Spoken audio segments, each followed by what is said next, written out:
Yesterday, Philipsen proved his power as he pounced to win. Mads was mad. Green is now a go in Paris. Today, the mountains are majestic. A very warm welcome to stage 18.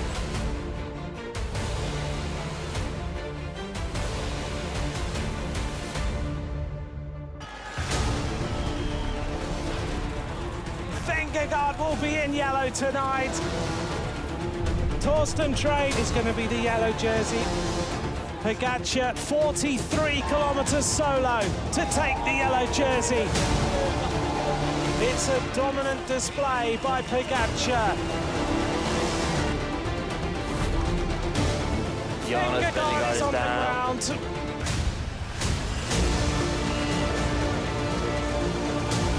And Remco Evenepoel wins on plateau. The Soleil's on. Stage 16, the individual time trial is underway. Paul Sexas, the crowd over the barriers.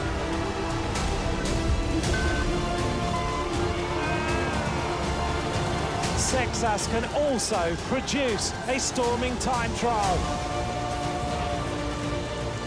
Remco Evenepoel, he's going to smash the time. Pogačar finishes second on the day.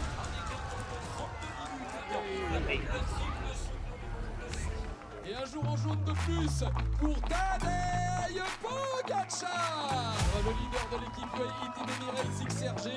L'hôtel hôtesse SNCF félicite en présence de Martial Savier, le président du conseil départemental. Tadej Pogačar is in the lead. Mads Pedersen just about holds on to the green jersey.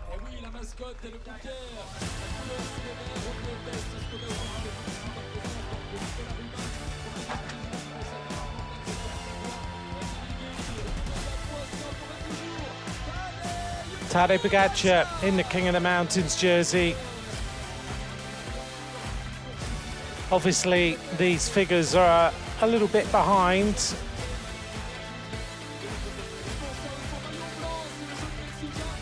And this is Isaac Del Toro.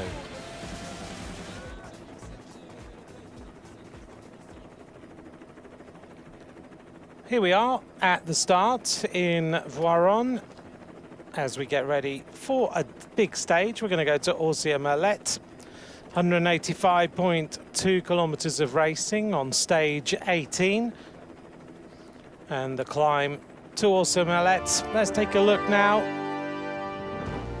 at today's stage. 185 kilometers of racing, taking the riders to Auzire-Merlette. Along the way for the riders, we've got 5 categorized climbs, including the final rise to 1,825 meters, 3.9 thousand meters of climbing. It's a big, big day that the riders will face.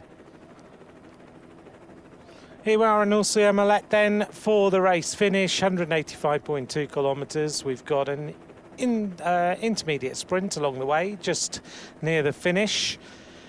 Voiron 1977, the victory on the stage by Agostino. But as we head to Auzire-Merlette, it's going to be an interesting day. It may well be a day that actually we have a day of surprises. There's a lot that can encounter the riders on the way to this famous climb. Voiron though, we finished here yesterday, of course. Beautiful place that we really enjoyed racing into. And the riders rolled in between 11:25 and 12:25 with the start of the race at 12:35. A bit of an early start today. All smiles from the riders. They've recovered from what was a very tough day yesterday. You could just see how hard the riders had to work along the route. Constant climbs, constant attacks. It was a day where everybody tried to get in breakaways. This beautiful statue, the Notre Dame, up there on the hillside. It's very, very special looking down on the city.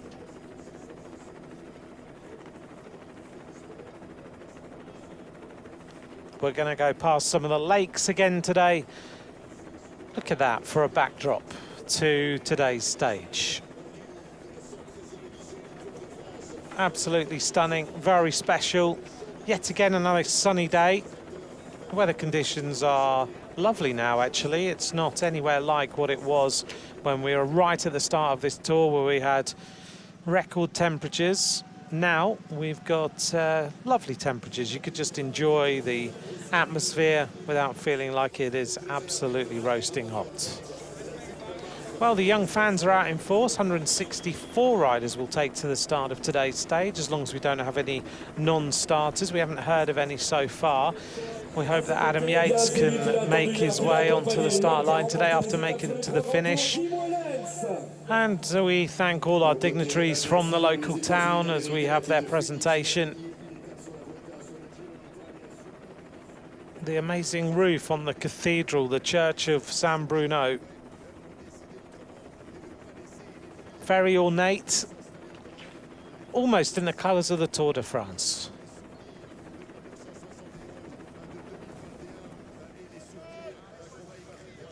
So we're getting ready for what should be an enticing day. I hope you're ready for a long day in the saddle. 185.2 kilometres in the mountains is not to be sniffed at. This is going to be an incredible day. I get a sense that there's going to be some stories written along the way today. And alongside me, as always, who's always got a story to tell, is Nicholas Roach. Good afternoon, early afternoon to you. Good afternoon, everyone. Good afternoon, Anthony. Well, yesterday was all-out racing that saw Philipsen get a very important win. Pedersen miscalculates, and what should have been a day to secure green ended up in a proper nightmare. Today, we're back in the mountains, the first one of 3 very demanding stages. I do think today could be the one that will favour the breakaway out of the 3 days. We haven't seen many breakaways. We did see the team of Tadej Pogačar a little bit suffering yesterday. Will they try and save their riders for tomorrow's, I would say, most likely the hardest day of the Tour de France? Let's see what happens. Here's Isaac Del Toro. There's Tadej Pogačar. Interestingly, Pogačar's gone with black shorts today. He's been wearing yellow for days. Here we are at the front of the race. Now, is that a speed suit or is he wearing jersey and shorts? Well, that's what I'm looking. Is it? It looks to be a speed suit. And Del Toro's in black and white, actually, so he's not gone with white shorts. Here's Jasper Philipsen. What a day for him yesterday to secure that victory. I think they totally underestimated the power of Jasper Philipsen yesterday, and Mads Pedersen and his Lidl Trek team completely, as you said, turned what should have been a day of absolute joy into an absolute nightmare. And I would imagine last night they were working out what do they do, because the tables have turned where they have looked like they are going to win green without any problems in Paris. Now they have a few nights of worry, because when we get to Paris on Sunday, you can be absolutely sure that Alpecin Premier Tech will be thinking, this is our day. Still all smiles from Mads Pedersen.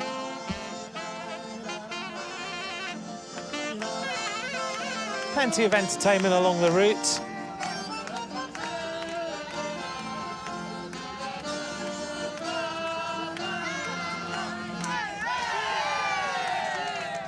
Well, you see this all the way along the route of the Tour de France. That's what it's all about.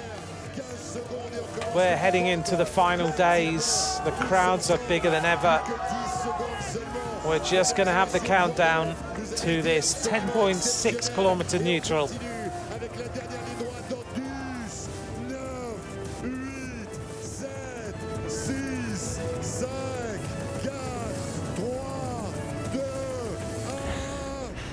Yeah, they left early, didn't they? They did leave early, which is unusual. They obviously want to get underway. Yeah, stop the countdown, we're off. Yep, we're off now. Unless maybe the sound wasn't synced, but I was also still doing the countdown, and Tadej just rolls out. They've never wanted to go early. They're always still stood on the start line with 1 second to go. Well, they're started.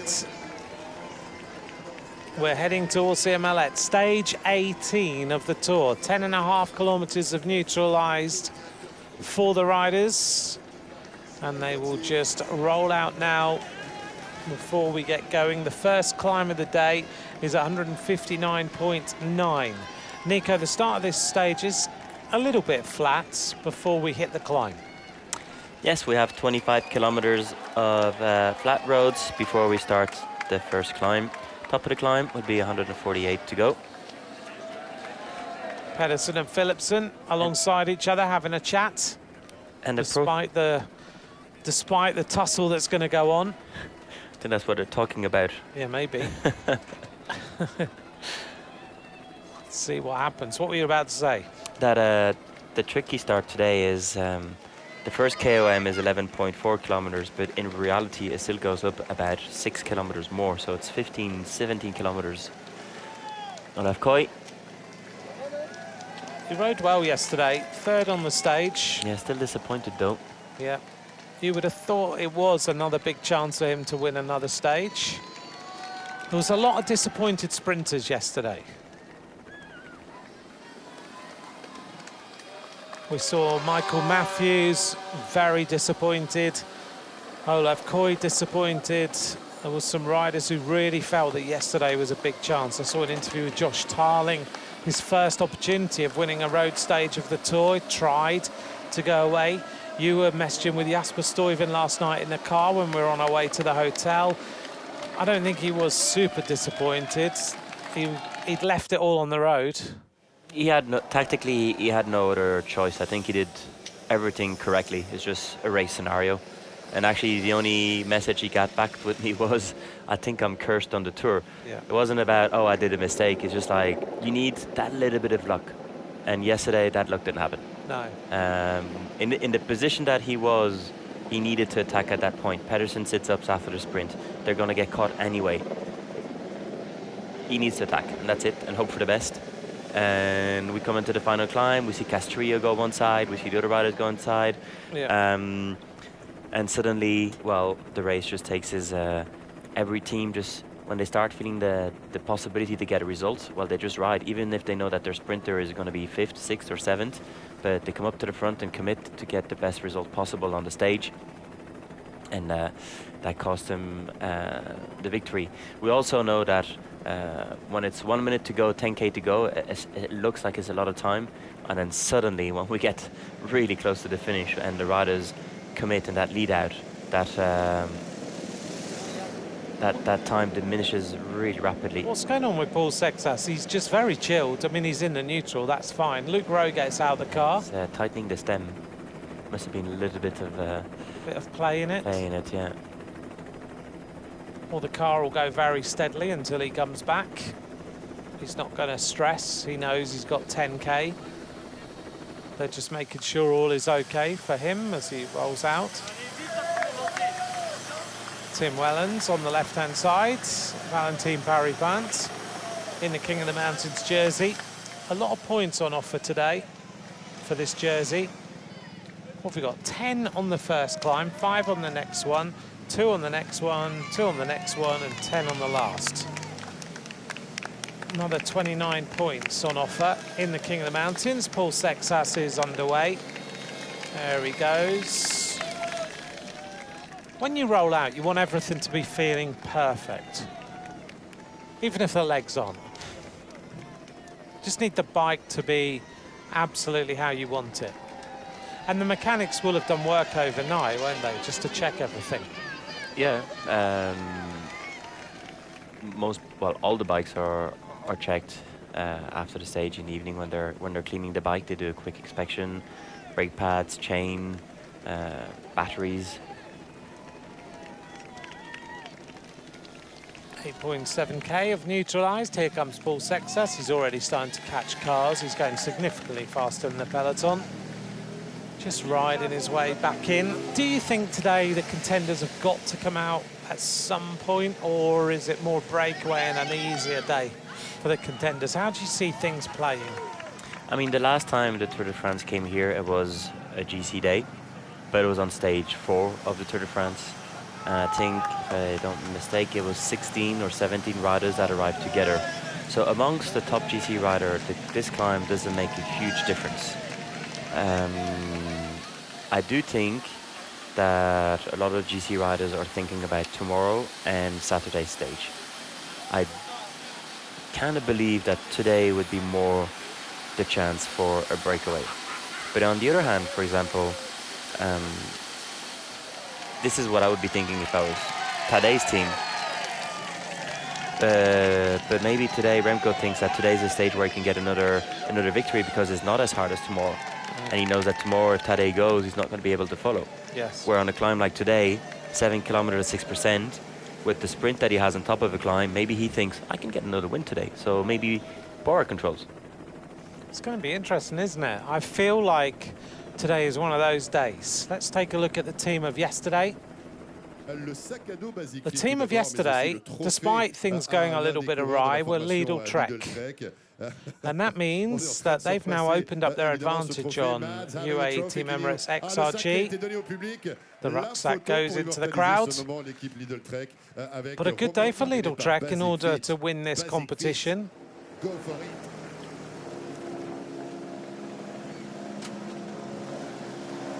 Paul Sexas just about to join the back of the peloton now. At the head of the race, a number of different riders. From the front of this peloton right now, what's it tell you? Well, Cantor's there in the front. I don't know if he's going to go into breakaway. It's not really a Cantor day today, but no. Maybe he's giving himself a bit of room to be able to drift later on when they hit the first category climb that comes after 25 kilometer. Yeah. Yeah, at the moment, this front of the peloton, I haven't quite seen it. Apart that we have obviously I want to say the usual suspects, so all the jersey wearers. You can see the riders there from Picnics Post NL. They will have to be in the breakaway. EF, Education Easy Post, the same. They're the riders that kind of go from the breakaway.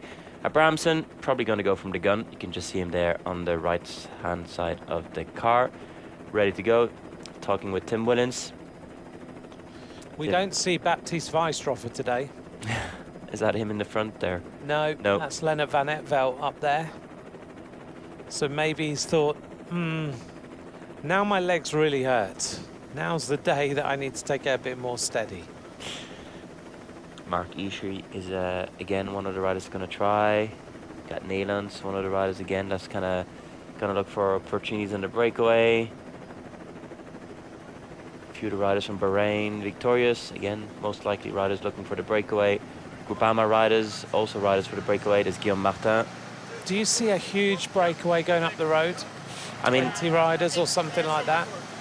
The way modern cycling works is it's 25 or no one. Yes.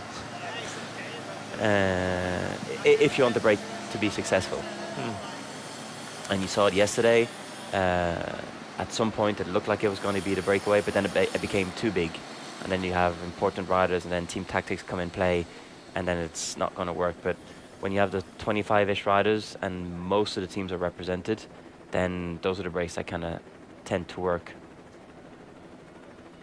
Let's see which teams are represented, who's going to go up the road. We're heading towards Merlet. It's the 6th time in the Tour's history that we go there. We usually go to a summit finish. Last time was in 2020, as Nico mentioned. Roglic won ahead of Pogačar and Guillaume Martin. The accordion getting played.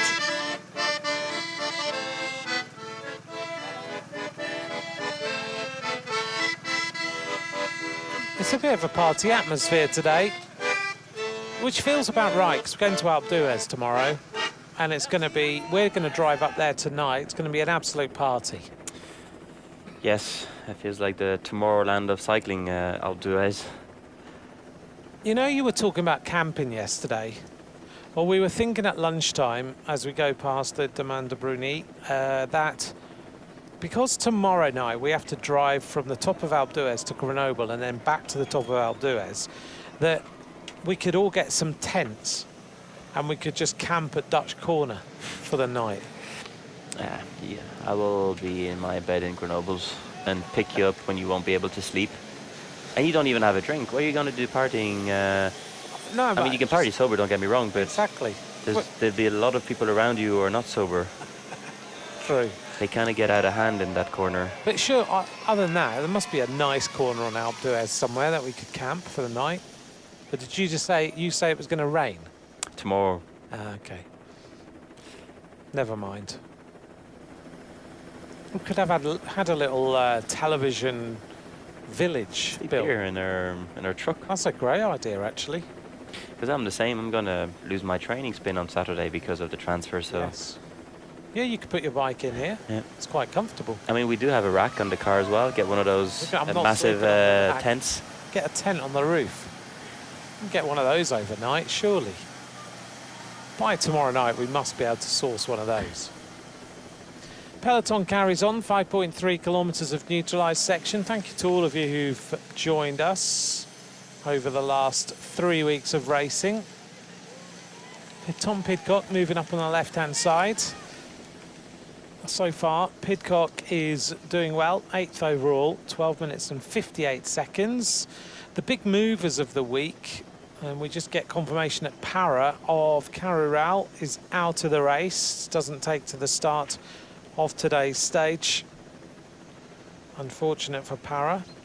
He was 45th overall at 2 hours 11. The riders who've made the biggest jumps in the last week, without doubt, Yanis Voizard, 10th overall, and Jordan Jegat, who is now 9th overall. Those two riders have ridden superbly in the last week. Carapaz is now 12th overall in this tour. We're going to have a little think about today's stage. As always, we find out from the race direction team what they think of how this stage might play out. This is the Chartreuse Cellars, this area very well known for its Chartreuse liquor. But as always, let's hear from the race direction team of ASO, the people who create the course. What's today's stage like?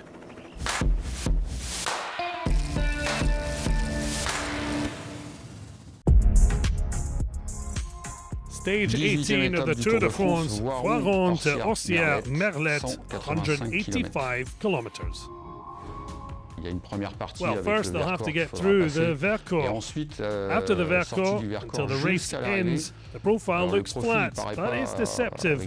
Constant climbing to the finish. It's a grueling course that could see a breakaway go all the way. It's a nice climb, 7 kilometers at over 6% gradient. It's significant, but it's not a long, high mountain pass where pure climbers can shine. I think many different riders have a shot at winning on this stage.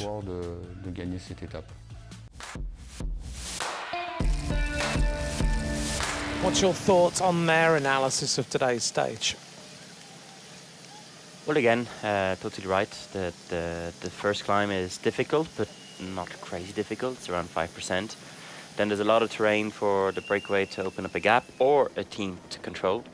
And then the final climb to Ossières Merlet, difficult, but again, not as difficult as what's coming the next few days. So it's the most open of the 3 mountain stages that we're going to have. Last night we drove a lot of this course, and I think what we all realised was that it never relents. Left, right, up, down. I was in the back of the car. It was unbelievable.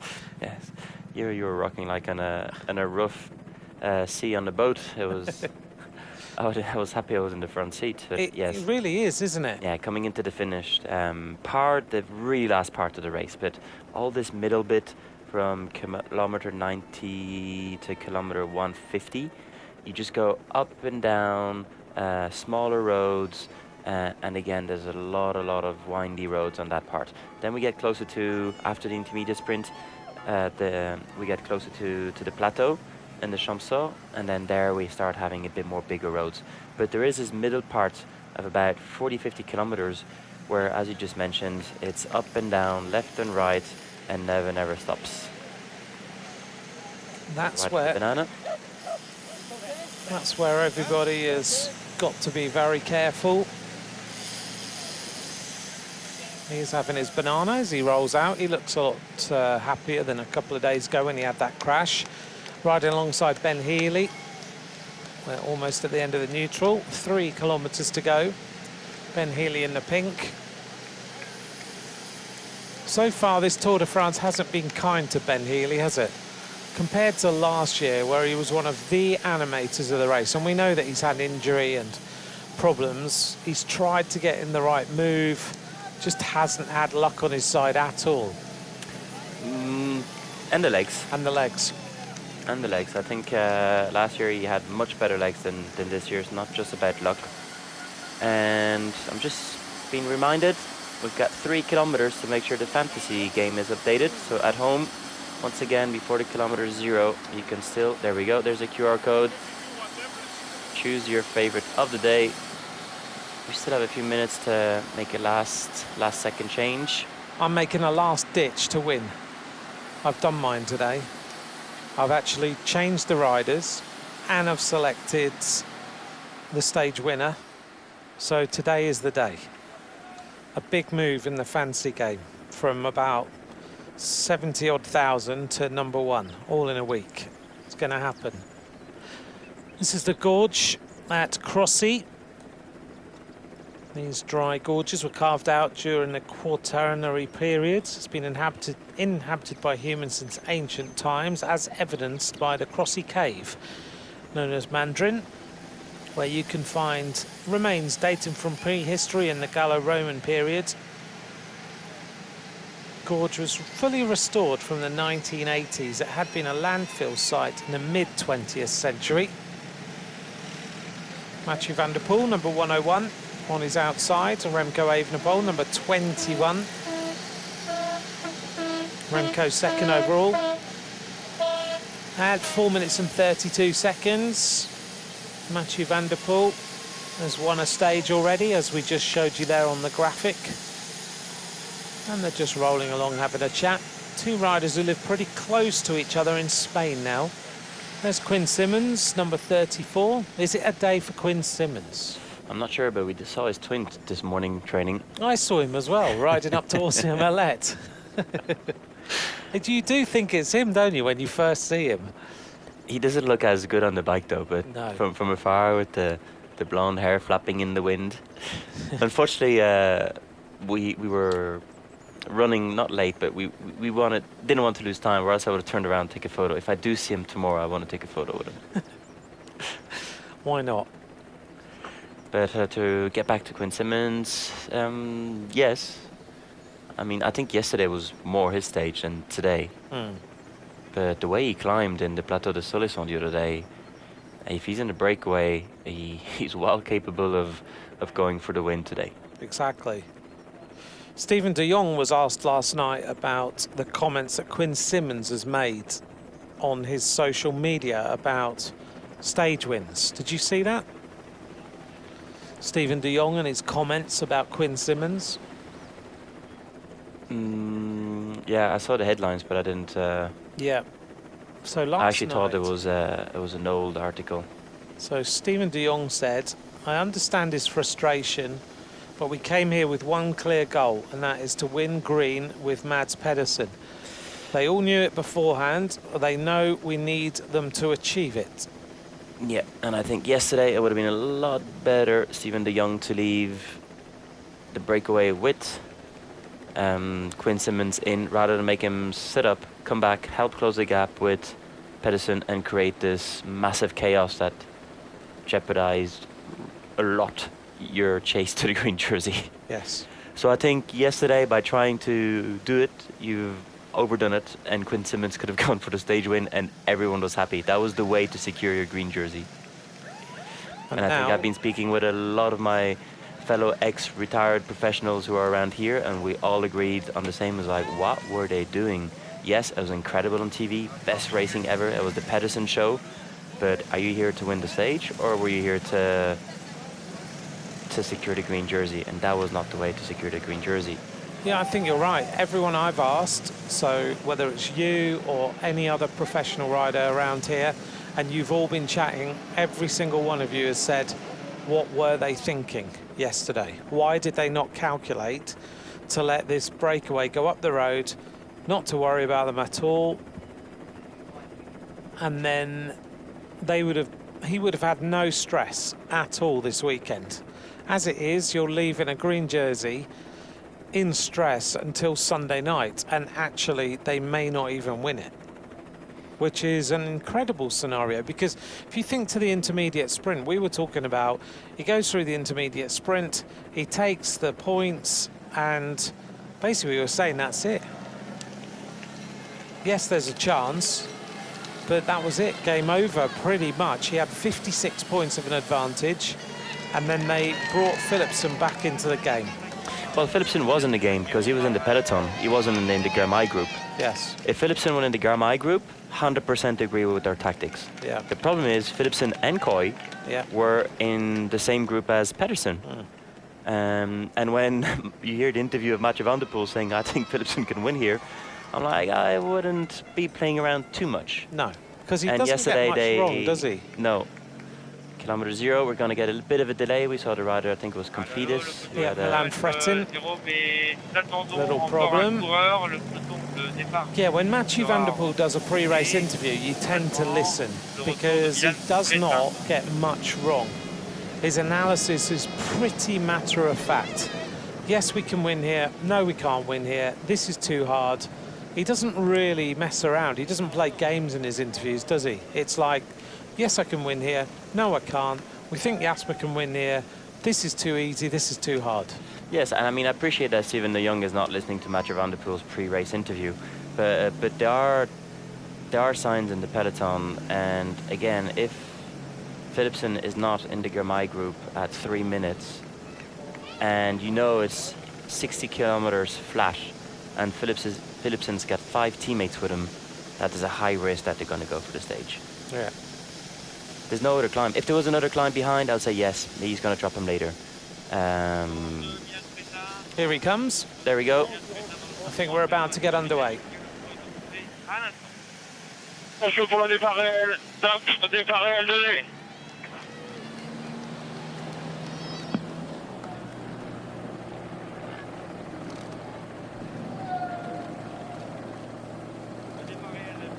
Donné à midi 57. Midi 57 de cette 18e étape de la 113e édition du Tour de France. L'étape entre Voiron et Ortières-Merlette, donc de 185,2 km. Il y a 163 coureurs au départ. 163 coureurs au départ, à nos partants, le 228 Para de Caja Rural. The official start of the stage at 12:57, stage 18 of the Tour de France, between Voiron and Ortières-Merlette. 185.2 kilometers race today, 163 riders at the start, one non-starter, number 228, Para of Caja Rural. Voice of Radio Tour, voice of Seb Piquet as the race gets going, lots of attacks. First attacker of the day was Jonas Abrahamsen of Uno X Mobility. Now we get counter-attacks going on behind as they try to put riders up the road, and NSN are on the move, so are Soudal Quickstep, so are Alpecin Premier Tech with Rijkaard, I think, and also on the back, Abrahamsen jumping across yet again to make his way into the breakaway for the second time. So it's Rijkaard who leads, another rider jumping across, looks a little bit like the style of Marco Haller of the Tudor Pro Cycling team, so some really powerful bike riders going into the moves, early doors. Yes, trying to make the most of this flatter part of the race. Abrahamsen also quite active yesterday at the beginning. There's the move now from EF, straight away a rider from Total, another rider from NSN. Abrahamsen puts another big pull. Abrahamsen wants to get in the right breakaway today. Another long line at the front of the peloton as riders try and jump into the right moves. But already that group of 5 riders is looking strong. But EF need to bring it back. In those first 20 kilometers, it's kind of still quite urban. We're going to see a lot of road furniture, a lot of turning left, right, speed bumps, which makes it, again, a bit more technical for the riders. Have to keep their eyes nice and open and focused. Rijkaard sits up. So the other 4 riders continue with this attack. He's decided he doesn't want to be in that move now. As we go into Toulon, population of 7,700 people here. As they turn right and then another fast left-hand turn, we'll go past a beautiful chateau called the Chateau de Domaine Saint-Jean-de-Chépy, originally a 13th century house. Amazing contemporary artworks in the chateau as we zoom past that. But look at the length of the peloton now as everybody fights for a little bit of slipstream. 3 riders on the move. There's the helicopters of the Tour, parked in the background. That's an amazing experience going in a helicopter over the Tour, isn't it? I am so jealous. My little nephew, who was on the tour yesterday, ended up in a helicopter. Amazing. Amazing with my sister, yeah. One of the guests didn't show up, and my sister was asked if they wanted to go up, so he said yes, had the best day of his life so far. I bet it's amazing, wasn't it? Yeah. A helicopter above the Tour de France at 9 years of age. That's pretty special. He'll never forget that, will he? Definitely not. And he got to see his great uncle. Oh, really? Me. Oh, yes, that's true. I was trying to think, who's his great uncle? Not as great as in great granddad. I was his. thinking, who's the great uncle? Oh, you are. Okay. The race is coming back together. EF are a team that is not going to try and not be in the breakaway today. They will chase everything. They have to be in the break. Picnic Post NL have to be in the break. Because tomorrow it comes a contenders day again. Right on the back, Jefferson Cepeda, who had a bad day yesterday, one of the last riders to cross the line. In fact, the last rider to cross the line in front of the broom wagon. Weistroffer is also finding that his legs don't have any power anymore. You can see normally he's rock solid, and now the shoulders are moving, the legs are moving. That's interesting. Schelmoser's not having a good start either. Schelmoser right at the back of this group. Number 35, Matthias Schelmoser. And he's got Derek G. West with him, just in behind him. So that's not going well for Schelmoser. Michael Storer hanging on the back. We've hardly seen Michael Storer in this race. Fred Wright at the front. Everybody checking over their shoulders. Campenaerts is near the front. Another big move on the right-hand side for Lidl Trek. This is the chateau I was talking about just a few moments ago. Listed as an historical monument in 1977.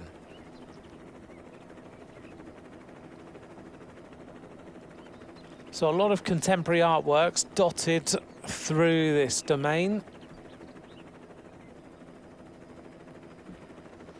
In this area, as Nico mentioned yesterday, huge amount of walnut production, which was started to replace the vineyards, which once used to spread across the hillsides here in Toulon, but they were decimated by the phylloxera crisis.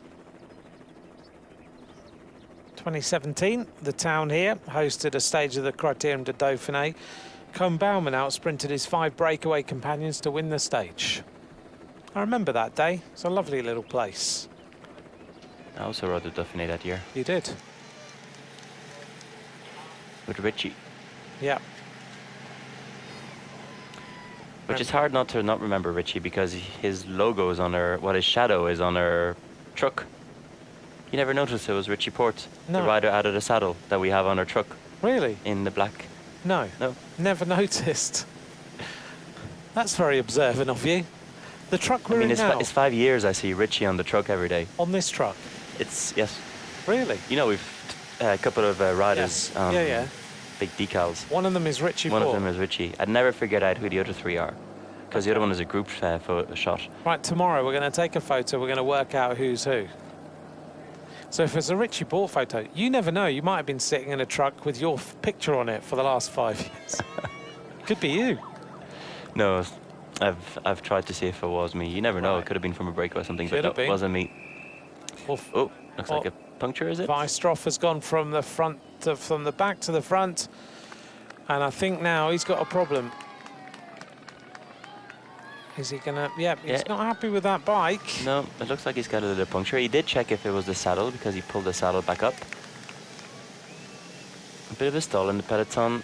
I think a lot of riders are waiting for the climb. It looks that way, doesn't it? 159.9 is the bottom of the climb, so we've got about 17 or 18 kilometres to go until we get ourselves onto the first rise. Then it's 11.4 kilometres at 5.4%. So quite a long climb to kick things off.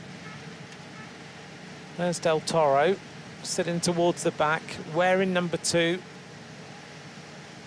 There was an article this morning, an interview by Giannetti, who confirmed, according to Giannetti, that the only rider that was a little bit ill was Yates.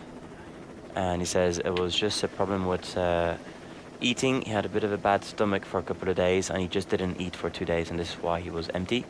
So we kind of guessed it had to do with his guts yesterday, because the way he was pedaling, you could see it was just lack of food for, and he was just the legs are empty because he wasn't throwing up. There was nothing else than just didn't have any power at all. So hopefully these are the stomach bugs last 1 or 2 days, maybe 3. So hopefully he'll be back. I won't say today, but maybe tomorrow, because remember at the start of this tour we had Arnaud Delis, who also had some stomach issues. And unfortunately for Arnaud Delis, he didn't make it after 3 days. So let's see how Yates go. But anyway, he was saying that Del Toro was okay. Is it bluff after yesterday's message or not? We don't know. But Is today's stage hard enough to find out whether Del Toro is okay or not? Definitely on the final climb. Okay. There's Frettin riding his way back in. He's had a couple of issues already on today's stage, but it looks like he's just making his way back now. When you're a rider like Adam Yates and you go that deep and that empty, how do you recover? You just hope you can eat. And that's literally it. That's literally it. Last night must have been horrible.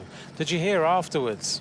Got to the finish line, then had to carry on climbing to get to the... He had to go up this big hill to get to the bus. And apparently it was like the end of the world.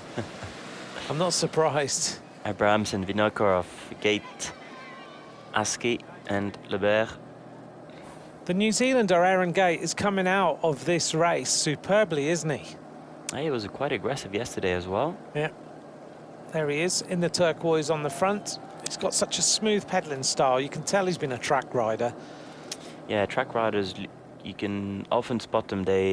On the bike, they just lock up and don't move anything. For example, Viviani was incredible to watch on the bicycle. He just never moved. Just the legs spinning, always kind of at this good, usually high cadence, but the right cadence, never too high, never too low. No. There's just something about looking at track riders when they can be good road riders as well. Yeah, they're super smooth. The way that they move the bike, the shoulders don't move. So a little breakaway group of riders. Askey was 4th on yesterday's stage, so he's on the attack yet again. The wind today, as we can see there, a tailwind, or oh no, look, we've got a side wind for the riders coming from the left-hand side. Here's our breakaway. Gate in the turquoise, Vinokurov again aggressive in the white and blue, Abrahamsen red and yellow. Mathis Lebert again on the attack, and Abrahamsen in the red and yellow. Yeah, it's quite protected, this part. You could just see the peloton is just one big peloton. It's not stretched out. We've even seen riders stop for a quick natural break, which is a bit risky at this point in the race, but you just never know if it's going to start up again. It's kind of strange actually to see this position of the peloton just riding along. No one's really made the move yet. The breakaway, which is a strong breakaway, has already 33 seconds, but all the teams are kind of looking at each other. There's a few of the GC teams up the front. but at some point we know that this is not going to be the breakaway. There is going to be some kind of an acceleration coming into this first category climb. The peloton cannot be happy with just 5 riders in the breakaway unless there's something that we don't know and everyone's thinking it's going to be a big GC day and Tadej's going to control, and they're kind of thinking, oh, well, should I expend energy? But I do not think that's the case. I just think this is the calm before the storm, and that the riders now are just we know that they need to be the ones that need to be in the breakaway from the teams now are the climbers, and this is one thing that's changed with this, I want to say, modern cycling, more modern cycling, is 10 years ago, when you were told to go in the breakaway, it was whoever was in the breakaway was in the breakaway, and that was it, and you were happy because you had a rider in the breakaway. Yeah. Now the teams are getting picky. It needs to be the good rider in the breakaway, or they will chase him down. And one team that's a specialist for that is a team at the front at the moment, EF Education. If they don't have the right if they don't have Carapaz or any of those the rider they want. Here's a team radio. So if I hear right, quick step controlling, I guess, to keep it together until the climb. Yeah, good information. I'm happy that he agrees with us. Pete Kennett. So they'll designate in the morning, okay, today we want to have in the breakaway Abrahamsen, Carapaz will be told by EF, we want you in the breakaway today, and if that is not the combination, they'll just keep hunting until it is. The bigger teams, obviously. Yes. Yeah. I'm pretty sure, unfortunately, some of the smaller teams is whoever's in it, and we're happy with that. Yeah. But the bigger teams who have more riders that can commit to the chase to close the breakaway, and for example, some teams are happy to have one rider in the breakaway. Unfortunately, some teams, as I just mentioned, need to have the rider in the breakaway. And today, wait and see, EF will ride until there is Carapaz, or maybe Baudin, or maybe Asgreen. Ben Healy. Or Ben Healy. No, it's going to be a climber. Asgreen is too difficult for Asgreen today. They will use Asgreen to close the gap, maybe. Actually, he's there in the front. No, that's not him. Sorry. Yes, No. it is him. Yes, the it is Danish champion. Asgreen. Yeah, he looks different in the pic, doesn't he? Than the Visma colours. I'm still not used to seeing him in that colour. Yeah, he looks very different. Soudal Quickstep colours. Of course, yes. It's already. But he is harder to pick out. When you used to see him in the blue, you'd be like, well, I know who he is. Now, when you see him, you think, is it Kasper Asgreen?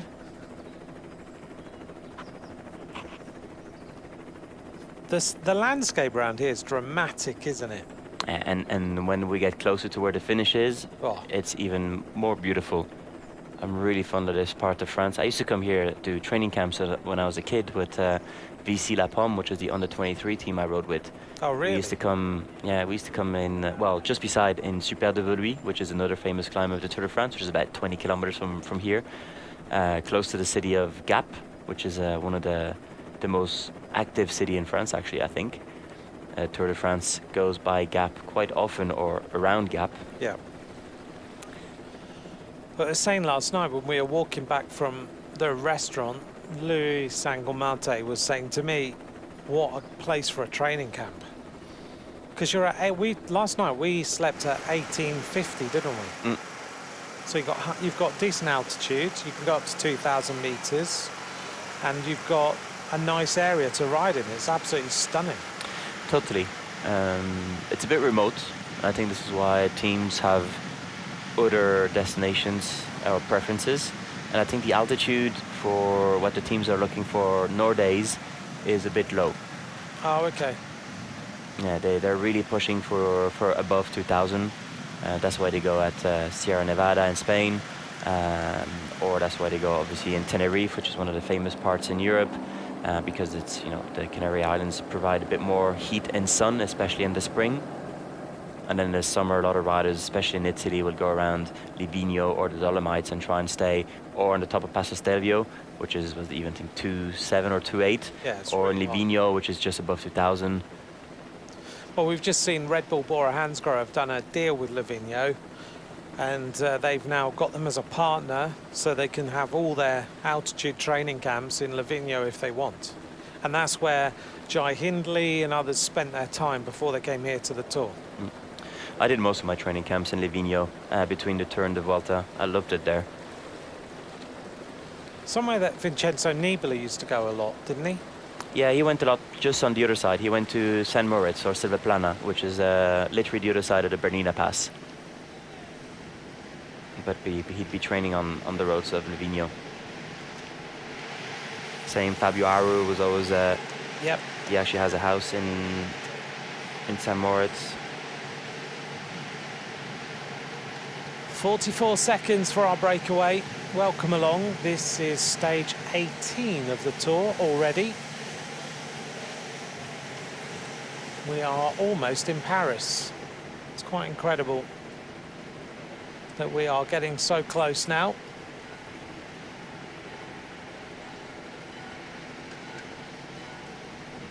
The Church of Saint Georges in Vouray. This little town has a population of 1,430 people. Templars Tower is the tower you can see there, that square tower, constructed in the 13th century. Medieval, 17-metre high tower, listed as an historic monument in 1984. Working our way along the side of the river as we head towards the first climb of the day. We're only 8 kilometres now from the bottom of this first climb, and then we expect to see this race really start to change as we get onto that climb. The riders just taking themselves onto wider road.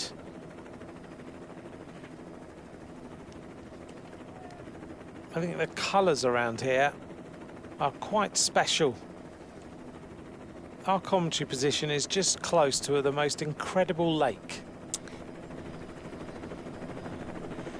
Yeah, I do think they could have turned our truck around today. I mean, we are looking on the forest, but... We are, yes.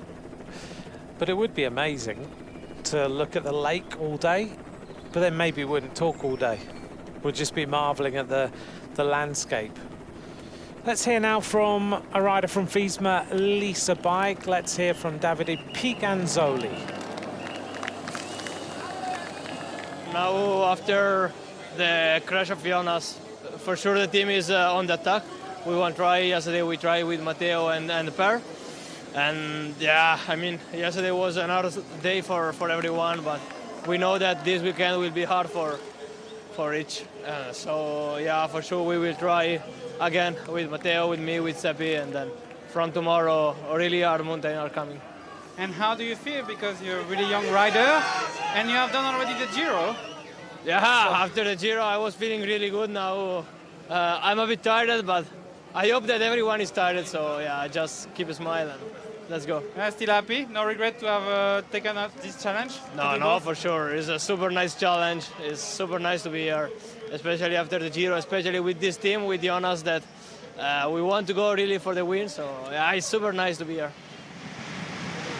Piganzoli, he wasn't supposed to ride a double, wasn't supposed to ride the Giro and the Tour de France, but last minute they asked him to come to the Tour de France because he was still really fresh after the Giro. Yeah. He's doing well, isn't he? He's a young rider, but he's a rider for the future, without doubt. Without a doubt. And I think obviously when we talk about young riders, we have Sexas and Del Toro, and these are the superstars of cycling, and I cannot take away sometimes how good these riders, these other young riders are riding. That there's a whole bunch of riders between 22 and 24 years of age who are at a very high level. But the thing is, yes, they're not the superstars of cycling, but if you take away the bunch of 4 or 5 superstars, then you have these kids who are very talented, doing a great job, learning quick as well. I do feel that his legs are starting to...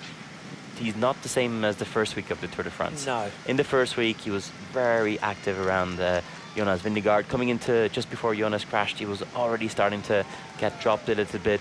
See him suffer, which is also normal to be after 2 Grand Tours, especially when you do the Giro and then the Tour de France afterwards. But he's doing really well in this Tour and globally as a young little cyclist. Well, look at the white jersey. You look at the the situation there. Okay, the riders we talk about all the time. Del Toro has white, Sexas is second, Ayuso is third, Martinez is fourth.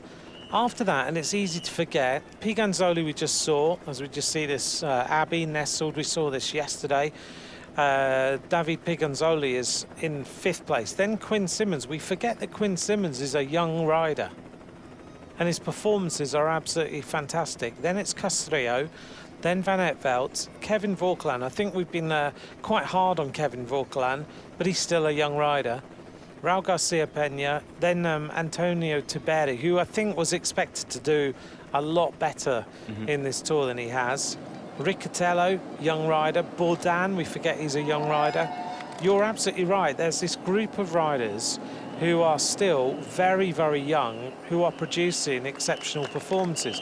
Valentin Paripant, Matthias Vacek, who wore the white jersey earlier on in the race, who was so proud of doing so, and Gregoire, even a new in costume. There's a lot of names there that could mature later. Yeah, and the thing is, because they've been in the bunch already 3 or 4 years, it feels like they're older riders, but they turned pro when they were just after 19 or in the early 20. There's a breakaway, Vinokurov doing a good job, 43 seconds, and we're getting closer and closer, about 2 kilometers, 3 kilometers, and we're going to start this KOM, 11.4 kilometers at 5.4%. But after the KOM, well, it's only going to continue going up. We're going to go up to 132 to go. Kiwi rider Aaron Gate. Aaron Gate there and doing well. Coming back into the race is Dylan Van Baarle.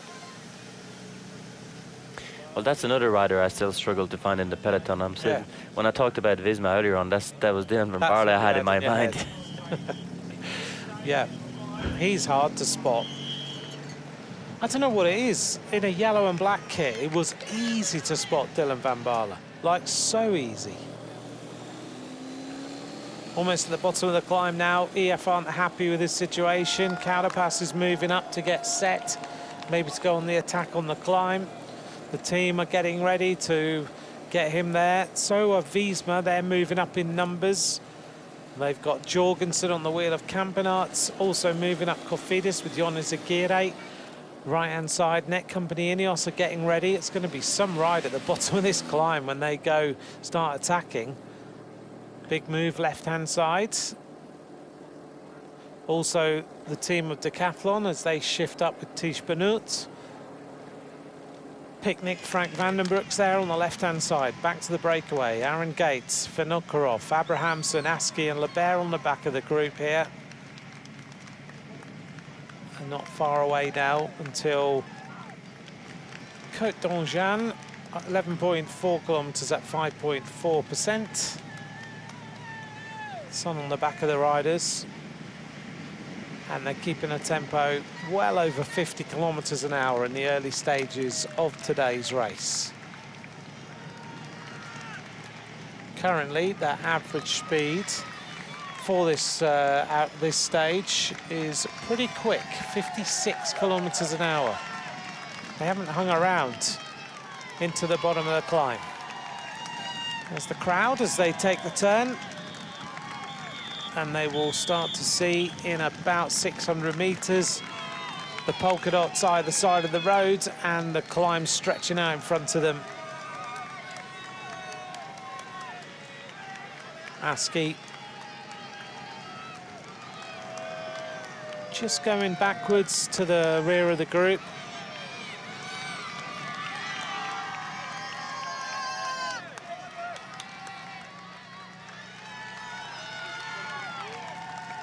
Lewis Askey onto the back of this little group of riders. We are looking now for the base of the climb.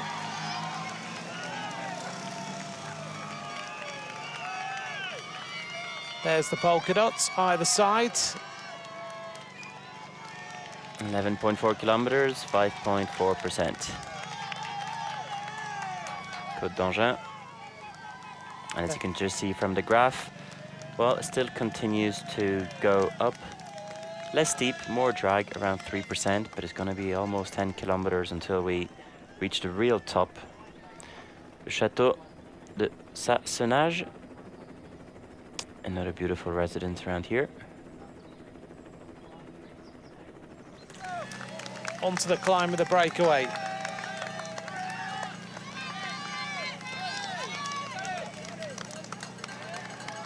Now we see the bottom of the climb with Visma Lease bike. Trying to set their riders up. Oh, look at that. Chateau de Beaurevoir, 12th century. In 1880, the glove maker, Alphonse Terray, had this chateau built using stones salvaged from the former 12th century castle. Nico, Radio Tour right now is telling us that going out the back, right at the bottom of the climb, Tim Wellens, Brandon McNulty. Let's just take a look. We'll probably get some pictures in a minute. But there is a group of riders in white, and look at the size of the peloton, and suddenly this is not good news for UAE. No, it's not good news at all. Especially this morning, I did read something saying, I don't know if it was a message or it was on social media, saying something about McNulty, and I said, must be a mistake. They must have thought of Del Toro. But maybe it wasn't a mistake then. Well, we do know, of course, that as team radio of Tudor. Just make sure we start the climb in an okay position, because it will not stay like this. People will start to try to bridge when we start the climb. So the messages, riders are being shot out of the back already. Steinhauser has gone. Also going out the back, Case Bowl. There's Wellens. Wellens is in difficulty for UAE. Campenarts. What is going on in UAE? This is not good news for this team. Well, we know McNulty was hit by a car the other day. Well, the car braked in front of him and he hit the back of it. They've got Adam Yates, who's sick, but with 158k to go, Wellens and McNulty.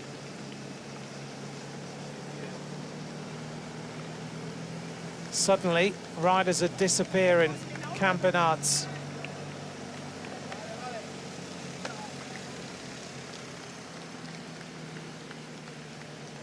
Wellens is in trouble at the back of this race. Yeah, it's very early for Tim Wellens to be dropped.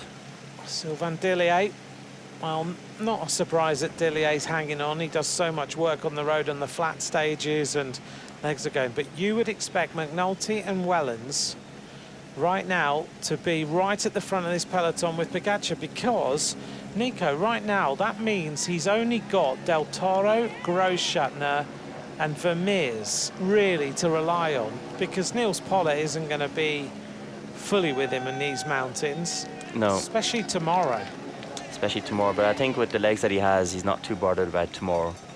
The good news for the breakaway riders is they all see this, or they all have the information of UAE getting dropped. This is one information, maybe we were not going to see it here on TV, but this is the information that you will get in the ears. For example, Affini, who's in the front working now, he'll probably get, good job, man. By the way, 2 riders from UAE are getting dropped. It's looking good for the breakaway. Come on, guys. So that's the information that you will have, because everyone now in the peloton knows that UAE are struggling. So this gives you the chance to be in the breakaway, because you know they're not going to be controlling. If McNulty and Tim Wellens are in the back in the gruppetto, they're not going to be at the front controlling the breakaway for the stage win. And let's put this in perspective here. Wellens is getting dropped with Biniam Girmay. And Girmay's a sprinter. And Wellens would be expected to be with Pogačar until way long into this stage. McNulty is always there. Especially drop when it's Affini pulling. Yes, exactly. Affini is a big TT specialist, classic rider. but he's not someone that's built for the mountains. You just look at him, you can't even see Ben Healy behind him that's on the wheel. He's a real power horse. He is. He does lead outs in the sprints. Quite a fast sprinter himself, but TT specialist, Italian champion. So it's Fulgren. Fulgren sets the tempo. Tobias Foss moves up right-hand side in the grey colours of Net Company Ineos. Bernal moving up nicely as well. This is the breakaway. Abrahamsen pushing on a bit with Vinokurov and with Mathys Lebert. Aaron Gate isn't liking this climb. So these three riders continuing with this attack, but they've only got 23 seconds. Top of this climb, there are 10 points on offer in the King of the Mountains.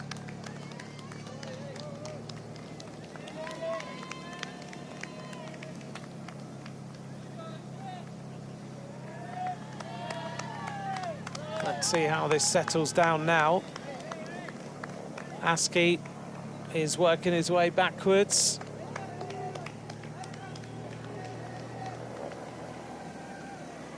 A big surprise then, the average speed 50.3, big attack left-hand side as Cofidis start to attack, and it looks like Benjamin Thomas trying to mix things up a little bit.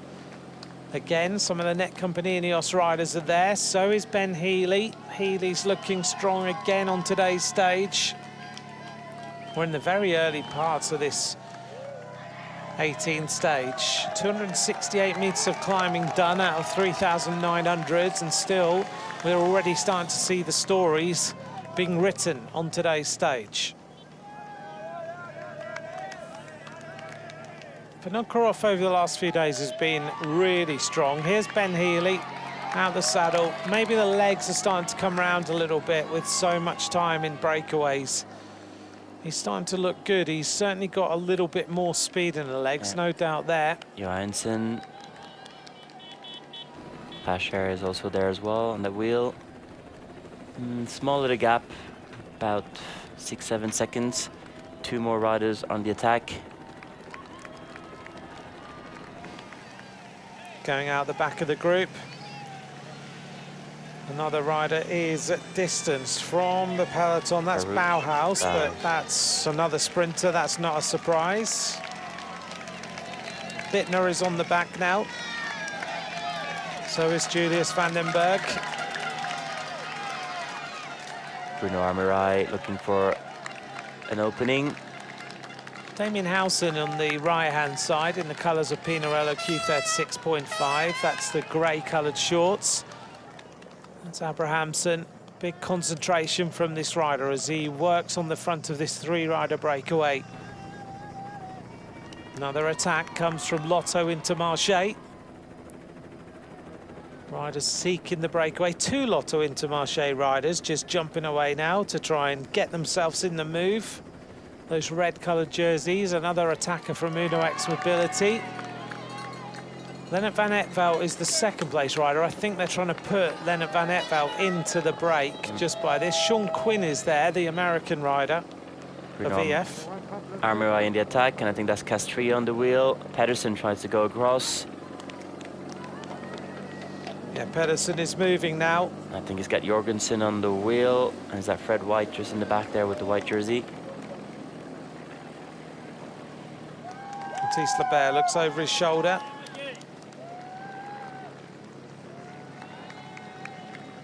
The fans on the hillside looking down on the Tour de France peloton as it goes past. Beautiful viewpoint there. It's amazing, isn't it?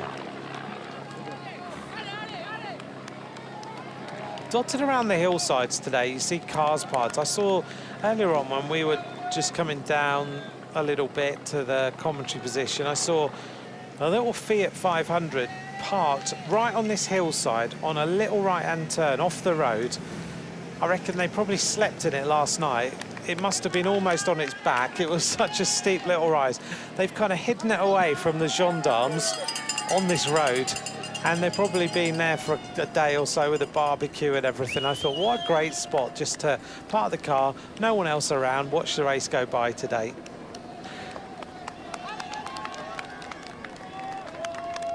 And you see that here, cars just on the various turns. And if you ever come to the Tour de France, Nico, you need to plan early, don't you? You have to come and get your car parked way ahead of the race. Yes, most of the roads are closed around lunchtime, but there's days like L'Alpe d'Huez, for example, they're closed. Alpe d'Huez is closed since yesterday, and we're only going there tomorrow, so 2 days of road closure. And already we're seeing pictures of Alpe d'Huez where there are so many people already on the side. We looked the other day, didn't we, as Ganna and Godon ride next to each other. We looked the other day to see if there was any accommodation in Alpe d'Huez. And I think if you were prepared to pay around about 6,000 euros for a night, then you could find yourself a little apartment. And apart from that, there were no hotels, and no hotels within kilometres of Alpe d'Huez at all. We were checking it out one night when we were having dinner just to see what the situation was so early. Abrahamsen with Lennart van Eetvelt, also up there Sean Quinn in the pink. Coming up is Carapaz. Johannesson is there, another attack. Lennart van Eetvelt, immediate move by Richard Carapaz. So two good climbers starting to make their move now off the front. Johannesson still with the bottle. Hasn't had time to put it in his bottle cage. Peintre jumps onto the wheel. I think that's Jorgensen trying to bridge across. Yes, it's Jorgensen. Castrillo from Movistar. Rocking it ahead, Quinn Simmons. Quinn Simmons near the front. Coming across is Asparin, I think, from Pinarello. Also, Raul Garcia. Ben O'Connor is near the front today. Jorgensen. Felix Engelhardt. Coming across now is the New Zealand champion, George Bennett. Bennett is in the mix as well. Almost at the head of the race.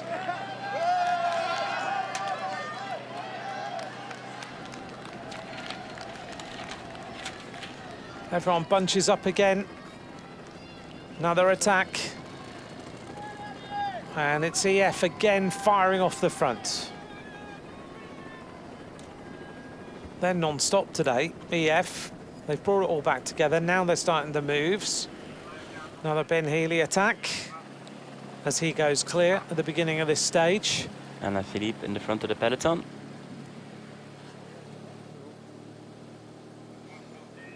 Ben Healy looking pretty relaxed on this climb today. Well, let's take a look here. This is Ganna and Gordon. Another group of riders coming up to them. And this is Jasper Philipsen going out the back of the group. So Pedersen is still there. Philipsen is out the back. Philipsen said last night he had to delete his Instagram account, his social media account, because he just couldn't look at it anymore before yesterday's stage win.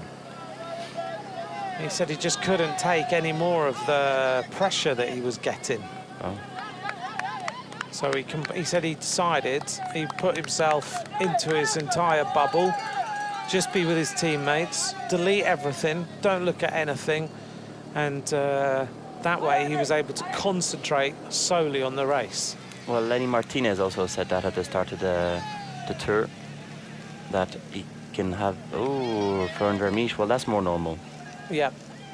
Well, right now, as far as UAE are concerned, you can cross off McNulty, Vermeers, Wellens. So far, Adam Yates hasn't been seen. They've lost 3 key riders, and we've got 153 kilometres of racing to go. Egan Bernal is on the move now. So Healy with coming across Egan Bernal, Valentin Paris-Pant, and it looks to me like Caruso maybe. Damiano Caruso of Bahrain. Yes, it is. So 3 top riders. Giro d'Italia Tour de France winner and a Tour de France podium finisher. Here comes Richard Carapaz, sprinting his way across. Some of the best climbers in the world now at the head of this race. Caruso pushes on. Caruso, Healy, Carapaz, Egan Bernal, in the polka dots. Valentin Barry-Pant coming across now. Quinn Simmons. Movistar don't want to miss out on this at all.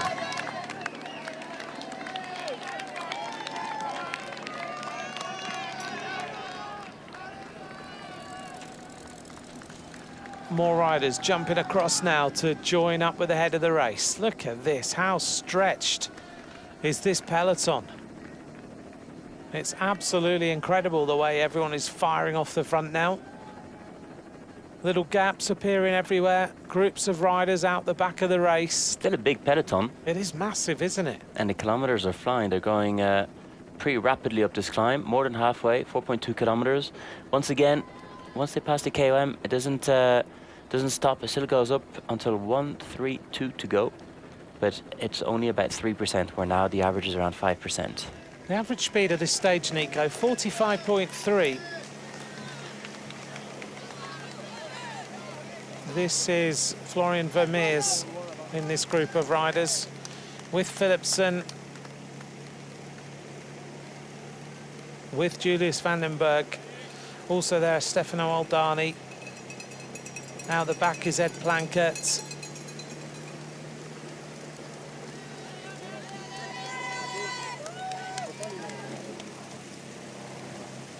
Philipsen. Now head of the race, Bernal, Healy, Quinn Simmons, Caruso, Valentin Barry-Pant, Johannesson, Thymen Arensman, Ina Rubio is in there, Engelhardt is in there for Jaco Alula. And a big attack by Pedersen trying to bridge across. So an elite group of riders at the front of this Tour de France so far. We should see Pedersen passing by now. There he is, actually getting dropped from his attack after his attack.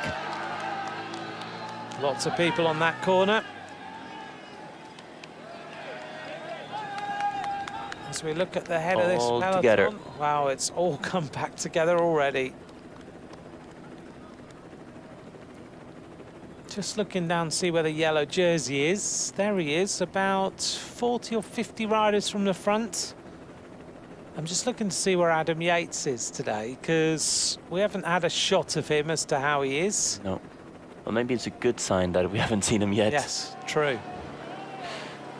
I'm pretty sure Quinn Simmons is going to be angry with Pedersen, because it was again Pedersen who closed the gap. There he is, just in the front. I know he wants to be in the breakaway. He needs to be in the breakaway if he wants to have a chance to get a few points. He also knows that Philipsen has been distanced. Quinn Simmons ups the ante yet again, checking over his shoulder.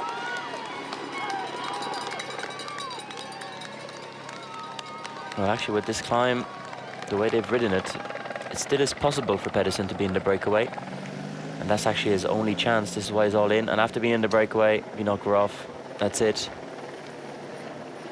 Ewan Kostu out the back. Haller. Yeah.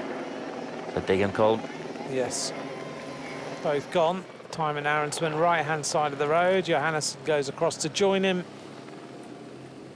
Engelhardt on the left-hand side. Carapaz gets ready to rev it up again in the pink of EF Education Easy Post. Ben Healy looking to find the opening. There he goes, right through the middle. It's funny with his cadence, it doesn't look like he's going that fast. There's Mauro Schmidt straight onto the wheel. He's got his teammate trying to go with him. Sean Quinn, former American champion, pedals his way across.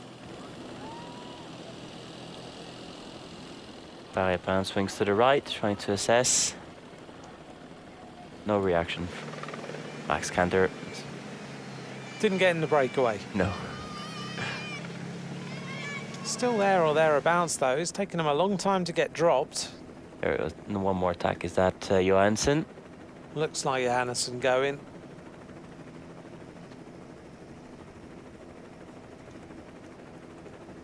Yes, Tejada there from XDS Astana. Is that Del Toro? Yes, that's Del Toro, Near right in the front. now. Looking better. If Tadej Pogacar loses the majority of his riders, does Del Toro get sacrificed to be the key domestique in this team? 100%, but the way Tadej's riding, I'm not bothered for Tadej. Right, okay. He's got 5 minutes gap. Yes. 4.5. 4.5. The stages that are coming puts him in a position that he can control himself. If he wants to close the gap on quad fair, he can do it. He doesn't need a teammate. True. It was more if they had to ride on the flat. On stages like yesterday, he would have needed his teammates, or the stage of Mathieu van der Poel. There was really important to have a team. With how things are developing, and because of the really difficult stages of tomorrow and Saturday, he doesn't need anyone. Okay. Yes, they're going to get for bottles and for comfort. Yes. It's good for the morale. It's good for the morale. Yes. But yes, it sounds really dramatic, but he's so dominant, and the terrain is so in his favor that if he was alone, it wouldn't be a problem. So he can just sit there, follow wheels. And he's good at doing that. You could see it yesterday when the race was on. He's still in the front with that group and then decides to sit up and let the breakaway go. Yeah. He is fully in control. The team is important, really important in that second week. In the stages that we had, they were very open, and we did see the team actually commit and spend a lot of time in the front. And there it's key to have the team to keep everyone under control. Now, especially with Vingegaard being out, especially with Lepovic being out, where we know that Red Bull Bora Hansgrohe have 1 card, not 2. He's not going to be bothered if Ayuso attacks him. He can leave him go with a couple of minutes, because if Ayuso attacks him, Sexas is going to ride. If Sexas goes, Scalemos is going to ride. If Remco goes, they're all going to ride. So in the end, because we're so close to the finish, that he is more than capable of doing it without teammates. Would it have made a difference if Lepovic had still been here? Slightly, because once again, I do think that Sexas would have been riding with Decathlon, and they've got a good team. We've seen Benoit being very good, but we've also seen Prudhomme being very good in those key moments. So I think because we're already in this race and everyone's fighting for the position, and the gap is so big, teams will chase each other down to defend their positions and do the work of Pogacar's teammates. Okay. But it's just better to have teammates around. Yeah, if he has a mechanical, for example, yes, then of course it's much easier to jump on McNulty's bike than jump on the Shimano bike. Yes. But if it had been a week ago, it would have been a very different scenario. Yes. I do still think he's so strong he would have been in control, but much more risk. Yes. Here's our leaders. Mauro Schmidt. Yeah, great third week. Again, the first week of the Tour de France, we're like saying, oh, maybe he should go on a breakaway one day. But no, he knew this was going to be the most difficult part of the Tour. And actually, even Remco Evenepoel in his interview yesterday said, we prepared to be ready for the third week. And yes, I wasn't the best the first week. I lost a bit of time in the first week. Mentally it was hard, but I wanted to be ready from stage 13 onwards. And that's where they're at, and they're happy with their shape at the moment. He has ridden well. We're almost at the top of the climb. Parry Pant could have done with being here. Yeah, he would have needed the 10 points. Yeah, he needs the 10 points. Healy's looking for the points now as well with Sean Quinn. Maybe Valentin Parry Pant could get himself here. It looks like Soudal Quickstep are trying to close a gap with, is that Stuyven, just trying to ride him up to the front so he can secure the 10 points. Yeah, I think it's a bit late for Parry Pant and the KOM jersey. I think it was more to go on the breakaway. There's no sign of the KOM jersey actually. Mauro Schmidt, Sean Quinn, Ben Healy. Here comes Jasper Stuyven. And there we go. Valentin Parry Pant with Richard Carapaz. Big acceleration on the right-hand side of the screen as we look. And Valentin Parry Pant is going to catch the breakaway with 180 meters to go. Carapaz is also looking for this. He's on 40 points. So there's going to be a challenge between these two riders. Here goes the sprint. Valentin Parry Pant all the way now to the line, looking for the 10 points. This is going to move him closer to the King of the Mountains jersey. Valentin Carapaz attacks. Attack from Carapaz. 56 points now to Valentin Parry Pant. Carapaz is on 48, 70 to Pogacar, but Carapaz is on the shift. I have to say, Parry Pant is defending his KOM jersey, or trying to get it in a good manner. We see him when there's no more points, he sits up, he finishes 20 minutes down. But yeah, I think he's gone a bit deep there in the sprint. But he's fighting well, and he's got some acceleration when he goes for the points, because even Carapaz can get around him. Yeah, he has got a real jump at the top of these mountains. Down through the town of Enghien. So still about 15 kilometers, slightly dragging up.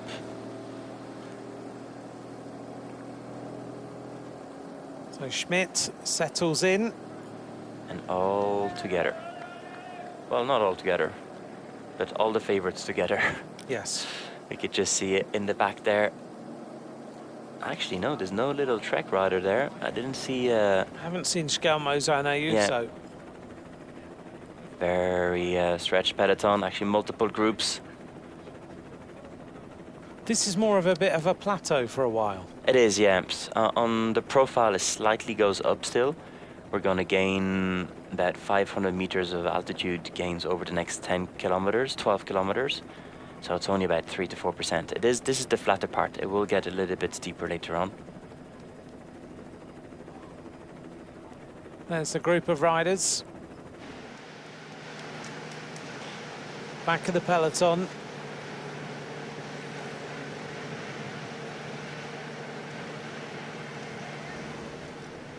...147 kilometres of racing to go. Welcome along. Still no major breakaway formed in this race.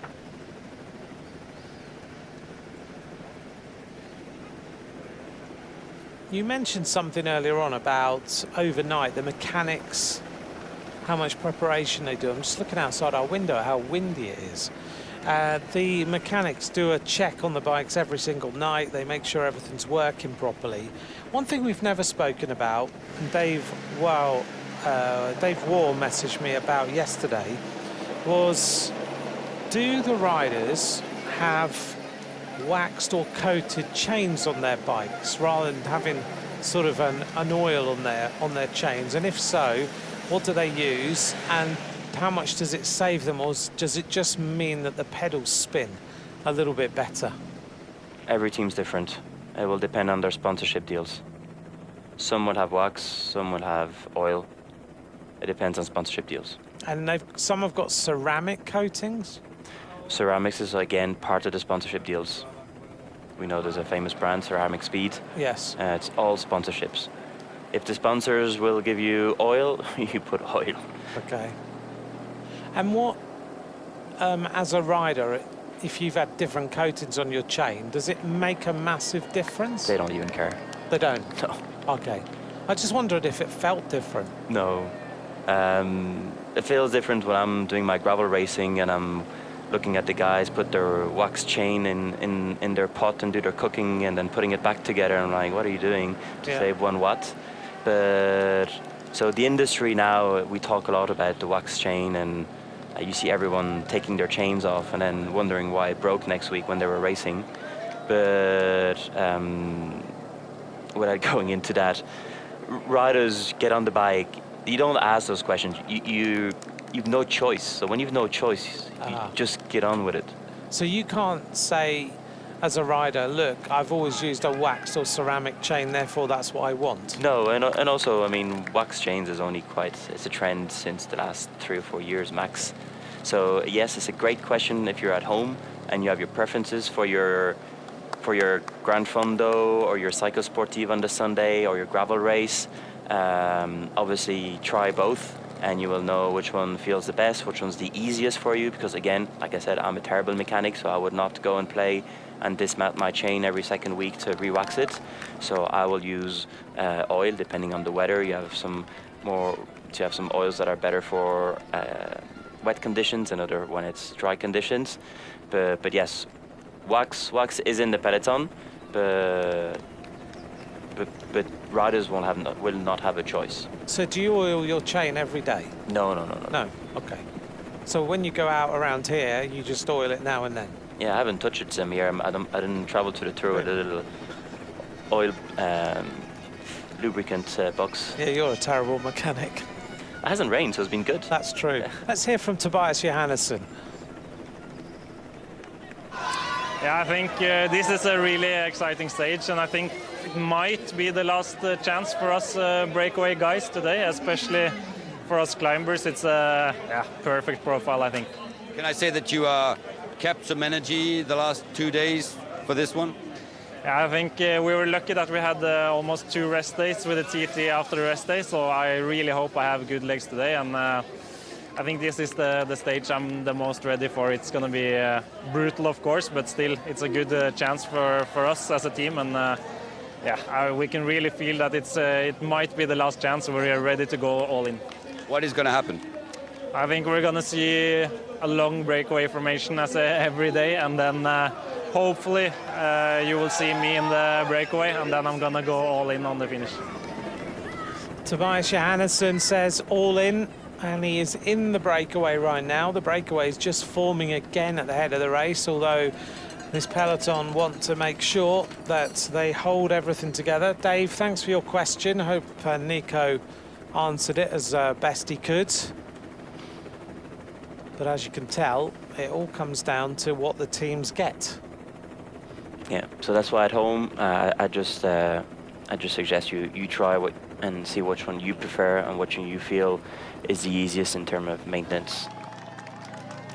Now, EF, having done all the attacking, have missed this breakaway. Yeah, and one rider who's put himself in the position to go and defend this jersey is Mads Pedersen. Good move from Pedersen. It's a very good move. It's a very, very important move for Pedersen. This could be the move that saves him the green jersey. Checking over his shoulder. He wasn't happy last night. I can't repeat what he said, but he was not impressed with how he had ended up last night, and now he's trying to resurrect it. I was also surprised that in his interview he says, I don't know what I could have done better. Well, I could give him a full list of what he could have done better. But on the other hand, how to correct yesterday's mistake is do what he's doing now. Yes, exactly. He's literally taking the bull by the horn, and Yates now is at the back of the peloton. UAE are having a horrible start to this stage. They really are. Adam Yates is now at the back of the peloton as well. So they've already dropped McNulty, they've already dropped Wellens, they've already dropped Florian Vermeers. Now the next rider to go is Adam Yates. And it's not even that hard right now, it's just a plateau. Yeah, unfortunately, I don't know where the camera shot was coming from. Is he in that bunch or is he being distanced? Wasn't very clear. We'll see in a second. Yeah, let's double check. Here goes Ben Healy. They've missed the breakaway. Healy and Carapaz. Carapaz lets Healy go now. Healy going off the front. Another big move. They need to be in the breakaway. Valentin Paripant has to be in the breakaway for these King of the Mountains points. Hudson, very active today. Ivan Bernal loving those stages and saying he's having a lot of fun in his Tour de France. That he's happy he doesn't have the pressure for GC, that he can have fun chasing the breakaways. Let's hope that the fun turns into a stage win at some point. I did have a message from someone, I can't remember who it was. They've opened up a gap. Message anyway, who said, interesting. I'm too harsh on Net Company. Ben Healy. Well, we haven't seen him much. No, exactly. Thank you for the messages. We don't mind whether you say that we're harsh or not harsh or whatever, but I guess we just have to say what we see.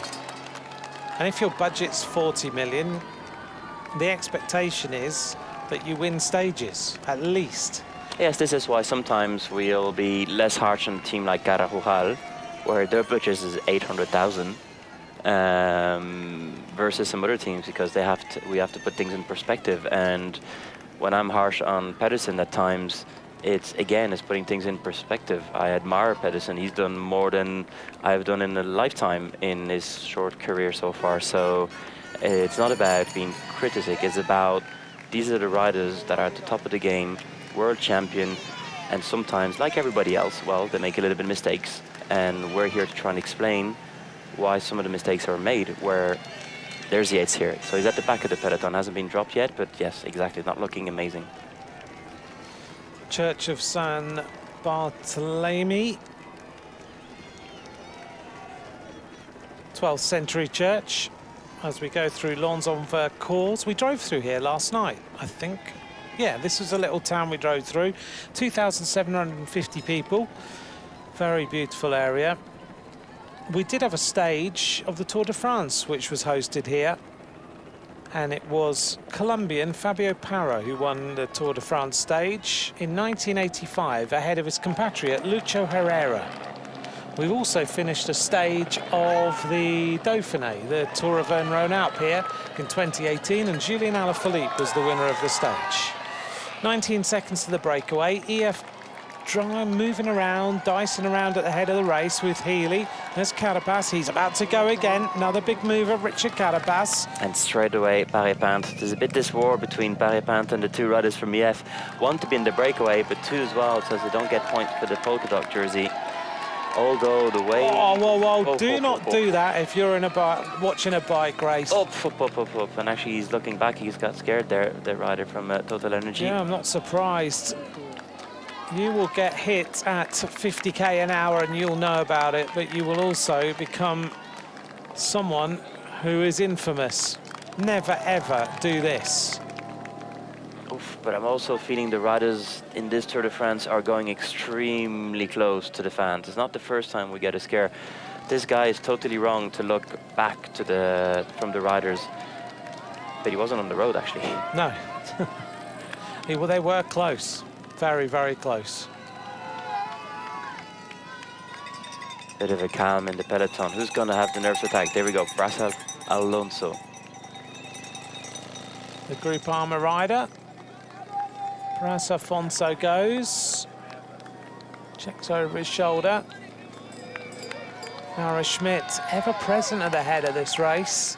Still, we've got this breakaway, just to remind you. The breakaway group of riders are still off the front, working well as we see Marco Frigo go now with that smooth pedaling style. Jorgensen, Pedersen, Arensman, Engelhardt, Johannesson, Pablo Castrillo, Broyard are the riders at the front of the race. 7 of them, Frigo trying to go across.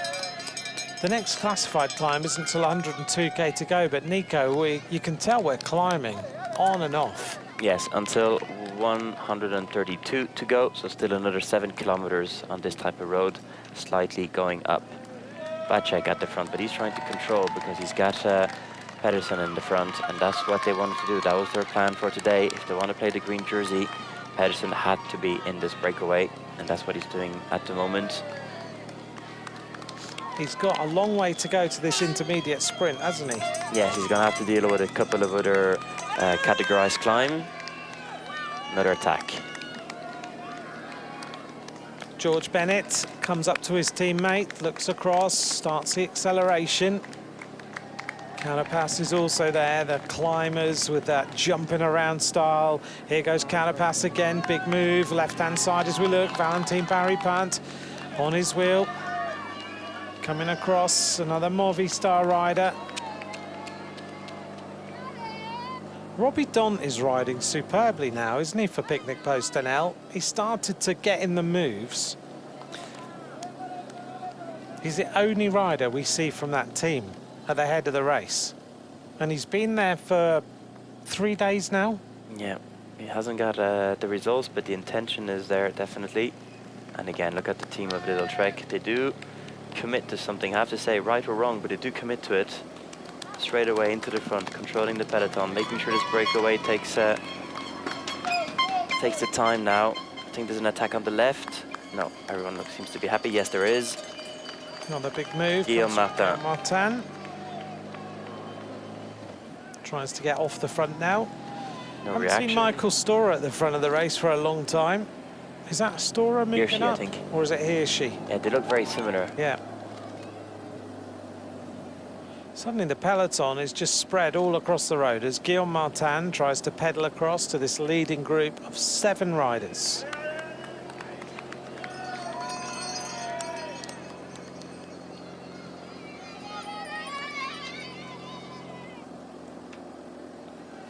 Whilst we see Guillaume Martin going on the attack. Couple of quicker lows. Audin Pal, happy birthday to you. And also Valerie Irwin, Catherine Marsh, hello to you as well. And to the Red River Cycling Club, thanks for watching. And Troy and Emery Wallen, their 9th wedding anniversary. Hope you're having a good day. 26 on the back.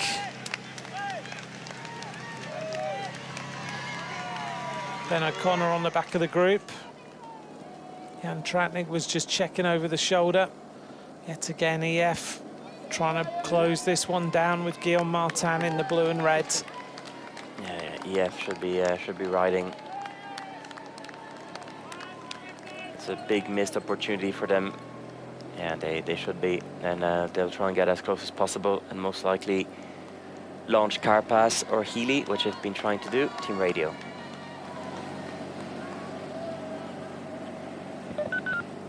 Always keep an eye on EF.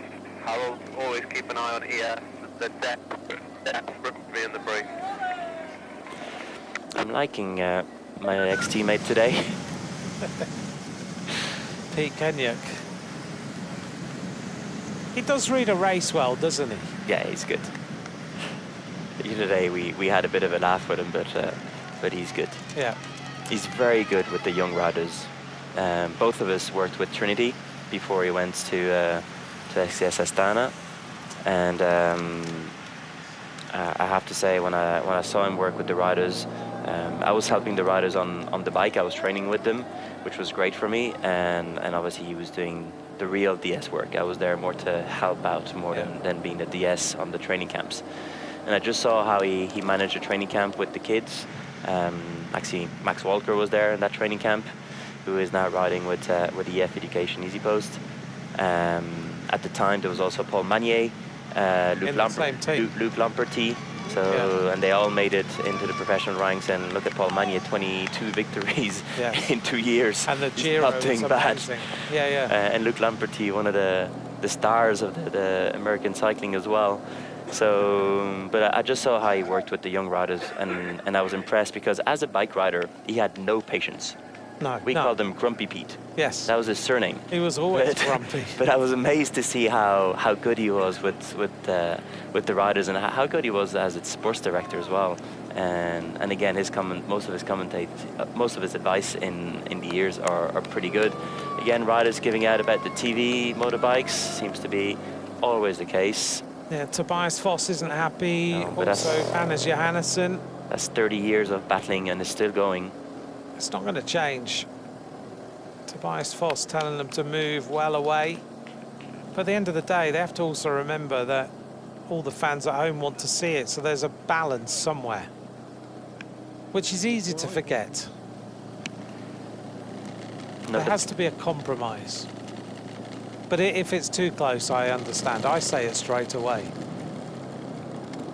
And sometimes it's positioning as well, isn't it? Yeah, sometimes it's a positioning. It's where it's at.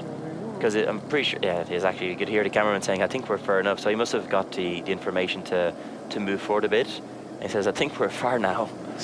But once again, I think sometimes when we see the aerial shots, you do see that they are close. And other times where you see riders giving out and it's actually not that close. No. Big effort again there by EF Education EasyPost. Another move by Ben Healy as he tries to go across. Remember, we've still got this 7-rider breakaway. Jorgensen, Mads Pedersen, Arensman, Engelhardt, Tobias Johannesson, Pablo Castrillo, and also Nicholas Broyard.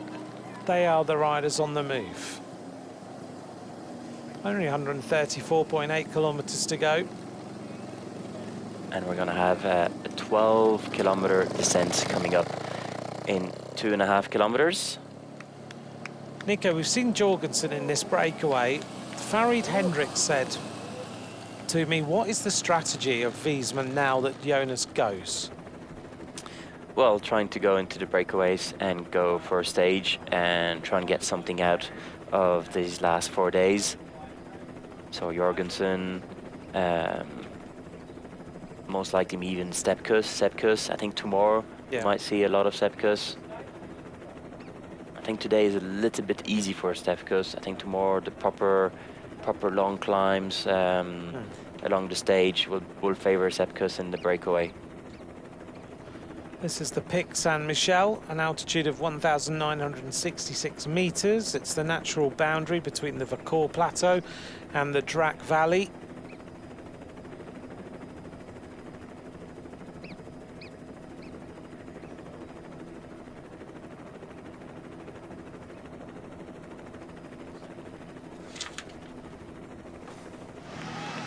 Back with our breakaway group of riders.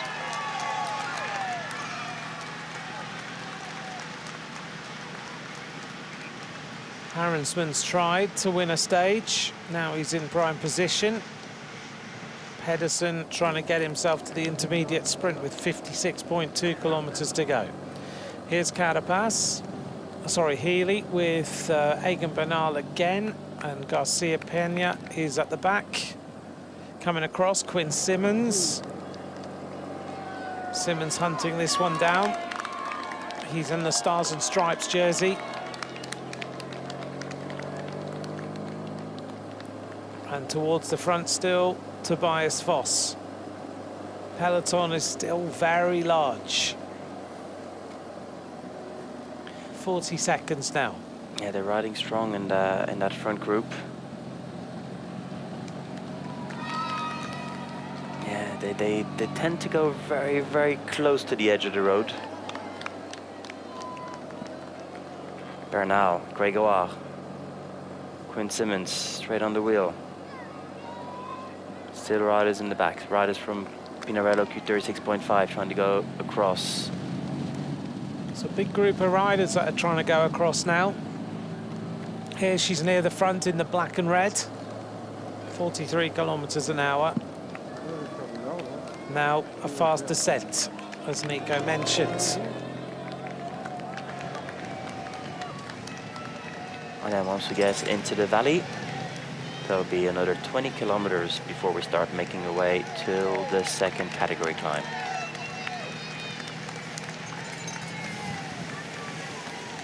This is stage 18. Welcome along. We're heading to Orsières-Melette. 6th time the Tour de France has tackled Orsières-Melette in its history. We've always had a summit finish because there's nowhere really to go after that. You just go up to the summit and that's it. Mathieu van der Poel on the back of the group. Alongside him is his teammate. And we're just enjoying also the battle for the polka dots today as we try and see whether Tadej Pogacar's lead can be taken, in particular by Valentin Paripant or by Richard Carapaz. Here's our leading group of riders.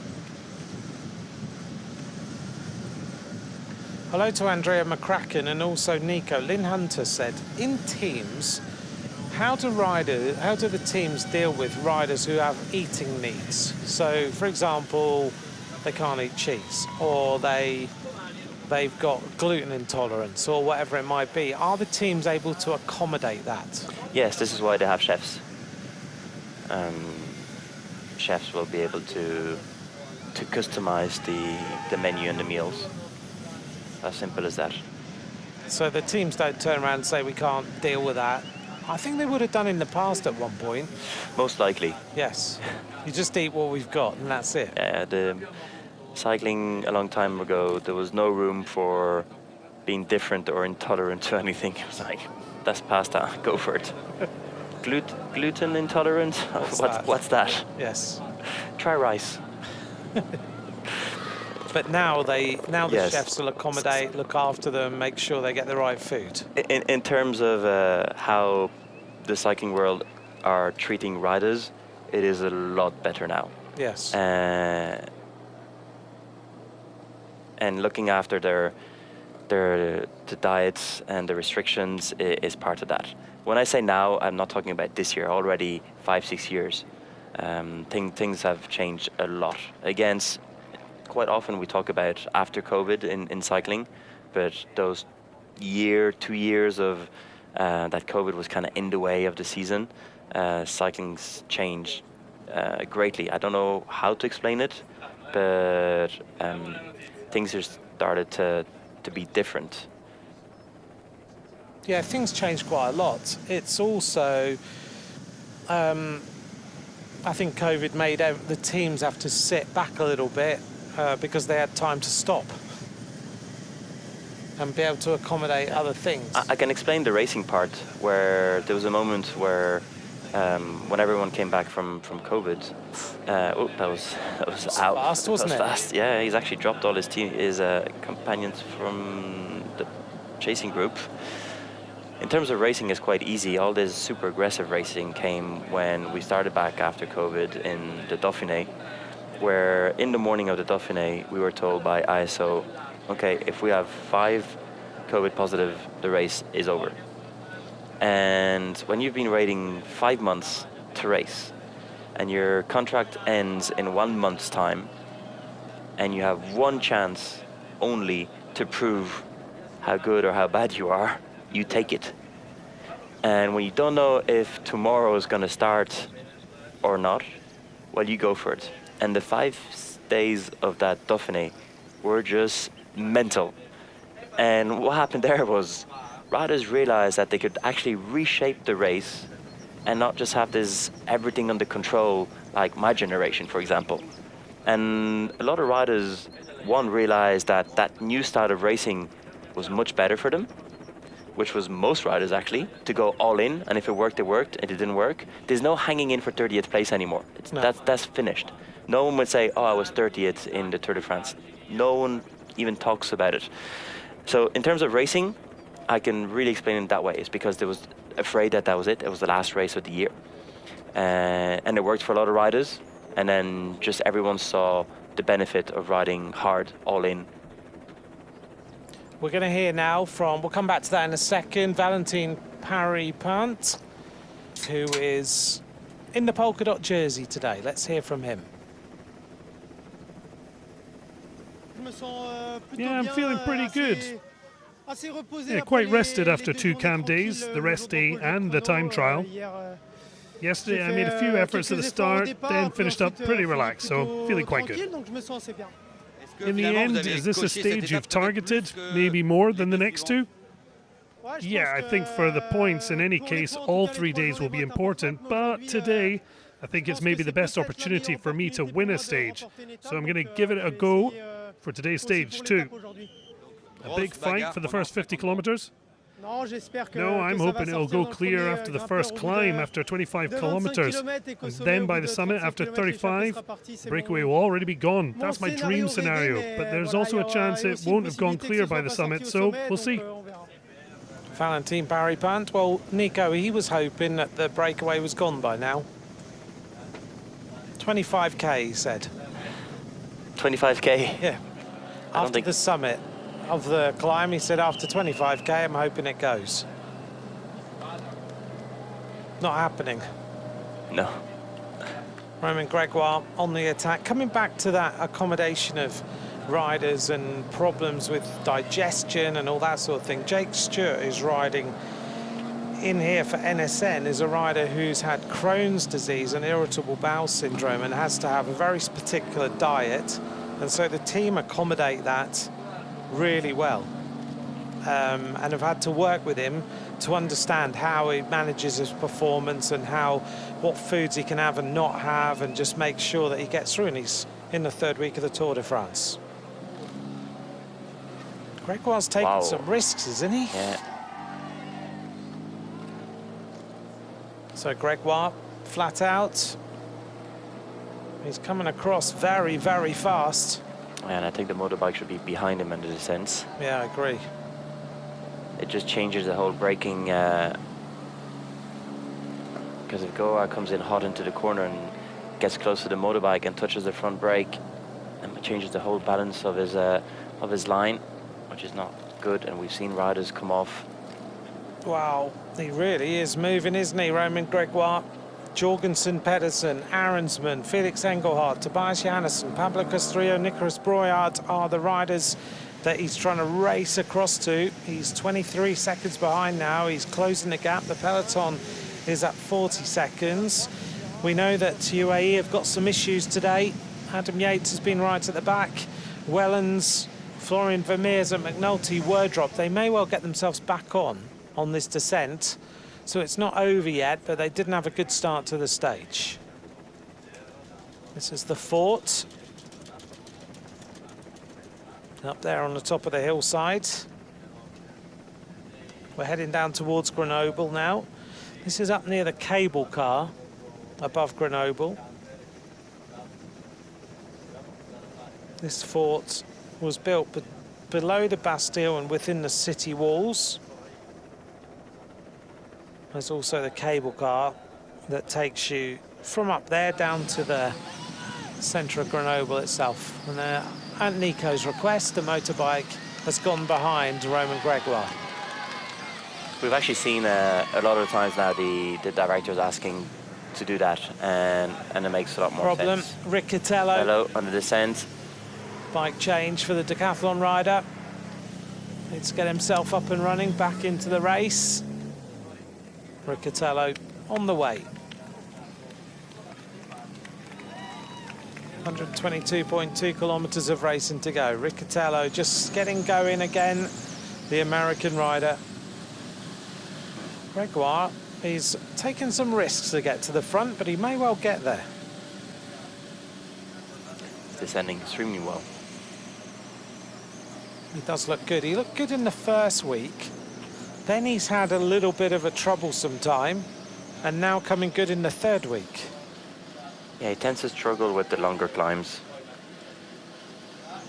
Yeah, he likes the kind of punchy days, doesn't he? French champion, won with a solo breakaway, jumped away, left his breakaway companions. It's funny the difference with Groupama, for example, and the French champion, and Movistar and the Spanish champion, where you can't even see the Spanish bands on the Movistar champion. The other day when Castrillo passed on his TT bike with the Spanish champion jersey, you think he was a former Spanish champion, he just had the bands on the side.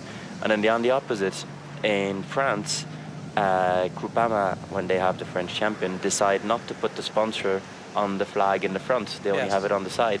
It's two very different ways of looking after your national jersey. Yeah, and they want the entire French flag there. Asgreen trying to come across. He's not having a good descent, is he? No, I don't know if he's looking for something. He had a scare, but no, he's taking it very relaxed. I wonder what happened. He doesn't look comfortable, does he? No. Gregoire looks comfortable. Just throwing the bike in there, using the whole width of the road. He's crossing 40 seconds rapidly. Leans it into that corner. Big acceleration out of there. And will get himself back up to speed. Big crowds today at the side of the road for Romain Gregoire. So that's the difficult part, trying to bridge across, but he's got them there. You can see the motorbikes. That's a great performance to go across 40 seconds.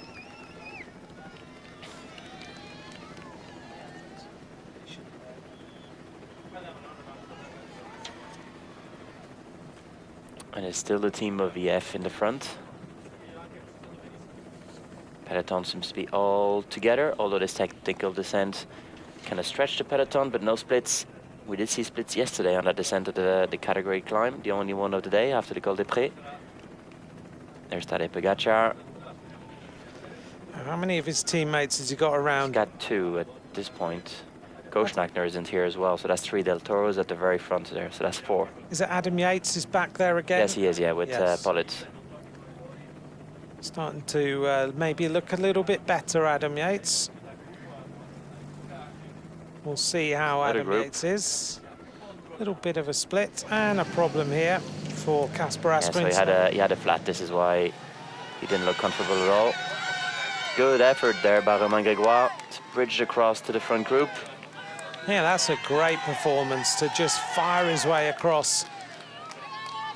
Down the descent, flat out, took some risks, and as you can see now, he's about to make the junction. 7 will become 8 riders at the head of this stage 18. And once he gets there, once a rider gets there, do they just acknowledge the riders and just give themselves a couple of minutes just to calm down? Yes, it's often the case. Not always. Depends on how the race scenario is evolving, but if you can afford taking 1 or 2 moments to skip a turn or 2, you kind of do it. Oh, Bruno, you're not looking good there at the camera. So Gregoire about to make the junction now to join up with the German champion who's just in front of him. Pedersen in the green. Needs to make sure he gets there. Strange, he can be 3 meters away and feel like nothing, he's not going to make it. Then as soon as you're on the back, weirdly, everything, you can just kind of sit down and go, right, I'm here now. So there they go. They've all joined up, 8 riders at the front of the race. Johannesson, Arensman, and here's the peloton. We're going to go back to 1971 now and take a little look at Lewis Ocaña, who was racing into Orsia Mallet in that year. Let's take a look at 1971.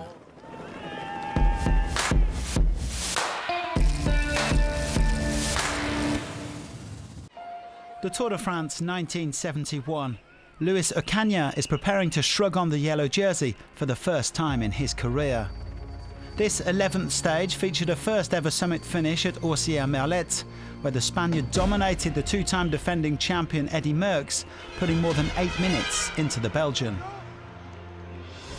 There's not much to say about today. Ocaña tamed us all, just like El Cordobés tames his bulls. There's nothing else to say. He was definitely the strongest today. Nicknamed the Spaniard of Mont-de-Marsan, his home in France, Ocaña was simply on a different planet. In the company of Van Impe and Zoetemelk, he responded to an attack from Agostino on the Côte de l'Afri, just 13 kilometers after the start in Grenoble. And the 4 men quickly opened up a significant gap. Merckx was leading the group of chasers, but seemed to be having a rare off day. Despite a change of saddle, the Belgian star couldn't close the gap on the irrepressible Ocaña.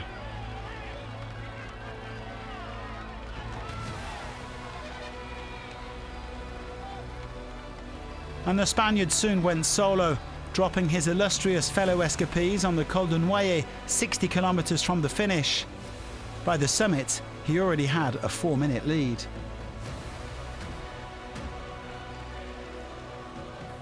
After one of the Tour's greatest ever solos, Ocaña, winner of the Vuelta a España in 1970, secured a memorable victory and the yellow jersey.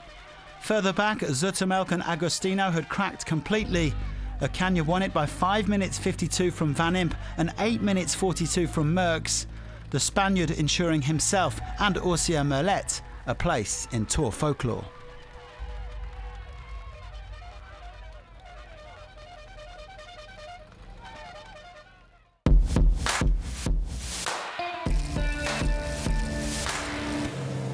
...116 kilometres of racing to go. 8 riders on the attack. Jorgensen, Pedersen, Arensman, Engelhardt, Johannesson, Castrillo, Brouillard, and now Romain Gregoire.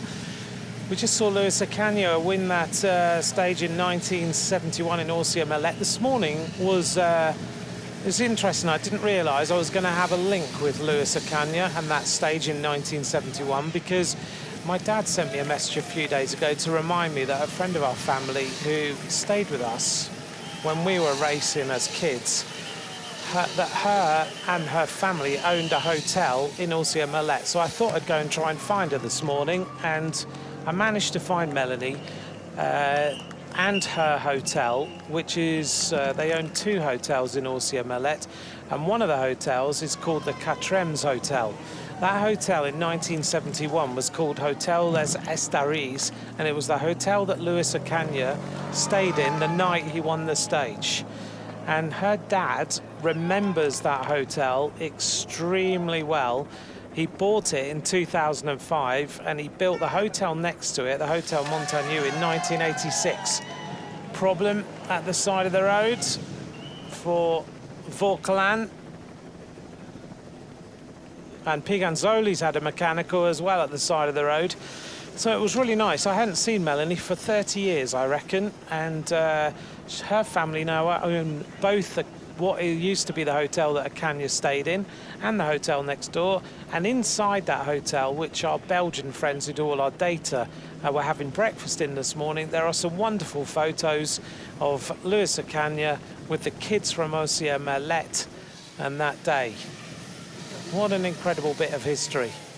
Problem for a rider who's just hit the side, almost went into the crowd. He did well to save it. And the peloton still aggressive. Whoa, whoa, whoa, whoa, watch the motorbike. Still teams who are not in the breakaway. They want to bring it back together. They know Tadej Pogačar is not going to control today. Will have been a decision by UAE because of the fact that these riders are suffering to just try and have no control whatsoever. Yes, but look, at the second you say that, we've got Neil Pollitz going to the very front of the peloton. Good. Well done. But yes, that's what I would think. I was like, okay, what's the best way to try and protect my team? Well, let the race roll. And we all know that every rider that was interviewed this morning said it was going to be a breakaway day and most likely the last chance for them. So teams... Piganzoli has got a problem. I broke the chain. Shimano are with him. Looks like he broke his chain. After we were talking about chains earlier, what should we not talk about? Everything we're talking about today actually does happen. Falkland trying to come back through the cars. Big crowd as they make their way through that town.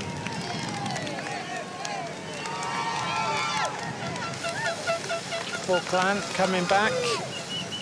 Town of Arcer, Alier and Reset. There's a military camp here known as Quartier de Reines, home to the 93rd Monument Artillery Regiment. Here's the chasers: Tratnik, Vartek, Healy, Schmidt and Raul Garcia Pena. That's a dangerous breakaway as well, isn't it? Very, very strong. Yes, let's see if Vasek will take a few turns, because it'd be good for Pedersen to have a teammate up there as well. And also for the stage, because yes, of course, for the green jersey, it's a good maneuver. Now he's not turning. That's what I thought. He's trying to... At this point, the gap is open. He should be turning. Again, there's no chase in the back of the peloton at this moment. They should be trying to bridge across and have two riders in the front. Yeah, get there as fast as possible. Yes, it's not like he's protecting his team leader at the moment. He's not doing his team a favor.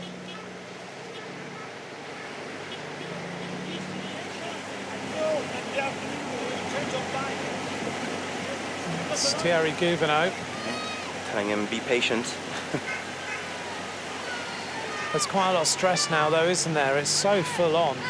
Yeah, it's full on. Riders are getting impatient. It's time to get a bottle. They were racing up the climb for almost 15 kilometers. Falkland's been back at the punch. Falkland takes a bottle on board.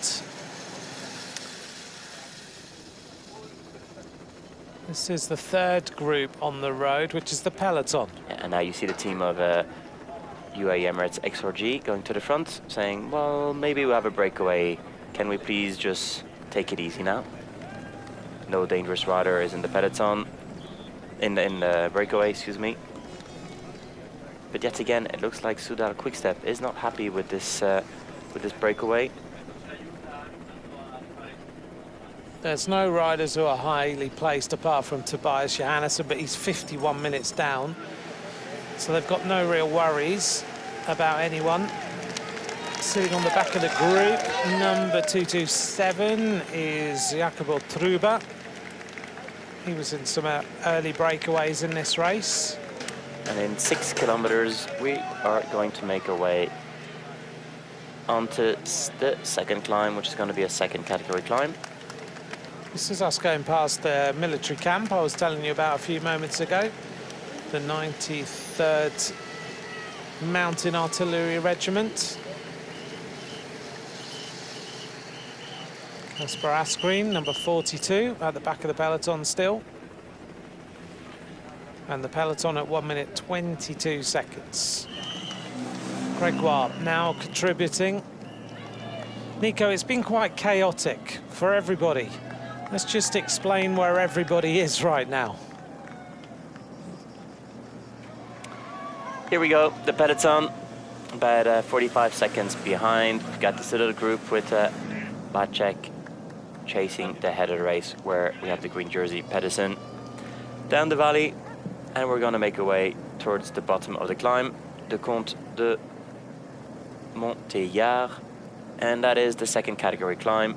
As you can see, nothing too complicated. Average is around 5%. There's a few ramps coming towards the finish there of the climb. The last couple of kilometers are harder. The climb in total quite long, almost 10%, and then not a long descent on the other side. You could just see from the profile it's only about a 2-kilometer descent, and then you're on this plateau for a long time.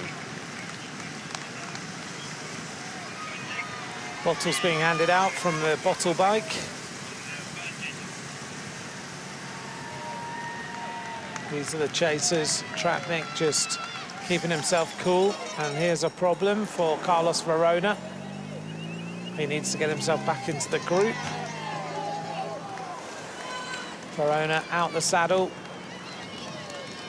I thought it was funny in that Legends film we saw a few moments ago that Eddie Merckx having a saddle change whilst on the move.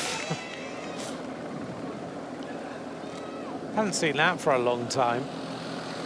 Now Soudal Quick-Step are starting to move to try and put Valentin Parry-Pant into the lead.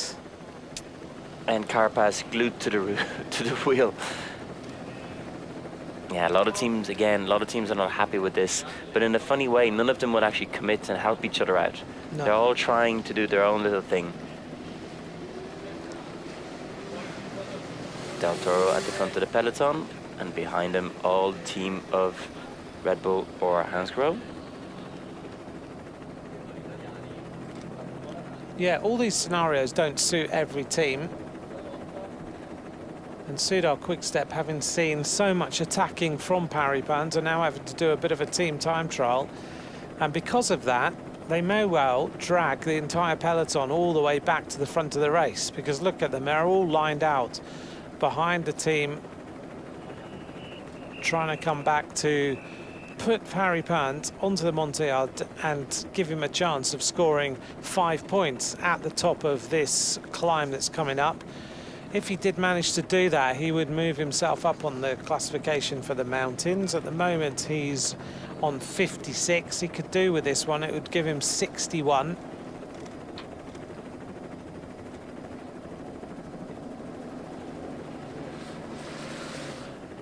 Now, the 18th stage has seen the leadership change in the Tour on 2 occasions. One was in 1953. The yellow jersey changed to Louison Bobet.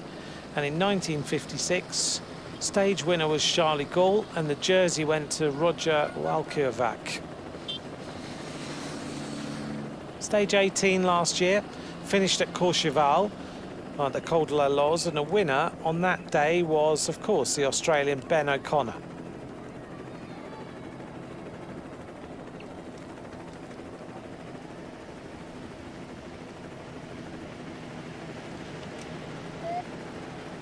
And now we even have the team of Total.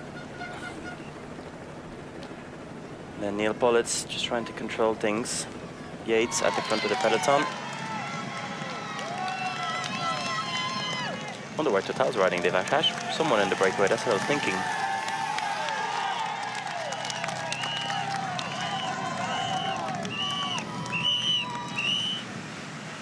Mauro Schmidt, the chasers, are still at 58 seconds. Gap is closing very quick. King of the Mountains is at 112. And the peloton's only at 125. Don't forget, you can get the app of the Tour de France. Scan the QR code, download the app. It gives you all the information you need about the Tour and the different stages that you're watching.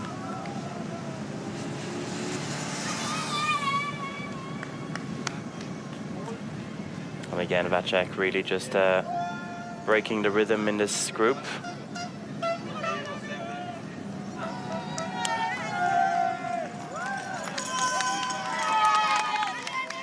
And the riders from Soudal, Quick Step, about to bridge.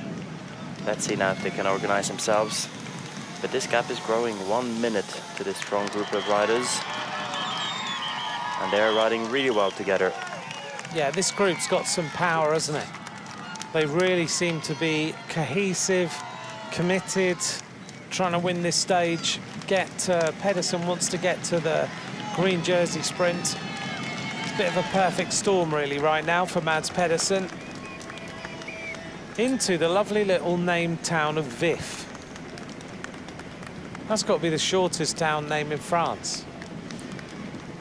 Last year, the town of Champollion hosted the start of the 18th stage, headed for Courchevel, where Ben O'Connor won ahead of Tadej Pogačar and Jonas Vingegaard. Population of 8,600 people here.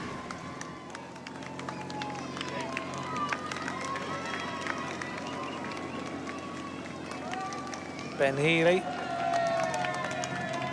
Vermaeke, Laripant, Traknik from Red Bull Bora, Garcia Pirna, also a good rider, Jasper Stuyven, very active yesterday, brilliant ride. Watch out there on the curve and the roundabout. Okay, so Vacek now sitting at the back of the group, so that's fine. They'll be able to ride, have a bit of cohesion. Still teams have missed this group though. No Cofidis rider. No. No Picnic Post-ANL. We're heading along the Drac River now, a tributary of the Isère, 130 kilometers long. And you can just see in the background the peloton hasn't given up, still attacks. Castrillo on the back of the group, just takes a bottle on board. The town we just went through is well known for being the place where Jean-Francois Champollion was living.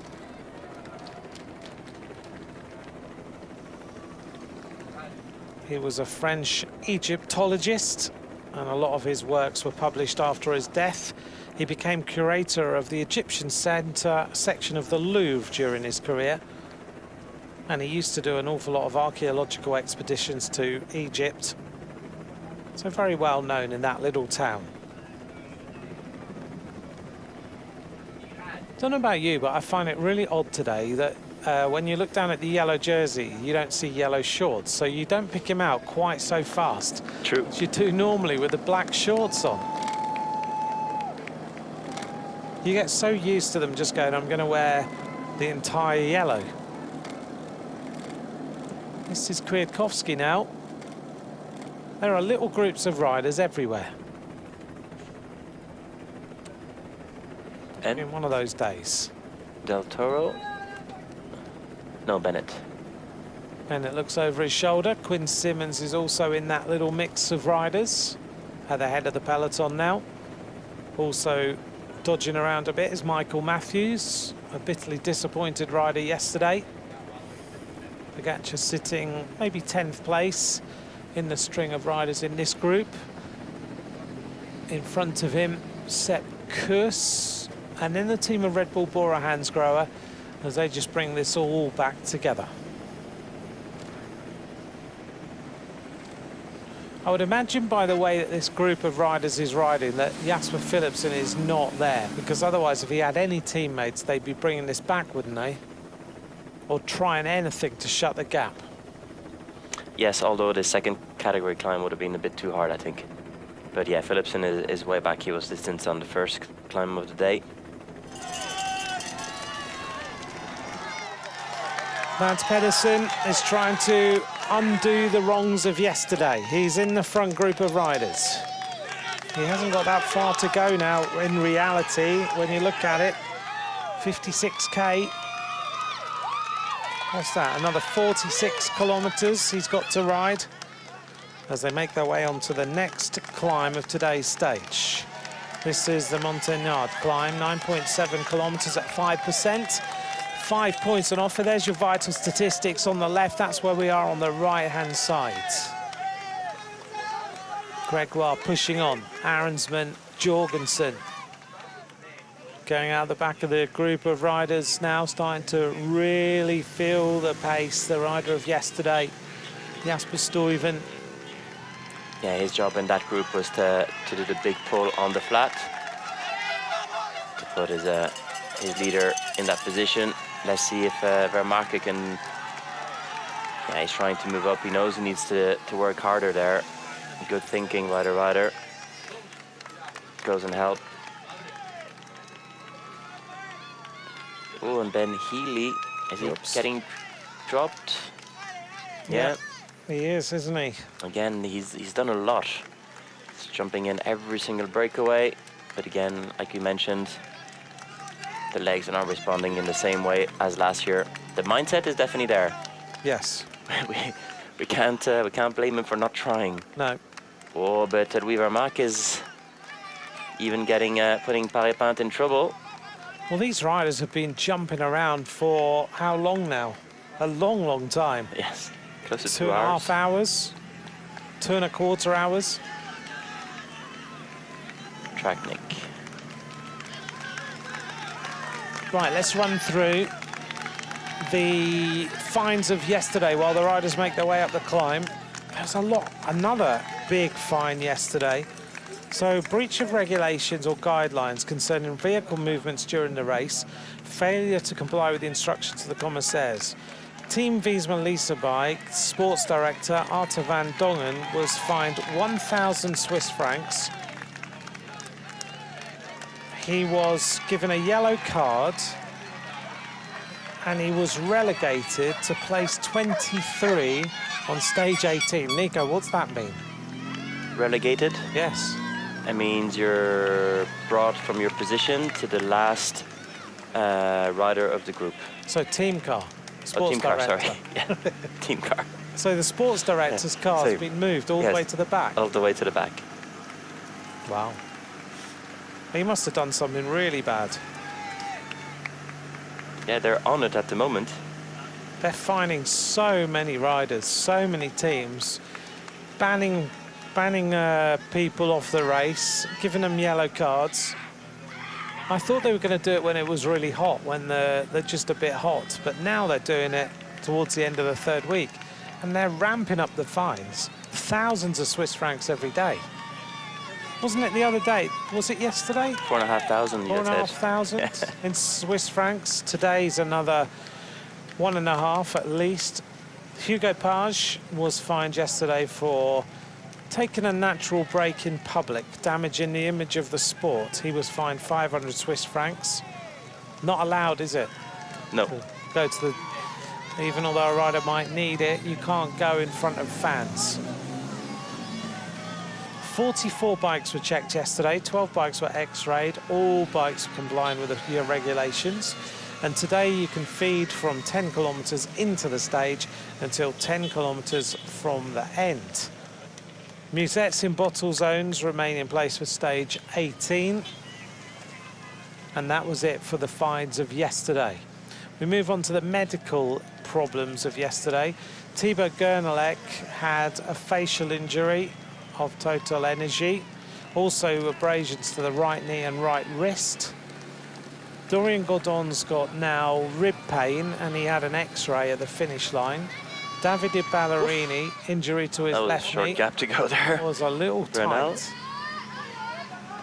Fred Wright had a right knee and left hand injury. He went to the mobile x-ray. Look how quickly Bernal is coming back to this group. He is flying, the Colombian champion. That's impressive.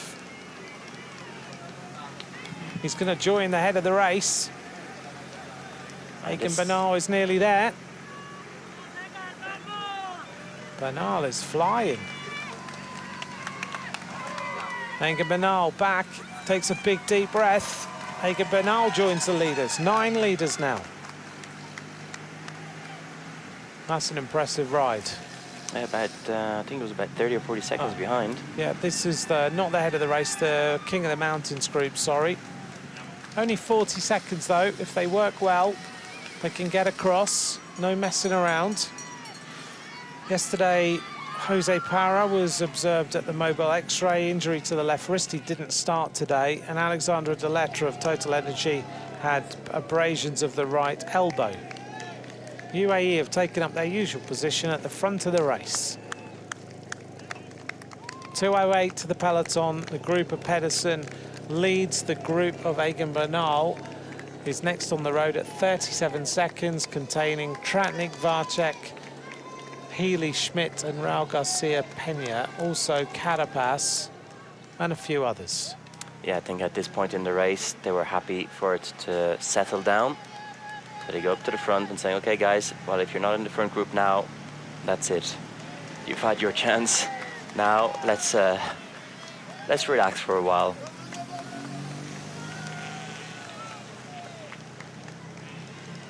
We're inside the magic 100 kilometers to go. He's starting to suffer, but he's working well. Harry Pant with Carapaz, with Mauro Schmidt, with on the back, Egan Bernal. It's funny, it's just these two riders, though. The other riders are not committing. I would have thought that maybe Garcia Pena and this is also the middle group now. That's a long chat. There's so many EF riders. I'm sure Caruso's saying, why don't you guys ride? Because they've got Bourdin, Healy, and one other rider, Fulgren, all in the same group. And yet none of them are doing any pacemaking. Finally, they start. Fulgren starts the acceleration. Because they realized that the peloton had stopped, but it's a bit late now. There's more riders attacking. Fulgren and Bourdin, behind him Caruso. Michael Stora's in the black and red. See him. Magnus Cort in the red and white as Danish champion. Coming up onto the wheels, more riders. Aina Rubio's there in the colours of Movistar. Damien Howson in the colours of Pinarello. Interesting moments in the race. Yeah, they're not happy there altogether. Bit of a chat going in that. Oh, crash. Anna Scarseth.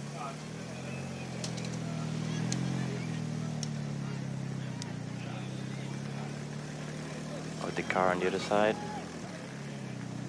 What happened there? Must have been a touch of wheels between teammates.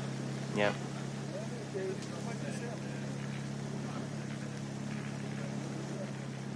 Scarseth up and running for Uno X Mobility.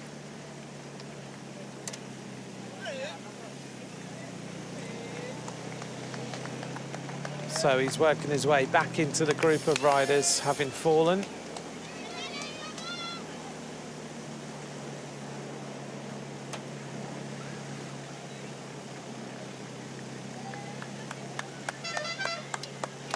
Trying to get some, he's getting bottles. No, that's it, all good. He's gonna make his way back into bed. No, he's gonna stop. I think gonna change bikes. Yeah, decide he's gonna change bikes. Fixes the sock. Don't forget your head unit. Doctor's double checking, not the best way to park, but he's just double checking. No, not interested. Get a bottle. Good job, mechanic. And off you go.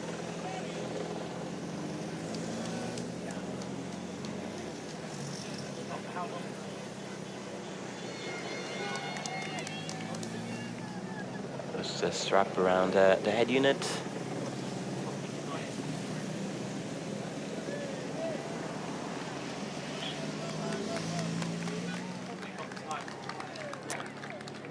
And that's that second group now. It looks like everyone's come together.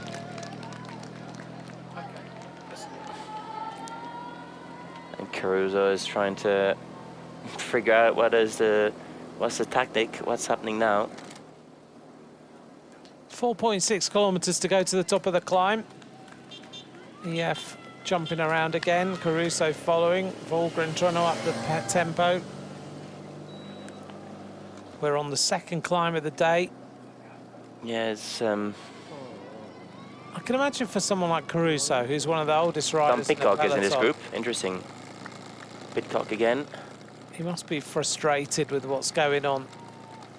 Here's Scarsaith. We're going to go inside the peloton in a second and take a look at some of the inside action of yesterday's stage as Scarsaith comes back after his crash.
Always interesting to see these onboard camera shots.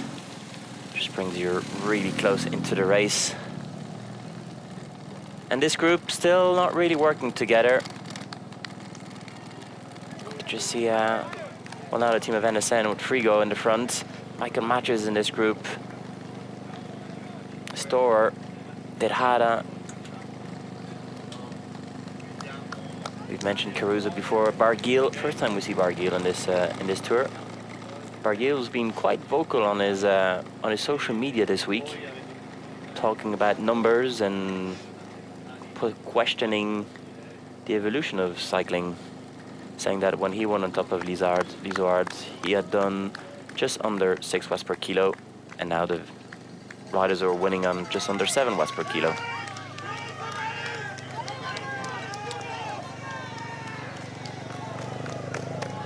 Grégoire I still think they should have let him keep his special edition Bastille Day bike. Is he on that today? No, he's not. That's what I'm saying. Has he only been allowed it once? Once. I still go back to the video at the beginning of the Tour de France where the team were trying to bargain with the sports director to let them keep their bikes if they won a stage. Paris-Pinte. This is the polka dot jersey group. He's only 26 seconds from the front, Paris-Pinte. He makes his life very hard, doesn't he? He's constantly having to jump across the groups. Then he gets dropped again, then he comes back again, he goes back to the front. He ends up winning the points. Yeah, he's quite a fighter. He is, absolutely. And he's really struggling to get rid of Carapaz. There's only 5 points on offer at the top of this, which will put, actually, Paris-Pinte into, if he can get it, 61 points. He'd still be 9 points behind Pogačar. Let's just update you. This is the situation. We've got a group of 8. Jorgensen, Pedersen, Arensman, Engelhardt, Johannesson, Castrillo, Gregoire, Brouillard. Behind them, a group of 6. Adam Yates asking for the team car. Vardsek, Carapaz, Bernal, Valentin Paris-Pinte, Mauro Schmidt, Raul Garcia Peña. Then a group of 12. Then the peloton. There are groups of riders everywhere. Adam Yates trying to cool himself down again. It's not looking good, but he's still there with 94 kilometres to go. But it's not far away where he had to set up yesterday. Egan Bernal. Do you know, if Egan Bernal won the stage today, I would not be disappointed in any way. Can you imagine?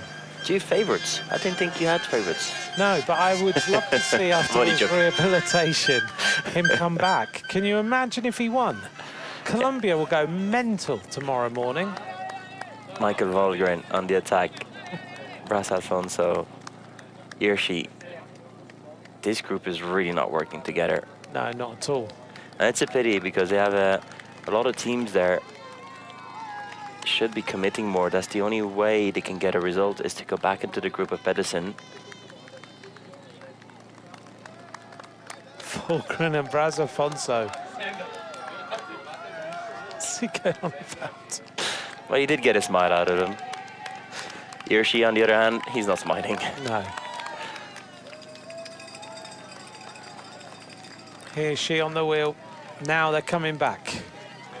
The top of this climb is only a kilometre away, and they are almost on the back. Paris-Pinte looking really urgent. Yeah, he needs every single point, and more actually, unfortunately for him, but it's at least if he can try and get these 5 points. 5 points on offer, 3 for second, 2, then 1. In this group, it's literally just been Carapaz and Paris-Pinte riding. Everyone just been sitting on them. I would be so frustrated, doing well to keep their control. As a nice aerial shot there of the peloton, you can just appreciate how long the car cavalcade is. And it's the team of UAE Emirates XRG in the front. Neil Pollitt, and he's got all the Red Bull Bora-Hansgrohe team behind him. Del Toro and Gosnacker just around Tadej Pogačar. And it's actually been the first time in 4 years that he's worn the black shorts. Is it? Yeah. I was thinking it, because always when he's in yellow, you look down and you see the yellow shorts. It's been 4 years since he's worn it. That's incredible. So we weren't the only one that spotted it, because the stat came out on social media. Yeah, it's Someone really saying, rare. we're not used to seeing him with the black shorts. No, not at all. All right, let's see now how Vacek is gonna be behaving in this group. Heading towards the top of the climb, 600 metres to go. A quick hello to Catherine Craig and Tack Napier. They are wanting to know how Adam Yates is today. Well, right now, we're not too sure. We think he's on the edge a little bit. He's definitely started, as Valentin Paripant gets himself to the front. Carapaz, his constant companion, is just smiling away behind him. And there's 5 points on offer. Carapaz is on 48. Valentin Paripant is on 56. And there's a real battle between the Ecuadorian Eagle and the rider in the polka dots. Valentin Paripant, full polka dot socks, polka dot ends to the shorts. Checking at Carapaz. Carapaz isn't bothered. He's just waiting. He believes he can take the polka dot jersey. Vardsek on our left-hand side, they're almost there, 220 metres. Carapaz winds it up a little bit more. Valentin Paripant gets set. All the other riders aren't worried at all about what this contest is going to be. But the King of the Mountains jersey is up for grabs. Here they go again. Valentin Paripant with a real explosion of power on the front. Carapaz dodging around behind him. Yet again, it's Valentin Paripant over the top of the second climb. And Carapaz just happy to be on the wheel. Not really contending it, just there, picking up a few points here and there just in case. But I think he really has his eye on the stage victory today. It's a big, big chance for Carapaz. Actually, this morning, when we were asked about our favorites, I think out of the 14 of us, was it 7 or 8 of us that did Carapaz? Yes.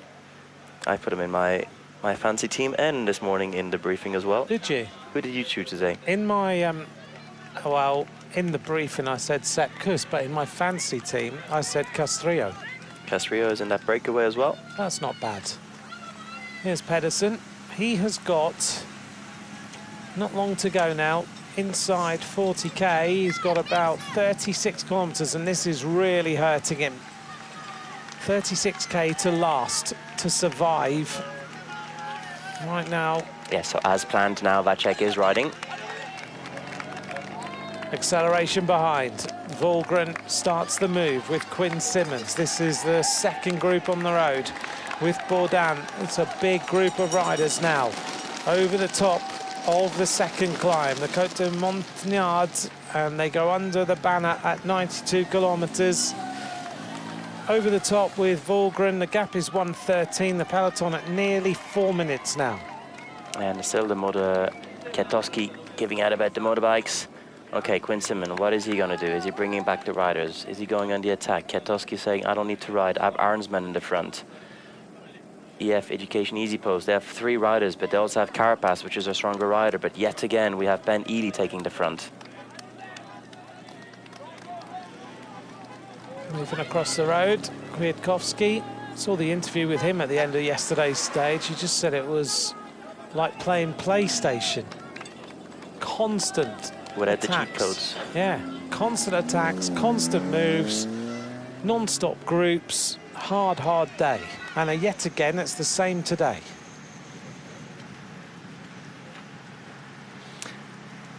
So they're going to stay on a plateau for a while. And then at kilometer 81, so 10 kilometers on this plateau, short descent, and they will go. They will start the third category climb. The Côte de Terrasse, 3.4 kilometers, 6.6%. 14 riders in the lead group now. Jorgensen, Pedersen, Vardsek, Carapaz, Bernal, Arensman, Valentin Paripant, Felix Engelhardt, Mauro Schmidt, Tobias Johannesson, Pablo Castrillo, Raul Garcia Peña, Roman Gregoire, Nicolas Briard. That is the front group of 14, chased now by a group of 28 at 1:14. Next climb, Côte de Terrasse.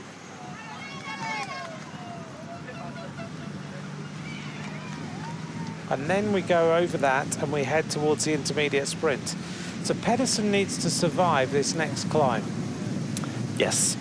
After that it's pretty much, I won't say flat, but undulating, but no big major climbs. There's a few kickers, 500 meters, 1.5 kilometers.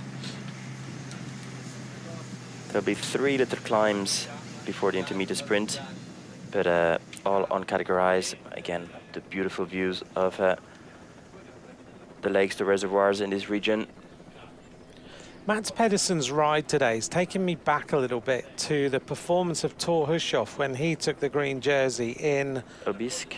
2010.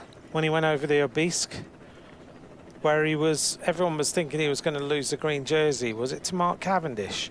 And he thought, you know what, I'm going to show him. So he went on the attack in the mountains, over the mountain, down the other side, took the green jersey points, took the green jersey, took it all the way to Paris. And won the stage.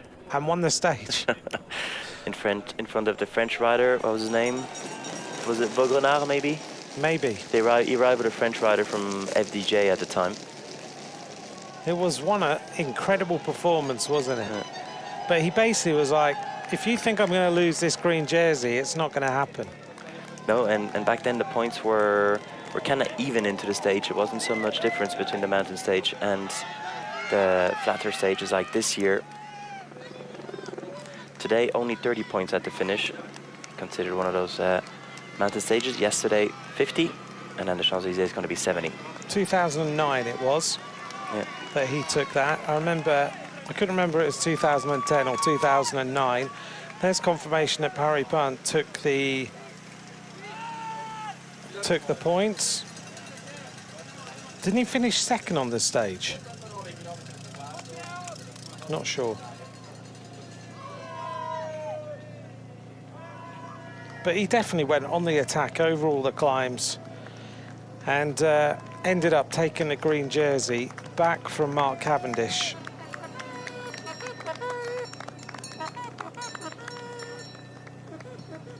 Vasek in the front, doing his pull. Pedersen, again, courageous ride by Pedersen today.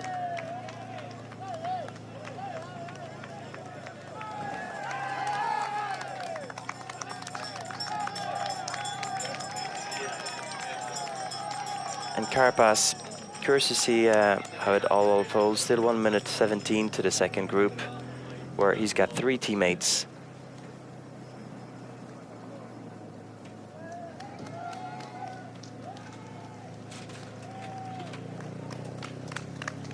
And Johansson this morning, who said that the perfect day with him would be in the breakaway and that he could go all in on the last climb. Well, it's looking good for him so far.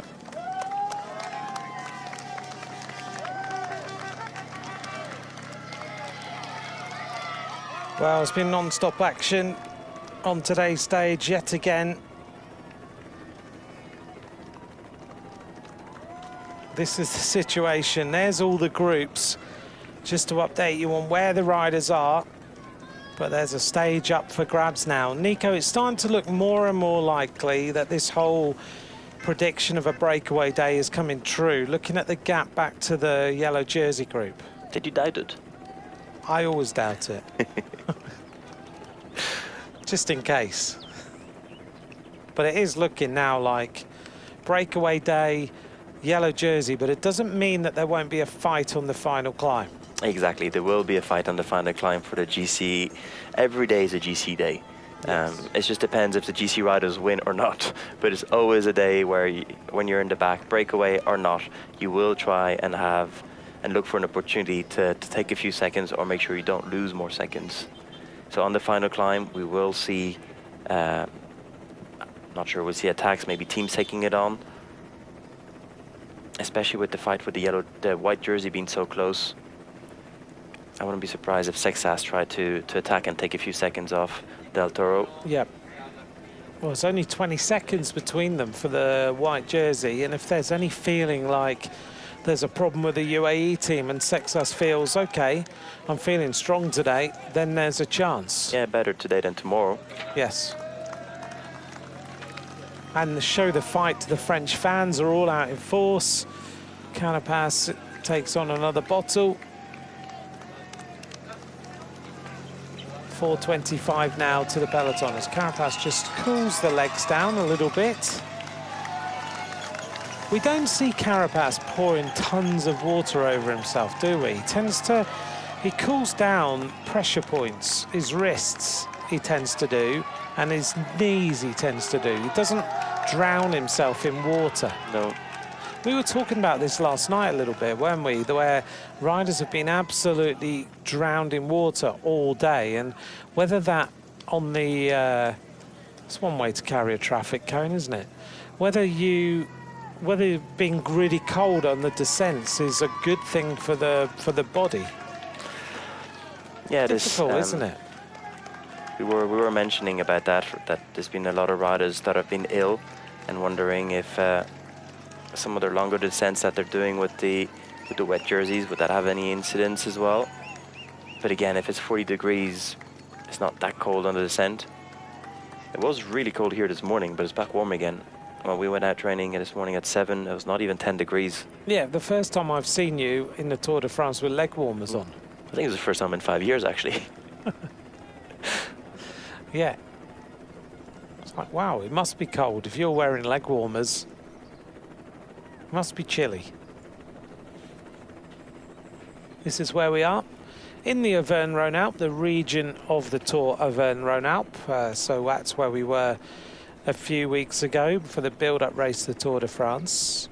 I think you were copied on this question as we head towards the top. Megan Calmo sent us a message, say, could we quickly just talk about talent development in different countries as to whether, because certain countries, in particular USA, is all about Olympic sport and talent development, whereas in cycling in different countries things are treated differently. But talent development now is all about the World Tour teams trying to find the best riders.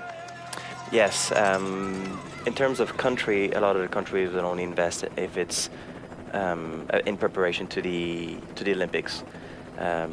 Younger riders will be on karting programs, get funds by the Olympic committees. And then in the World Tour, well, it's more through the development teams, and already from a young age, from almost coming out of juniors. But every country, every team has a different way. It depends as well, once again, on budget.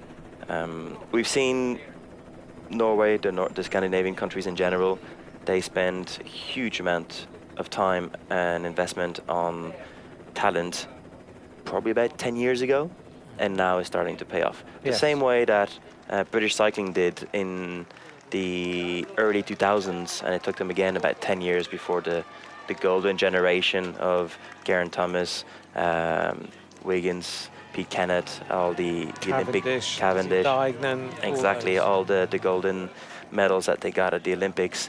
That also came out in the 10 years after.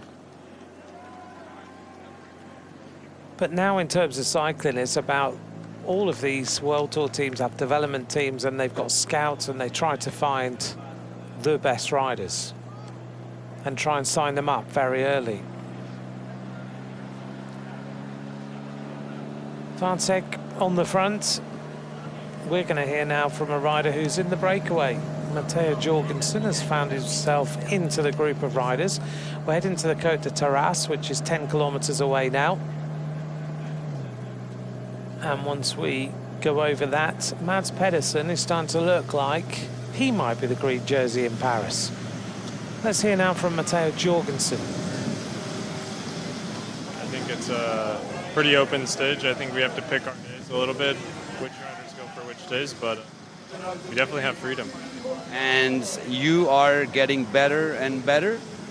Yeah, I mean, relatively. I think the tour, every stage that goes by, you get a little more tired. Every morning you wake up a little bit more. Your eyes take more energy to open, but in terms of sickness and the healing from the crash, I think I'm getting better. Today the battle is going to be potentially in the first 50 Ks. The first 50, the second 50, the third 50, and then also the last 45, I think. Thank you. A good summary from Matteo Jorgensen. Exactly. Everyone asking about when the breakaway would go, and Valentin Paripin wanted it in the first 25k. Jorgensen a lot more realistic. It's full on, isn't it? Conversation between the two teammates. So the souvenir you were talking about earlier on, it was actually on the descent of the Grand Bornand in 2009, and then he sat up. Yes. Went for the point. Up. Yeah. And the obese stage, that was another year, and that's the one that I think he won. Yeah. In front of the French rider. So that day in 2009 was to the Grand Bornand, wasn't it? Mm-hmm. And he just got fed up. He was being challenged by Mark Cavendish, and he thought, well, I can go up this mountain and Cavendish can't, so I'm just going to go on the attack and I'll take the green jersey. And went flat out down the descent. Yep. Took the point and sat up. Very impressive. I can remember talking to him at the end of the Tour de France in Paris about it. He was very pleased with that day. It went well. 59 kilometers an hour. Valentin Bariban on the front. 49 seconds to the group of Quinn Simmons. If Simmons can get across here, Lidl Trek have got 3 riders in the front group. And it's coming across very, very fast, because we're hearing on Radio Tour the warning to the cars. But the group behind Nico is 28 riders. Yep, and now we see all the teams that do not have a rider in the front trying to bridge across. A lot of good climbers. Might change the dynamics of this breakaway later on. Now, the problem could be if they come across before the climb, and you then have the likes of Michael Storer, Guillaume Martin, Ina Rubio, George Bennett, Ben O'Connor, Caruso, Kwiatkowski, Alex Bourdin, Ben Healy. This could cause Mads Pedersen a big issue if they start attacking on this climb. Yes, I do think that once they will regroup, we might not see attacks straight away. Especially now they know the gap is almost, well, for that group, 4 minutes to the peloton. I think at this point they will still try and work together. Also, it's only, was it 3.5 kilometers at 6%. If Pedersen survived 11 kilometers, I think he can survive 3.5. And then we're straight into the intermediate sprint at 56 to go. Is the intermediate sprint at the bottom of a descent, or? It's a rolling road, actually. From 3 to 2, it goes down. From 2 to 1, it goes up. Then it goes down 500 meters, and then it spikes up. It's a bit more technical intermediate sprint. Into La Motte d'Avelan. The Mine Image Museum is down here, built on a former underground mining site. Tells the story of the plateau and the extraction of anthracite, the finest coal in the world. Created and maintained by former miners, the site offers a comprehensive look at a miner's way of life. Nils Pollitt on the front. A lot of mines in this region. We're going to go through the town soon of Sussville, which has another mine, drilled in 1948, the Villaret mine. And Red Bull Bora Hansgrohe, all surrounding Remco Evenepoel, with Nils Pollitt on the front of the peloton. Sexas's team in that mint green of Decathlon with a dark blue, little touches of red here and there, as they get ready for the final climbs of today's stage. We've still got 3 climbs remaining: Côte de Terrasse, Côte de Saint-Léger-le-Malaise, and the Orsia Malette climb, which will end today's stage. But the stage has moved on pretty rapidly today. 80 kilometers of racing still to go. Once we go down to La Mure, was the start of a stage of the Tour de France, heading to Serre Chevalier in 2017, where Primož Roglic claimed his first victory in a Tour de France ahead of Rigoberto Urán and Chris Froome. Very fast now through Sussville. In fact, this is La Mure we're going through now. I was just talking about this little town in the Isère. This is the N85, known as the Route Napoleon, which links Grenoble to Gap. Starts just outside Nice. Does it? It's all the way up here. Yeah, and goes all the way to Paris. That's the road that Napoleon used to conquer France. To Paris. Yeah. Well done on your French history. I mean, I lived 15 years in Jean-les-Pins. It's like the typical story. It starts in Jean-les-Pins. Every year there's the anniversary, and they replicate the boarding on the beach of the Napoleon army coming back from Corsica in Jean-les-Pins. Okay. And then I used to train quite a lot on the Napoleon Road from the road from Jean-les-Pins all the way to Grasse and all those climbs. But yes, then it goes all the way through some beautiful countryside into Grenobles, into Gap, into Grenobles. Could you ride the N85 all the way to Paris on a bike, or is it too busy? Some portions are very busy. Be quite an excursion, wouldn't it? Retrace Napoleon's route. Good bike race. Yeah. Well, look down on the peloton now. 77.8 kilometers to go. We've got 2 kilometers now to the Côte de Terrasse. The group behind has not quite made the junction yet. On the front is Matteo Jorgensen. And they're sharing the pace, making well between them as we head towards these next climbs. 14 riders in the front group. Let's just update you on them again. Jorgensen at the head of the race a moment ago. Pedersen, Vardsek, Carapaz, Bernal, Arensman, Valentin Barry-Punt, Felix Engelhardt, the German champion, Mauro Schmidt, Tobias Johannesson, Pablo Castrillo, Raul Garcia Piena, and Roman Gregoire with Nicolas Broyard. This looks like the Villaret mine that they're going past.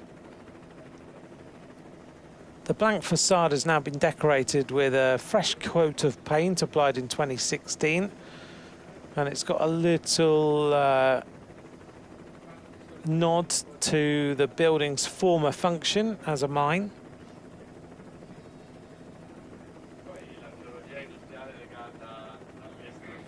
Once we get to the Côte de Terrasse, we go past the EDF hydroelectric dam at Saint-Pierre-Cornier, a 20th century dam built on the upper reaches of the Drac.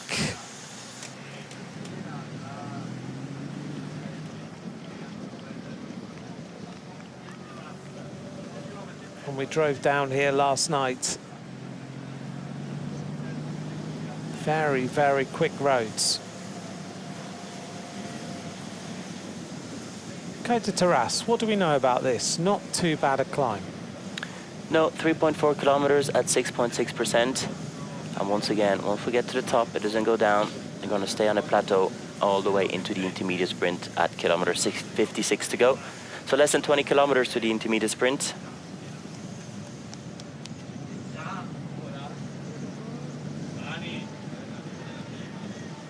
On to the climb. Côte de Terrasse, there's the vital statistics. This is where we are on the right-hand side. Let's see how they ride this one. Pedersen just needs to haul himself over the top onto the descent, and then he can start to breathe a sigh of relief. Then he needs to win the sprint. I don't think he's going to get much competition in that intermediate sprint. None of the riders on that group have the need to go and challenge him.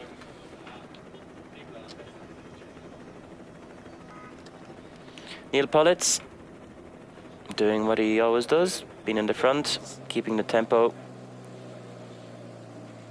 getting the gap under control. 53 seconds to this group. This group is not making any inroads, is it? Despite how many riders are in here, but maybe that's the problem. 28 riders in this group. And it's the same few riders every time the screen is on that group. It's the same 2 riders. Frigo doing a lot of the work. Caruso sitting on, but I haven't seen him take any turns. Is there a rider here that could be a problem for his teammate of Lenny Martinez? I don't think there is. I don't think there's anyone who's a problem at all. All of the riders in this group are an hour plus down. And no one is a danger. In the front group, Carapaz and Egan Bernal. But that's about it. Everybody else is way down on the general classification.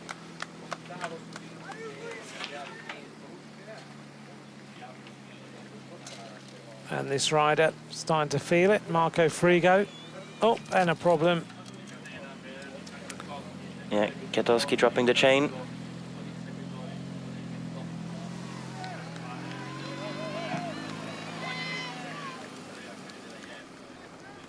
I wonder what NSN was doing, who they were riding for. He's the only rider there. There's Lamure.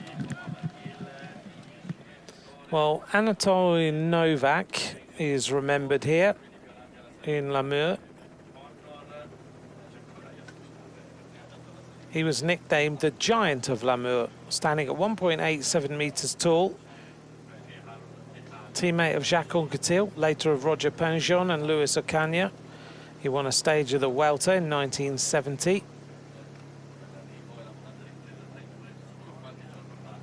We've been here with the Dauphiné before, where Simon Spilak took the stage victory. Today at the race start in Voiron, there was the presentation of the Trophy of Fidelity, the Fidelity Trophy, to those who have taken part in 20 tours. So Stephen de Jong, Director Sportive of Lidl Trek, Michele Pallini, the assistant at XTS Astana, Frederick Bourdon, assistant at Cofidis, Sebastian Eno, Director Sportive at Cofidis, and Mark Patry, the assistant at Soudal Quickstep, were given an honour this morning, which is something that happens. How many have you got? I'm not sure now, actually. I need to add it up. Quite a few. Close to 20? I've never added it up, actually. It's close. How many have you got? 15. 15 now. Still have another few to go before I get the trophy. 15. You're not far off, though. No. So, yes, there's nice presentations for Stephen de Jong. We'll brighten his day up after yesterday. Michele Pallini, Frederick Bourdon, Sebastian Eno, Mark Patry. They were presented by Thierry Gouvenaud with their little trophy to have taken part in various guises in 20 tours. Bernard Marais looking for his team car.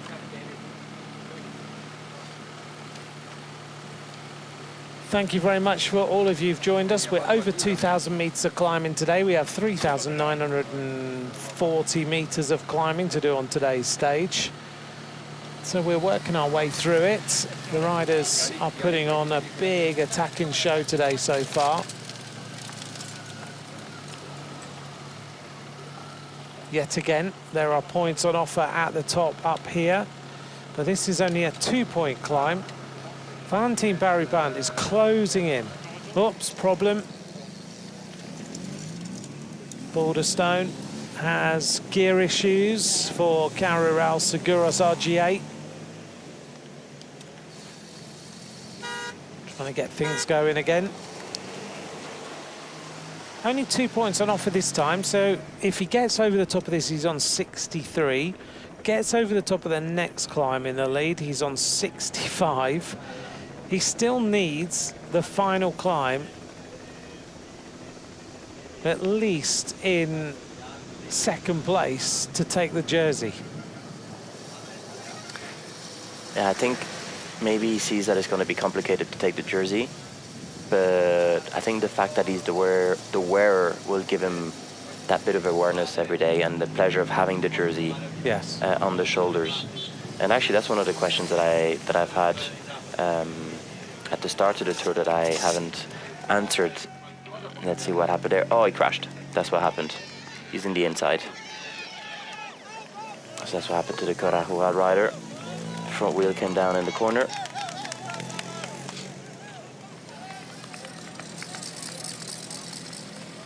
And I was asked why are the leaders' jerseys not being able to do a special jersey with the 2 polka dots, and it's as simple as this, is sponsorship reasons. When a sponsor comes in and asks for the sponsor to be right in the middle of the jersey, if you have 2 jerseys, well, it just doesn't work. So the second rider will wear the jersey. Rather, this is why on the podium, the leader will go and get the jersey on the podium, but he will not wear 2 jerseys. It wouldn't be giving the advertising space that it's been agreed. Bernard Marais in all sorts of trouble. He is, isn't he? It's quite a cool idea, though. If you were wearing polka dots and yellow, you had half yellow, half polka dots. But we'll never dishonour the yellow jersey. Yes, and again, if, for example, Leclerc paid to have their full name on the jersey and you only give them half the name because it's with Crédit Lyonnais, it just doesn't work.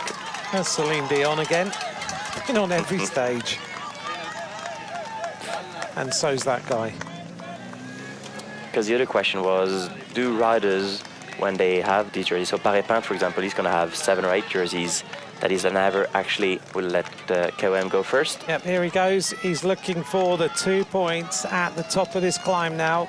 Valentin Paré-Peintre, yet again, with a little bit of Velcro behind him. Richard Carapaz is following him all the way to the top of this rise, the Côte de Terrasse.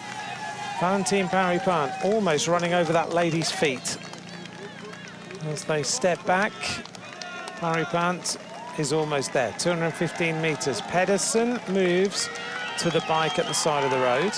He knows that this is basically his finish line now. Get over the top of here, over the plateau, down the other side. Here goes the familiar sprint. Carapaz trying desperately to beat Valentin Paré-Peintre to some climb, but he's not going to. He sits up, Valentin Paré-Peintre goes over the top, and he scores another 2 points. No, he's not. He doesn't want to beat him. He's just happy picking up the points. So another point to Carapaz, 52 to him. So, for example, Paré-Peintre going to go home now with probably, was it 8 or 9 polka dot jerseys?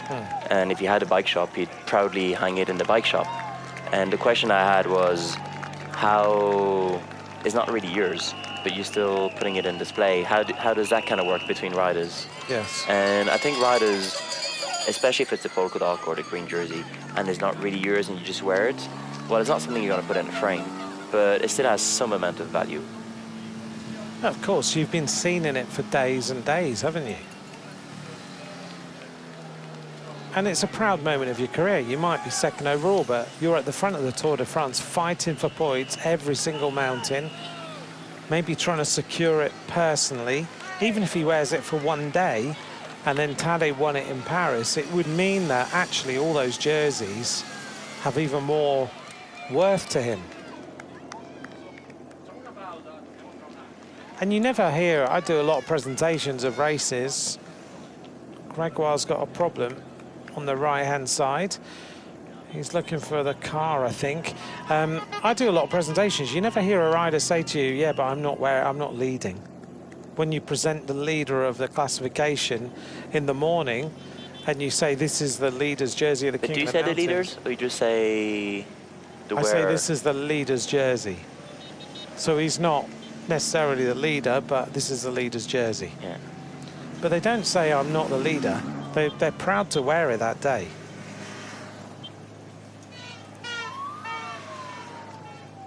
We're going to take a look. We were talking a while ago about preparing the next generation of riders and looking for them and finding them. This is called Tour in Training, preparing the next generation.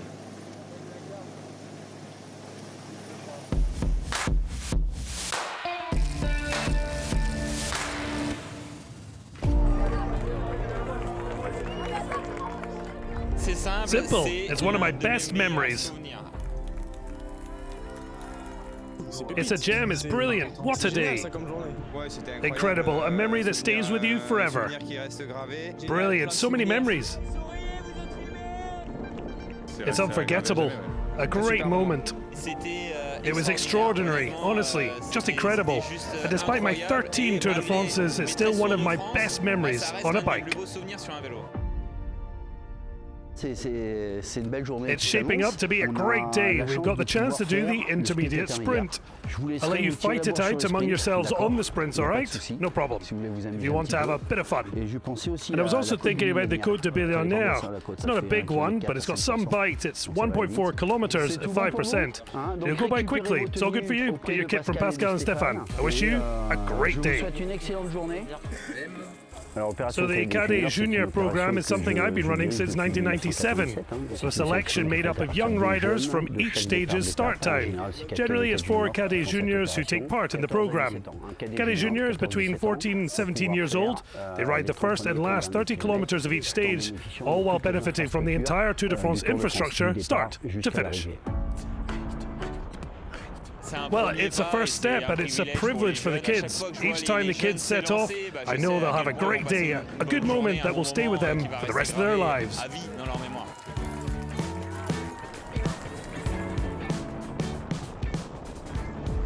It was really good. I was very young. I could ride along the route of the Tour de France. It was really extraordinary. I remember winning in Bourg-en-Bresse, a home battle for me to raise my arms at the finish on the Tour de France. Incredible. I can almost say I've won a stage of the Tour de France. It's one of my best memories because it was my dream to become a professional. And in a way, it gives you the opportunity to realize just how big the Tour de France is and how magical it is. I'm delighted they're able to make the most of this whole day, and that'll give them a taste and desire to keep going in this sport. I'm at the Flamme Rouge. For anyone who doesn't know, it's genuinely something you have to experience. It's exceptional, and honestly, I loved it, and I'll keep very good memories from it.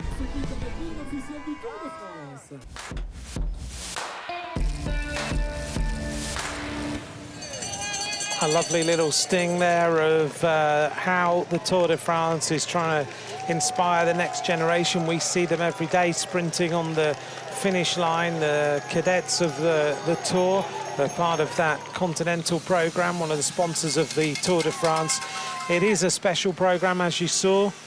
Riders who are in the Tour have been riders in that sprint that we see every single afternoon on the finish line of the Tour. So it does inspire and it does find future riders. I think it was Megan who messaged earlier on to ask about that. That's one initiative here in the world. And that happens. A big right-hand attack from Guillaume Martin as he tries to get everybody going. This is the group of Quinn Simmons, and they are still not there. 53 seconds as we close in on the intermediate sprint, which is 11 kilometers away now for Mads Pedersen. Peloton at 6:21 now. This second group, you feel like the momentum's gone out of it. Yeah, they're really not coming. And a minute is a lot, but it's also nothing. I don't understand that even in the team directors, the cars, that they're not pushing on with the riders to commit a bit more. There is a chance of a stage win, and all the teams are not represented in the front. And if you look at the group of riders behind, you've got 3 members of EF. You've got multiple riders from Group Arma. You've got multiple riders from Total Energy. You've got 2 riders from Pinarello. You've got 2 riders from Jayco Alula. So it's not like you've just got 1 rider from every single team in this second group on the road. It must be incredibly frustrating. Yeah, it's extremely disorganized. Obviously, some riders have teammates in that leaders group. But the same riders back again. It's Astana doing a whole lot of the work as we finally see some of the cars making their way to the front group. And Benoît Murai struggling. Caruso also struggling. Izagirre. Alex Baudin being distanced. Right, finally, a little bit of a split caused by an acceleration at the front. Quinn Simmons realized he needs to get around, trying bridges across. He was sitting at the back, obviously trying to not get involved with the chase. He's got 2 riders in the front group. Alex Baudin tries to go.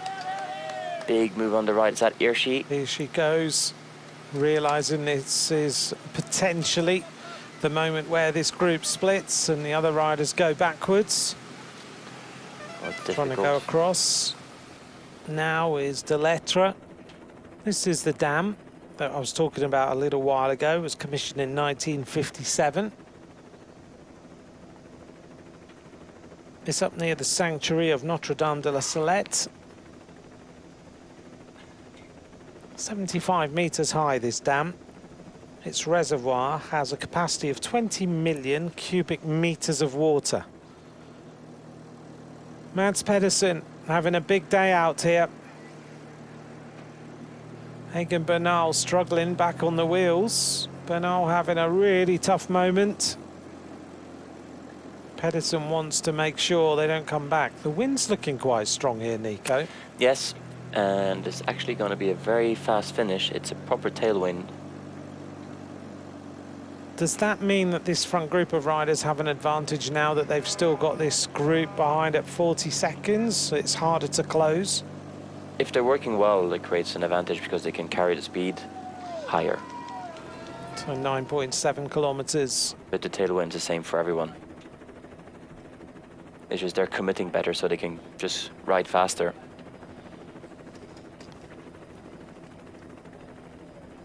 Beautiful countryside as we head towards Orsières-Malette. We're heading towards Corp, where the intermediate sprint is, near Lake Sortet, an artificial lake, and past the Sortet Dam. And then it's more or less from what we recognized yesterday in the car. Yeah, it's the entire course, isn't it? Mm. You can see how windy it is now out there. 15 km/h winds. Yeah, it looks more gustier from looking at the trees than what we have here. But yeah, 15 km/h winds with 30, 40 km gusts, and the confirmation that is tailwind. Back to the front group, Grégoire. French riders committing well in this group. Jorgensen, Pedersen, Arnsman. Castrillo gonna get a bit of feed, having a bit of chat with the sports director. Castrillo always looks like he's on the limit. He does, doesn't he? He always looks like even when he goes for bottles. He looks like he's suffering so badly, and yet he's doing okay, isn't he? He could win this stage, Castrillo. This is a big stage for him. And when we get on to the climb up to Orsières-Malette, then the climbers are going to come into their own, aren't they? We've got Jorgensen, Varzek, Carapaz, Bernal, Arensman, Valentin Barripant. You can't discount Mauro Schmidt the way he's been riding. Castrillo.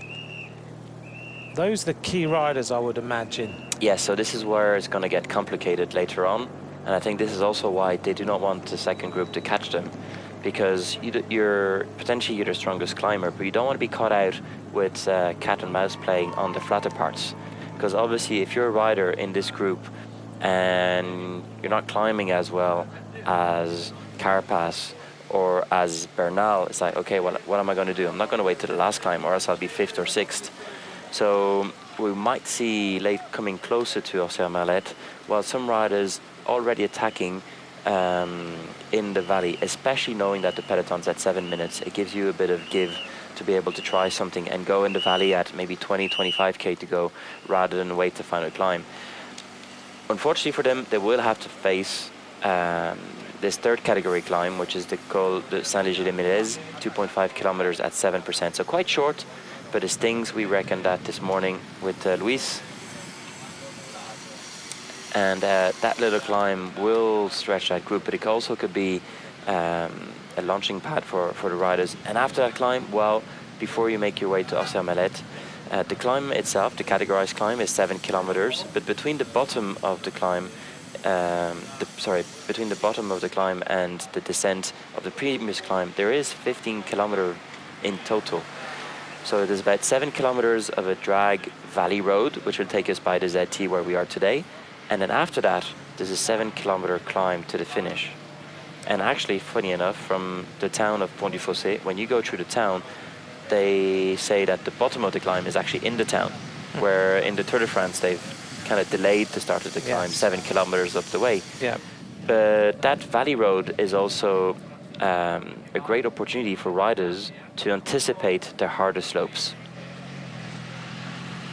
And that's where, with the tailwind, it will be easier for riders to attack in that part, because they know, even if they're alone and the chasing group is 2 or 3, they don't have so much of a disadvantage of having the headwind.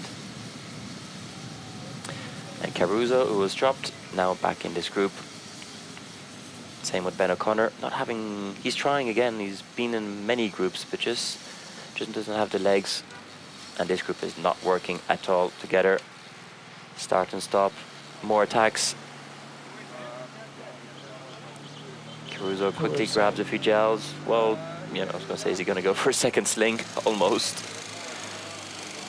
and Bruno Armourai.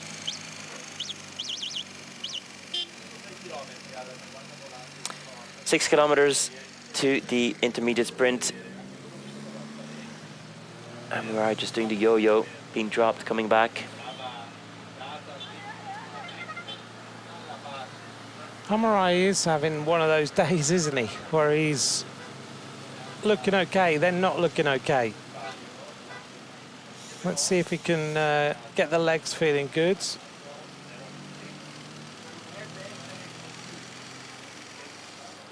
Mauro Schmidt has already won a stage of the Tour this year. Here's Van der Poel coming back. Did such a brilliant job yesterday. He may well now be seeing that work disappear, unfortunately, because Pedersen is 5 kilometers from taking all the points back, which is a big day. I was just thinking about riders who've won stages in the Tour in their careers, particularly the climbers. And there's not many of them who have when you look at it. Carapaz has won a stage in 2024. Thymen Arensman's got 2 stages. Valentin Barry-Bonds won a stage on the Mont Ventoux. And of the main climbers, that's it. Jorgensen's never won a stage. No. Weirdly, Egan Bernal's never won a stage. Yeah, having won the Tour de France. Yes. Yeah. Often the yellow jersey do pick up a stage or 2. Yeah. So there's a lot of riders here where this is a big moment for them to win a stage of the Tour. I mean, any Tour de France stage win is a big win, but if you've done it before, then you would hope you could do it again sometime if you're lucky. But right now, there's riders with big names who've never won a stage. And we just saw an attack from Michael Matthews with a group of 2-3, and that counter group, that's the group there with Guillaume Martin. The story of the day then, there's Remco coming back. 14 riders in the front. Remco looking very comfortable, second overall at 4 minutes and 31 seconds. And no gold on the bike for this weekend. Sorry, no gold. Gone for black today. Yeah, gone for the complete climber's bike. Take a bit of weight off.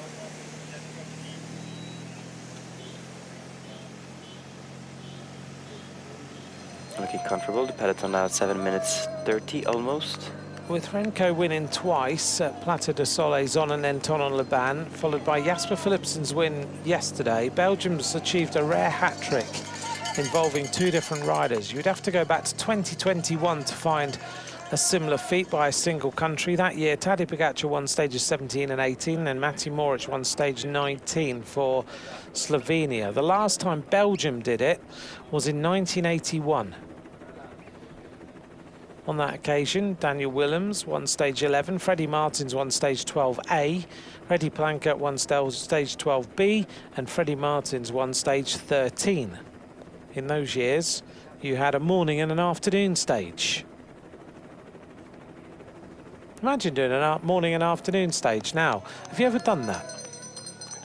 Yes. You have? Criterium International. But not in the Tour? Oh, in the Tour, no. I would imagine doing that is awful, because you have to basically be up twice in a day. Not easy. Unless you had a horrible morning and then you won in the afternoon. Why not have just 2 good moments? Well, you could. 2.9k to go. And they're all just looking at each other. Kwiatkowski's not bothered. You know, he's got one in the front. He's got Jav Arensman, and I'm pretty sure they're not all on talking terms tonight in that group. No. Michael Matthews has got Engelhardt and Mauro Schmidt. Out of those 2, Engelhardt to be the winner of the stage for Jaco Alula. I think Schmidt is climbing better. 2.2k to go. This is the head of the race.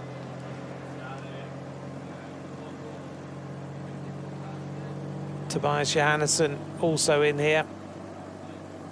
Been close to a stage of the Tour de France. but hasn't quite done it yet. Can he win the stage today? For Uno X Mobility had such an amazing start to this tour. Carapaz goes through, little flick of the elbow. Briard goes through as well. Arensman working his way through to the front of the race now. We're almost there now. Nico, how many points on offer at this intermediate sprint? 25 for the first rider, 20 and then 16, and the first 15 riders score points. So at the moment he's got a 7-point advantage on Philipsen. This is going to completely transform it and potentially put the green jersey out of sight, unless Philipsen wins the stage on Sunday. Yes. So it's still a possibility that he won't go home with it, but this could change everything.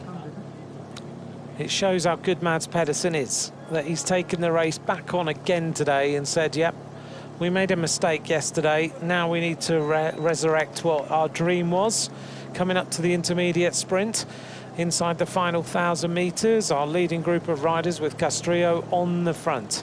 It's been a big day out for Mads Pedersen. Absolute kudos to him, the way he's taken this stage on today. To be in the breakaway, over the climbs, first category climb, second category climb, third category climb, and then into this intermediate sprint before the final 2 climbs of the day. You really have to take your hat off to him. It's been impressive. They've had criticism overnight. Today, Mads Pedersen is riding an exemplary race. There's the points on the right-hand side. Bartek gets ready, no mistakes to be made. 500 meters to the sprint. Bartek is just going to up the tempo a little bit more. All of the climbers sitting behind. Pedersen should be relatively untroubled here, unless someone decides they don't want him to take the win. There's no Alps and Premier Tech riders in here at all. Pedersen out the saddle, gets set for this all-important sprint in the green jersey.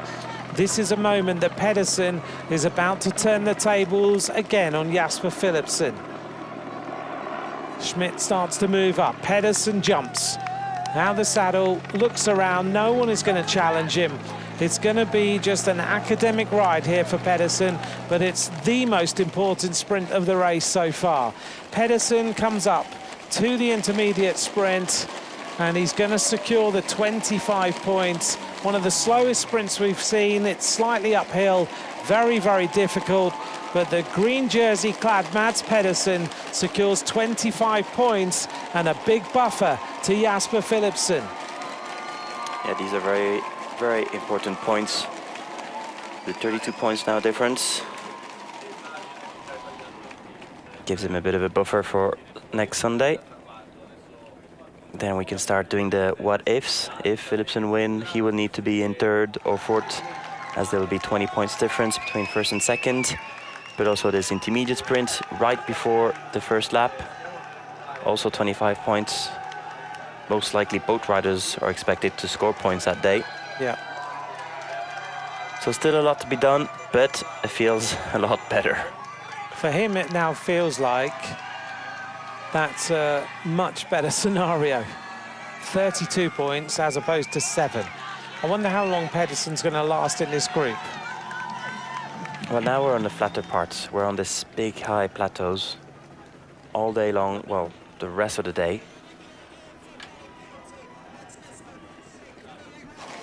It's always dragging up, but no big climbs, always this valley road until we get to the climb. Here's the chase. Stora in a little split. Yeah, Healy is there as well. Kwiatkowski still there following. This group just doesn't have the momentum to go across.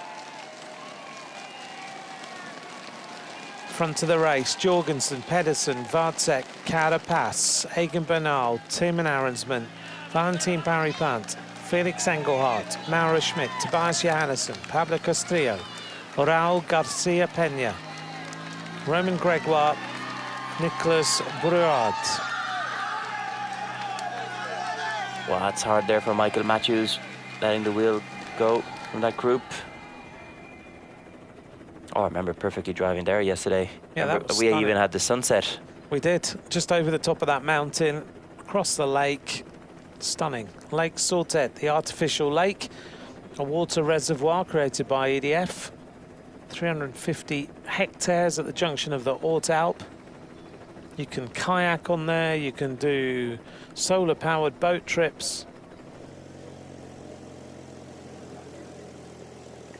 Now Pinarello start to ride.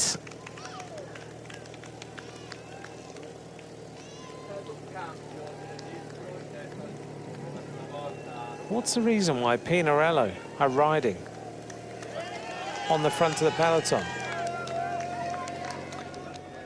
Do they want to go for Tom Pidcock on the stage at 7 Come back minutes? to that in a second. Richard Carapaz. Let's hear from him. Yeah, well, I think today we've got a really big opportunity. I think in the end it's a nice finish for us. We'll try to make the most of it, and well, we'll see what comes of it. Your legs feel ready? Yeah, honestly, this past week I've been feeling better and better. I want to make the most of these remaining days. I think today, well, there'll be an opportunity. Is today more a question of legs or experience? Yeah, in the end, I think you have to be really switched on, especially in the first part, right? Because then it's really a long valley. I think the final climb is going to count for a lot too. But anyway, I think you've got to do everything possible to try and win. Richard Carapaz, who lies at the moment 12th overall, 25 minutes and 45 seconds down. Pinarello are on the front. In fact, you're absolutely right, Nico. That gap is starting to become a problem. 8 minutes with Carapaz at 25.45 and Pidcock at 12.58. There's only a couple of minutes, and Carapaz jumps ahead of Tom Pidcock in the top 10. Yep, so I think this is why they're riding, defending that top 10 position. So Pinarello on the front of the peloton now. We are getting close to the final two climbs, the Côte de Saint-Léger-le-Malaise, but we're not there for about 30k. So we've got a little bit of time now to just think about what you might cook for dinner this evening as we go to the end of this stage in Orsières-Melette. Well, first of all, I want to say once again a big thank you for the team for organizing my raclette last night, which wasn't raclette, it was fondue. It was raclette. It was fondue, but that's the same or as good. As good, okay. Thank you, and I was happy that we all had one because it was 5 out of 7 of us had this fondue. It was very good, actually. It was a nice night. It was nice, and we got extremely lucky with the restaurant, who was quite friendly. Yes. And unfortunately for you, because you paid the collateral price of my fondue will, is you had no other choice than to take the kids menu. Which thankfully you didn't have much to eat because it was a child's portion, but you did get your chicken nuggets and fries. Literally did. So sorry for that, and thank you for taking one for the team. I did, absolutely. I was a very happy Nico last night after my fondue. Did you sleep well? Yeah. You did? Sometimes I don't. It was quite fresh last night as well, but if you have too much cheese in the evening, you'd be sweating all night. Yeah, absolutely. Anyway, some of the other specialties here. Les tourtons du Champsaur. It's the region's signature dish. These are small golden fried pastry pillow traditionally filled with mashed potatoes, fresh mountain cheese, and onion. And I'm going to tell you that this morning, Luis, when we stopped at the bakery, he tried one thinking it was something savory. Sweet, sorry. Sweet, really? Didn't realize it was something savory. So he had potato and onion for breakfast, really? To be honest, they sell it to you beside the pain au chocolat. It's kind of confusing. Okay.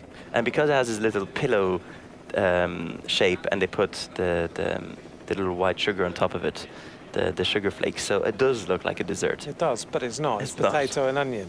But then you do eat hash browns. True. For breakfast.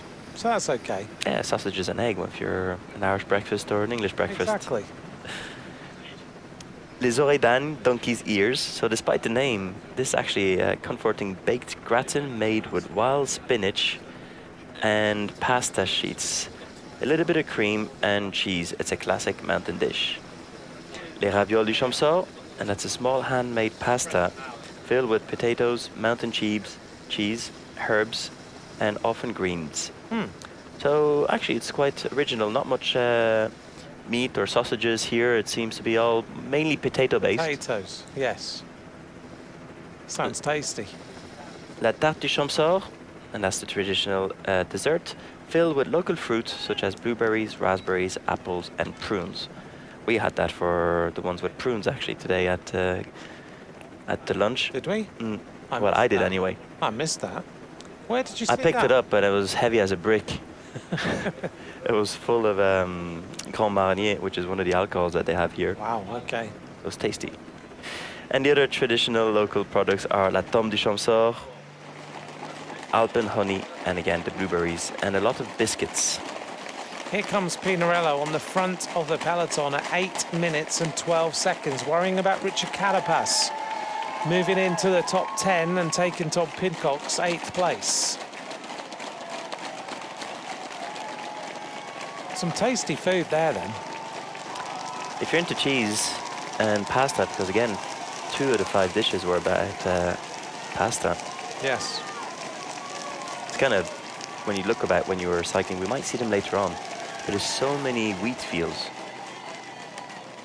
There's a lot of agriculture in this region. So a lot to choose from. Yes. Anything else to add? Nope. Keeping some for tomorrow. For tomorrow. This morning, because we didn't have any breakfast in our hotel, it just happened a couple of times now on this tour, which is a bit odd. But anyway, we went out. I went on discovery mission to try and find a bakery, and I found a great little bakery and cafe just 5 minutes from where we were staying last night. And some of the group were all out for a trail run early on, right up at 2,000 meters. So they came back. I dropped the pin for everybody to know where we were, as we see Johannesson on the front, and went to this bakery.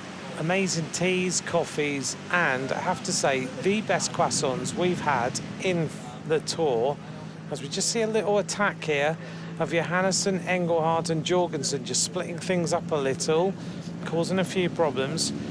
Without doubt, the best croissants that we've had in the tour so far this year. And as we were sitting there, everyone ordered, the team came back and we started to order stuff. And then the guy who owned the bakery brought hot pan chocolat from the oven to the table. It doesn't get much better than that, does it? And I have to admit, I had 2 croissants at breakfast because they were unbelievable.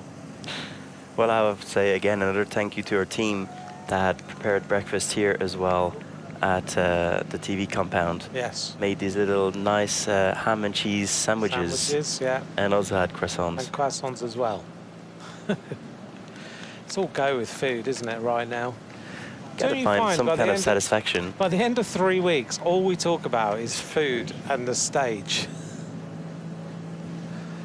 Right, lots of attacks going on at the front. 47.1 kilometers to go. Jorgensen, Johannesson, Felix Engelhardt is the German champion. Coming across, Raul Garcia Pena and Mauro Schmidt as they try and just pull away from the front group of 14 riders.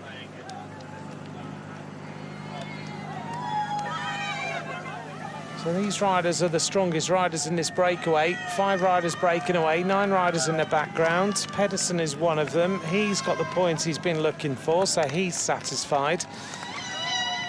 Carapaz is still stuck with Valentin Paripant. Yeah, so this is a little bit what I was trying to tell earlier on, is yes, you have strong climbers, and the only way you can try and beat them is trying to anticipate the last climb. Go early.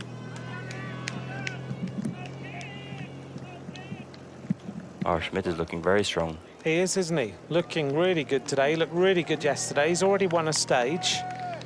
Mauro Schmidt's in a good position here for Jaco Alula. Today, Tadej Pogacar's in the yellow jersey. 67th Maillot Jaune for Tadej Pogacar. That means Slovenia have now had 78 Maillot Jaune. Now he's had 87 leaders' jerseys in Grand Tours. He's only 6 short now of Miguel Indurain, the 4th all-time wearer of leaders' jerseys. Don't forget then, Nico always reminds us, don't forget to vote for your rider of the day. Another 15 kilometers for that. It looks like there's another handful of teams who are coming up, obviously defending the positions of Jegat and Voisard. Voisard, yeah. Voisard is 10th overall. Jegat is 9th overall. Pidcock is 8th overall. They do not want Richard Carapaz into that front group to take their top 10 place. Yeah, so they will not ride to close the gap fully.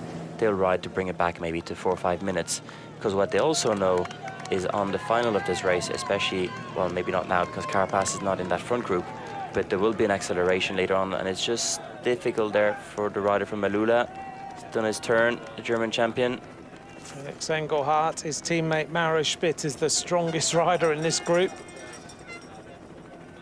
Today, Mads Pedersen has ridden a superb race, his 14th green jersey, catching Sam Bennett now. And there's Carapaz. Carapaz goes flying across, big acceleration with Valentin Barrypant attached to his rear wheel. These two riders are literally linked with each other all the time. Engelhardt looks for a bottle, they go flying past. Carapaz and Valentin Barrypant want to be in that leading group of riders. They're closing in now. This is a big move. That's a big acceleration, massive effort by Richard Carapaz. Valentin Barrypant is on the limit on the wheel.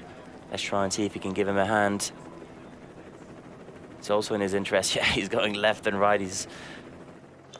And job done for Pedersen. It's going to take a few bottles, trying to support his teammates when they'll come back.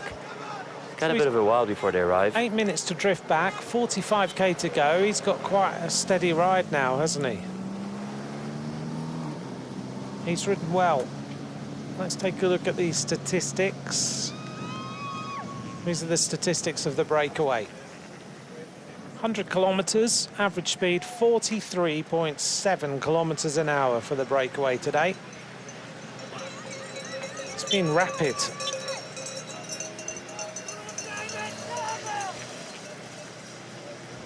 They're a bit weary, that group. Yeah, this is a strong group now at 44 kilometers to go. They would work well together.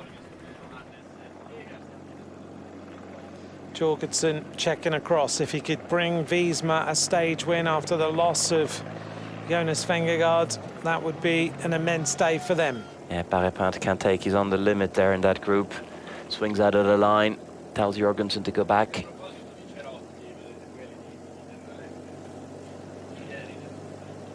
And now they're chasing with 3. They're chasing pretty hard. They are, aren't they? They're going to make everyone's legs hurt a little bit here. It's been a relatively decent day for UAE, considering riders were suffering earlier on. They've still got riders around Pogacar. Jorgensen swings across the road, gets Carapaz to go through. Mauro Schmidt kicks through now. Valentin Barrypant is really in the hurt box right now as Johannesson goes through. Barrypant tries to go through. He's actually slowing everyone down, I think. Well, Garcia Peña goes through. Jorgensen. Is there any time in a breakaway when you see a rider like Barrypant here where they just say to him, just don't go through? No. Slow him down, or do they make him go through? I mean, no, at this point they make him go through, especially if he's willing to commit. Because every time, yes, is maybe slowing down slightly, but also giving everybody a bit of a breather. And you can just appreciate the winds coming from the right, and this is why they're riding just slightly everyone to the left of the wheel. Well, he's had a decent day, but he's not where he needs to be. Guillaume Martin's been trying and getting frustrated. Yeah, he's attacking again the Chasers group, but they're closing in the other group at 31 seconds, but he's going to need a bit of help. So Guillaume Martin behind him. The group of riders just spread all over the road. Yesterday, Belgium won the stage. 6-stage win this year for Belgium. The same as last year, they won 6 stages. And it's the 5th year in a row that Philipsen wins on the Tour de France. Amazing, isn't it, actually? That's not a bad delivery rate. No. Tadej Pogacar's done 7 years in a row. Impressive. It's the 39th edition that Belgium have reached 6-stage wins. The last time they won 7 was in 1984. So it would be an historic win if a Belgian can win in the next few days. Here's the team radio of UAE.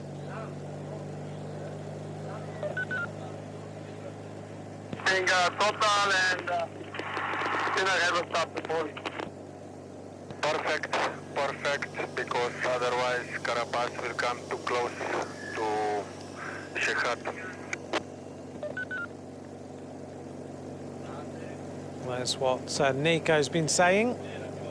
Carapaz at the moment is moving into the top 10. He's taking Voizard's 10th place, which Tudor Pro Cycling will definitely not want. Pidcock at 12.57. Jegad at 14.04. Carapaz at 17.42. And this last hour of racing, or hour-ish of racing, will really fire along now. We're at 4:15 in the afternoon. The terrain, Nico, between here and the finish, how is it? Similar to this. Yes? Yeah. Very Till similar. we hit the bottom of Orsia Mallet. No, there's the previous one, the Saint-Léger-les-Mélèzes. Okay. And that'll be around 21 to go. But it's a big road, mainly big road, and just like this, slightly going up all the time. It's horrible, though, isn't it? It's horrible. You can see the grimace on the rider's face. Here's these riders at the front. Carapaz weaving around. He looks like he's in good shape today. Mauro Schmidt. Considering Mauro Schmidt finished second yesterday on that stage, already won a stage, he's now at the head of the race yet again. What a performance from him. Yesterday, it was the first time that him and Philipsen had finished 1-2 in a pro race. They're only top 10 together previously. Was the 4th stage of the Belgium Tour in 2022. So the first time they've gone 1-2 in a bike race. Johannesson on the back. I get the sense Johannesson's really got the bit between his teeth today to try and win this stage. He wants to get something out of this Tour de France.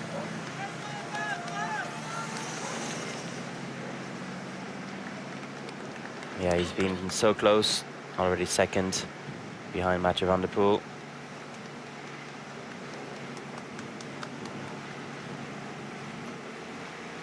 Slightly uphill still.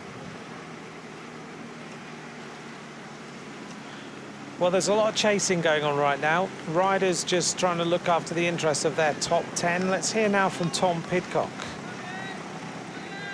Probably today is the last opportunity, I would say, but yeah, being where I am in GCs makes it a little bit more complicated. So, but we'll see. We'll see how the legs are, see how it is today. Yesterday I was suffering on the first part of the race, and so yeah, hopefully the legs have come around a little bit today. But do you expect a GC battle? No, I expect, well, yeah, there will be a GC battle for sure, but I expect a breakaway, you know, I think the stage being so long, also it's not completely up or down. It's a lot of energy we use today, and we know that the 2 stages coming are probably more decisive for the GC, so I expect it will be breakaway or stay away. Tom Pidcock, agreeing with your prediction. And again, confirming that it's always a GC day. It's just today's a breakaway that will make it to the finish.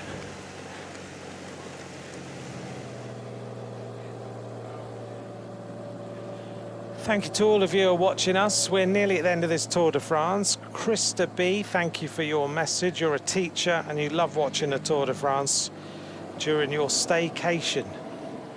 While the school's out, the Tour is on. Sounds perfect. Oh, that's not good for McNulty. This is not good news, is it? I didn't realise McNulty was still this far behind the peloton. He is going to go through now. Oh, a long, long way back.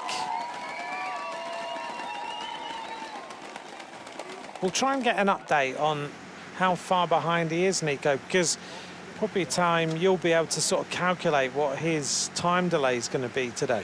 Yeah, it's around 20%. And it's a long stage. It's a long stage, I reckon close to 45 minutes. Pedersen now being caught.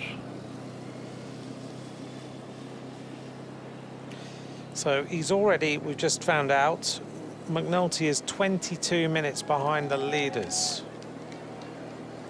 Doesn't have much of a give. Kwiatkowski.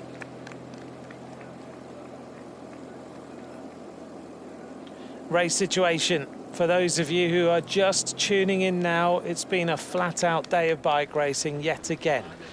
This is the situation. Jorgensen, Schmidt, Johannesson and Raul Garcia Peña are at the head of the race with Valentin Parry-Pant. There's a chasing group of riders behind. They've been a little bit messy today, that group of riders. The average speed is 43.4. So it's Jorgensen, Carapaz, Valentin Parry-Pant, Mauro Schmidt, Tobias Johannesson, Raul Garcia Peña. Behind them, Vácek, Bernal, Arensman, Engelhardt, Castrillo, Gregoire and Briard. Then a gap back to nearly 3 minutes. And Adam Yates is going back to the car again. The peloton is at 8:10. Brandon McNulty is in trouble, 22 minutes back. Adam Yates is starting to not look good again. Not as bad as yesterday. Adam Yates is again dropping away. Comes up to the team car.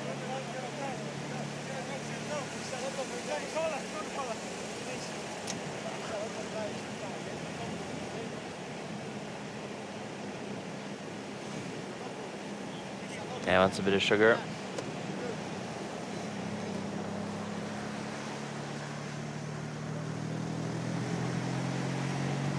Yeah, it's hard when you're in a high consumption mode and you can't get the food in. How do the team get some in? Just keep giving him sugar?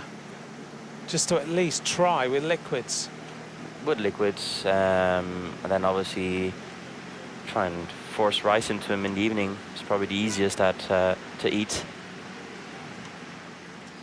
So get white rice into him for some carbs, just give him some sugar during the stage and hope that he recovers enough to suddenly go, right, I can eat again. I mean, he's created some huge deficits over 2 days, so it's not by having one Coca-Cola that you're going to bring that deficit back. It's going to take a couple of days, but this is why they're trying to save him as much as possible. 35.5 kilometres to go. This is stage 18. Let's bring you up to speed with what's been going on.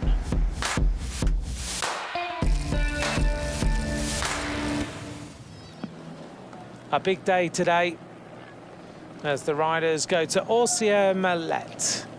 No sooner had the flag dropped than we saw attacks right at the front of the race, and that's been pretty much the theme of the day.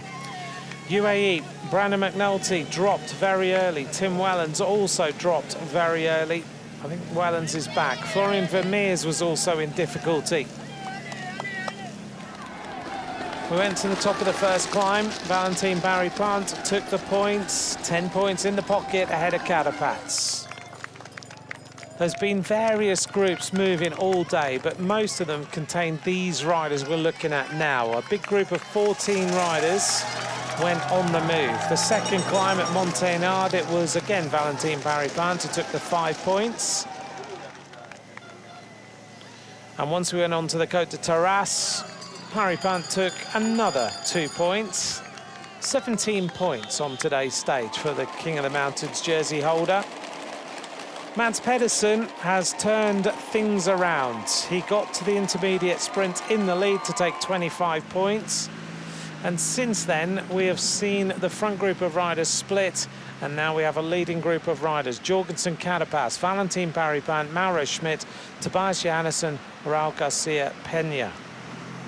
The big news of the day is that UAE seem to have even more sickness in the team. Brandon McNulty is 22 minutes back. Adam Yates has just pulled out of the line, taken a Coke and taken a bottle and started to drop back. The head of the Movistar team is here today. In the back seat, talking to Raul Garcia Pena. Oh, he's been involved in cycling a long time, hasn't he, Mansui? Ernesto. Incredible, isn't it? And he's still there, and he still likes to come, sit in the car on a few days and talk to the riders on the road. Well, he's got his son also managing the team. Yeah. Jorgensen.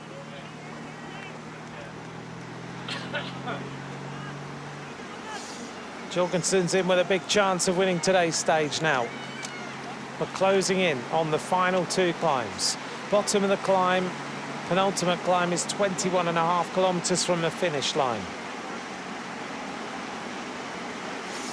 Jorgensen having a chat to Mark Reif, their new head of performance at the team. A bit of a long... Slightly long bottle, wasn't it? That'll give the commissaires another few Swiss francs for tomorrow morning. Well, we've already seen the challenges right now of UAE. We're coming to the end of the 3 weeks of racing, but as we've always said, things only finish in Paris. You never know what might happen. Unfortunately for UAE right now, they are managing a problem. Before the start, we talked to the yellow jersey. Let's hear what he had to say. Last time we arrived in Austria-Merlet, it was 6 years ago. Do you remember it? Yeah, I also watched the video from La 7K yesterday, and yeah, brings some nice memories. How different cycling and my life was back then. Yeah, it was the beginning of a nice story, but you were second. Do you want to be first as well? Yeah, I mean, yeah, I don't know. Today is completely different than 6 years ago. Was stage 4. Was like sprint of the climbers on the top, and Primož won. I was super happy with second, I remember, and today let's just enjoy today. Try to survive with the team as best as possible to be good in the next 2 days. It's more important next 2 days. Is there any worry? We have seen Adam struggling yesterday. Is there any worry in the team? I think he looks better today again, but yeah, when you're a little bit sick one day, it's tough to recover, but I think he can do it. Thank you. Tadej Pogačar playing down the sickness in the team. Of course, he's always going to, Nico. He's not going to say, yeah, the whole team's sick, is he? No, he just answered the question. How's Adam? Well, he's getting along. Most people... But he's not denying anything. No, he's not. He just said, well, yeah, it's not easy. He's a bit sick. It's going to take him a few days. Most of us, if we were that sick, would be on the sofa or in bed. Right now, Adam Yates is riding 185 kilometre stage of the Tour de France after 3 weeks. He's not one of us. No, he's not, is he? Incredible. 8 minutes. They've brought it down a little bit. They're working hard to hold Carapaz, who's in the front group. 31.2 kilometres of racing to go. Another 10 kilometres before they hit the second last climb, the Saint-Léger-les-Mélèzes. Can you see this climb coming up as a springboard for a rider to go forward, or do you think all the action's going to happen on Austria-Merlet? No, I wouldn't be surprised if someone attacks on that climb. Is it hard enough for... It looks hard, 6.9%. So it's good for a climber to get away? Yes, it's a hard climb. Okay. Côte de la Gère de Les Mélèzes is the way we are heading now. 30 kilometres of racing to go. Then it's on to Austria-Merlet, which will be the final climb of today's big stage.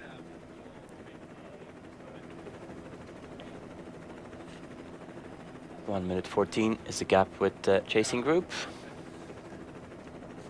Tadej Pogačar knows the top of this climb well, as we heard.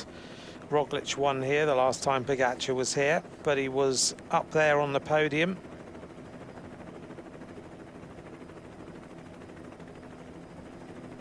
Yesterday, Jasper Philipsen's win meant that he's now gone ahead of Wout van Aert with 10 wins for Wout, and now only one short of the 4th most successful Belgian rider of all time in the Tour, Jean Aert.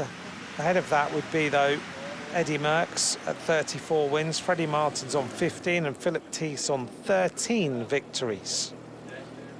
So Jasper Philipsen actually is writing some Belgian history right now. This group of riders just hasn't happened. 4 minutes behind. Michael Volgren talking to Kwiatkowski. Kwiatkowski just smiling away. Alex Bourdin the same. They're just riding. I think they might end up getting caught by the yellow jersey group in the end on the final climb. Exactly. I think this is what he's saying. Instead of just attacking, just let's all ride together and make it to the finish, or else we're going to get caught. One of the most frustrating big breakaways you could be in. 100%. And you start seeing everyone being frustrating in that group. Kwiatkowski. Kwiatkowski and Valgren, they know each other very well. Both of them have spent some years in the south of France, in Monaco, before Kwiatkowski decided to go. Well, he was actually never in Monaco, he was just outside Monaco. Now lives in York, doesn't he? Yeah, he spent a lot of time there between Poland and Monaco, now in south of France, excuse me, and now between Poland and Mallorca. And Michael Valgren's gone back to Denmark for the last 3 years, after having spent 6 or 7 years down in Monaco. Can you see one of these riders win this stage? You've got Bernal and Arensman in here, and Castrillo, who obviously haven't had the firepower on the kind of more undulating roads, but when we get to this final climb, can they make up this deficit of 116? They're pure climbers. So I think from this group, they would have to attack on the penultimate climb to bridge across to the other one, to be able to be with them on the final climb. Right. I think that's their mission. In the front, it's still a long way to go if you go alone on that penultimate climb. So most likely, in this group, we're going to see attacks 100% in that third category climb. In the front, maybe, because they're quite similar in strength. And the last climb is long enough that you don't really need to anticipate anymore, because you come down from this climb, there's a bit of valley, and you go up. So it's also risky to go that far. But from this group, it's lost for lost. It's like, or I make it back to the front, or I'm fighting for 7th. So we should see some action. How hard is this little drag? 11% the gradient of this little drag a second ago. Yeah, and it's not even on the road book. No. And that's a horrible gradient. Nice giant pretzel at the side of the road. Coming up now, they're going to turn into more of a headwind at the top of this rise.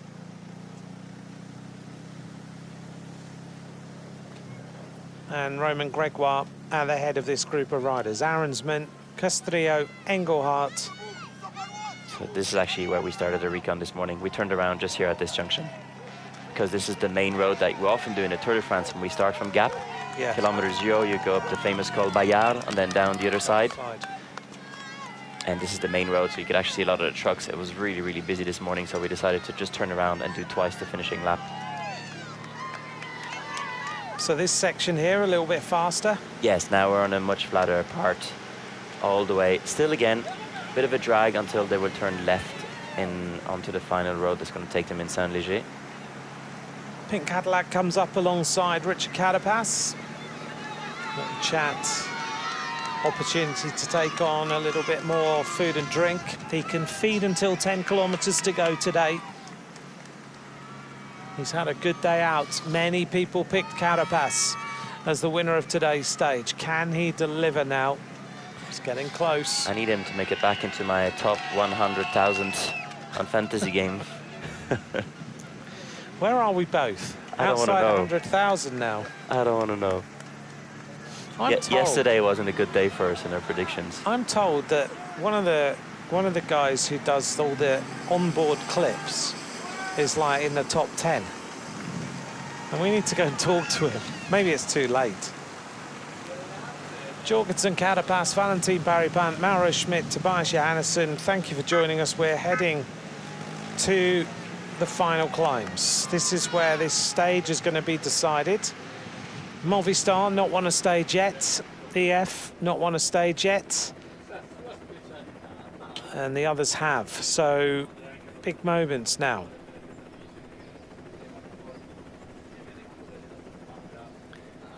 Let's see how this plays out. Getting closer and closer to the third category climb. That's a sign there, 5 kilometers to go till the bottom. On this road, and then once you get just before the village, turn right and you start going up straight away. Quite a steady climb, big road. Very similar to this road, to a typical 2-lane road that we have here. There's a few ramps between 8 to 9%, but it does average around 7%. The descent, not technical at all. There's even actually a little bit of a flat part on the descent. Down into the town of Pont du Fossé, turn right, and you're starting your way till the last climb. First 7 kilometers, bit of a drag, and then the last 7 kilometers, where the official KOM would start, is around just under 7%. We're almost there now. Another quick hello, Denise Frank. Thank you very much for your message. Hope you're all enjoying today's stage. It's been a long one. We're now at 25 to 5 in the afternoon, but we are getting to the conclusion of this 18th stage. The final real chance for a breakaway to go to the finish, unless it happens in Paris on Sunday. Could do. We saw Wout van Aert do it last year. Who knows how that stage is going to play out. What we do know is it will be a massive crowd in Montmartre on Sunday. If you're coming to the race, get there early. You need to basically be there from 6 a.m, I would say. Otherwise, you won't even see the riders go past. 25 kilometers to go. Bottom of the climb, 21.5. Now a little bit more momentum in this front group as they keep their advantage at 1 minute 24 seconds. Jorgensen's been given free rein by Wiesma to do whatever he wants to do. Now that we have had Jonas Vingegaard go home, they just want stage victories. Mauro Schmidt could be looking at 2 stage wins in this tour. Uno X having had the yellow jersey with Torsten Train, and also Søren Varenskold taking the victory as well. Tobias Johannesson trying to do the same. We're going to take a little look at where all the groups are right now, because today has been one of those confusing days yet again. I hope we've managed to explain to you what's going on and kept you updated. But as we head towards the last 2 climbs of the day, let's just show you where these groups of riders are and what the situation is on the road. The yellow jersey group is at 7 minutes and 42 seconds. Nico, let's just explain where everybody is. Peloton at 7 minutes 40 from the lead. The green jersey group 4 minutes 35, and the Bernal group 1 minute 30. This is the head of the race, 3 kilometers before they hit, and we just see a big attack there by Jorgensen. Anyway, we turn right up on the climb, Saint-Léger-de-Mézès. As you can see, all very steady in the red, so around 6 to 8%. Drop down the other side into the valley, and all your way till the final climb of Orsières-Merlette. Let's take a look, as Jorgensen has decided to attack very early. 23.8 kilometers to go. Here's the moment. Jorgensen goes on the left-hand side. As he comes out, he goes down the left-hand side of the road with a big move and decides to try and split this group of riders up. Very early for Jorgensen to go. No, because I don't think he's the fastest climber. So he's got to get some distance and get up the road. I think so. He's trying to maybe plan that these riders are gonna just look at each other for a second, but no, they've reacted. Well, they've already caught him. Tobias Johannesson's having none of it today. He is on a mission to win this stage. Mauro Schmidt, they freewheel. Swinging off to the right. Carapaz onto the wheel. Valentin Parry-Pant. Yeah, Johansson taking his turn and everyone riding straight away. That's smart because there's only a minute 32 between the other group. So they have a bit of time, but not too much. Jorgensen has tried his hand once then. We're coming down to this penultimate climb. We're in the forest. We've just gone through Forest Saint-Julien, a population of 350 people. I've just got on Radio Tour the abandon of Brandon McNulty. That's not good news for UAE. We haven't had any land art for days. Let's take a look at this one. That's nice. I love it when sheep create land art. Let's say that's a 9.5 out of 10. Dogs are having fun. The dogs are having a brilliant time.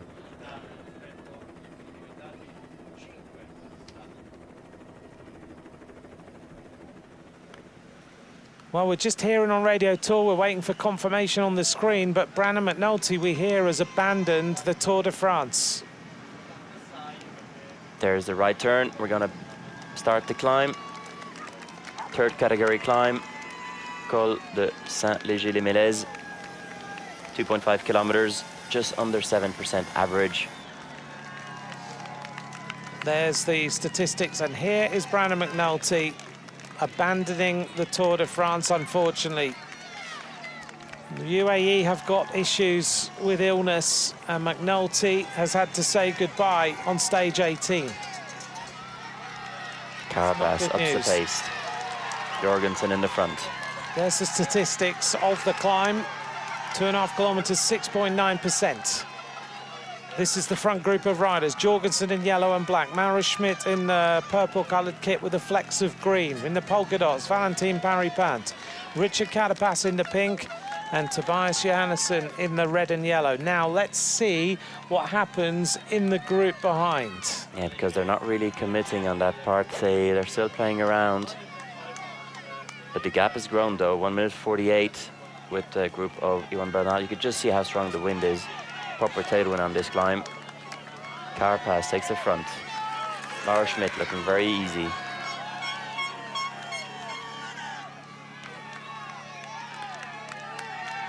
McNulty's done everything he can to ride the stage, but he'd already lost 22 minutes at the green jersey sprint. And if you're done, you're done. But it's not good. Right, let's look behind. One rider coming across. This is Raul Garcia Peña coming back. After Jorgensen's attack, he wasn't able to follow, but now he is. He's going to make it back to the front of the race. It also indicates how much this front of the race has slowed down when the riders been dropped and making their way back on the climb. Good battling there by the Spaniards. And let's see if there's any reaction from this group. Is Bernal going to try and attack? Castrillo is defending his teammate in the front. Is it a good pick? Should Castrillo try and go now that they know that Perenilla Garcia is not going so well? I mean, so well, that he's not the strongest rider in the group, because he is going well. Surely we're going to see Netcompany try and put a rider in the front. After you've got Bernal and Arensman, if they've got the legs, they need to get to the head of the race. And the best terrain for them to do that is here. Two great climbers, very talented. Bernal, winner of the Tour de France. Arensman, double stage winner in the Tour. They need to commit now and get across. Yeah, he's struggling, he's on the limit. Can't quite close the gap, can he? He's almost there. He could throw a lasso and catch them. Still in the big ring. Riding his way up. But they're still riding really steady, and yet he cannot close the last few meters. It's incredible, isn't it, that you know you're almost there, but you're and not yet there. The body just can't let you get there. Jorgensen in the lead. 1.4 kilometers to the top. And as you can see, it's very, very steady climb. Let's see whether we get any counter-attacks. At this distance, he will make it back on the descent. He's just trying to hold on now. Yeah, this is what he needs to do. Make sure he's on in that reach. This distance is literally just not braking so much for a couple of turns, and you're back onto the wheel. 20 kilometers to go. Trying to give Movistar a big day. 2 points at the top for Valentin Parry-Pant.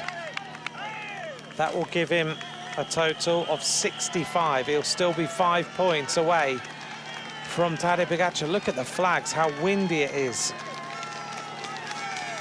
And no reaction on this climb from the group behind. That's even lost another 15 seconds. I did hope maybe Bernal was going to try. We did see Arensman riding very hard on the flatter parts. I thought maybe they're going to try and bring it as close as possible, and Bernal could try and bridge, but it looks like they were all on the limit. Almost there for the René Garcia.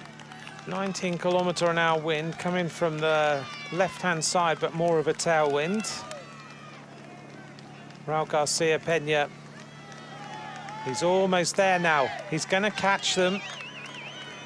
Into the bottom of the climb come the chasing group. This is the group of Quinn Simmons, which is split. Fulgren's there, Guillaume Martin, Quinn Simmons, I think it's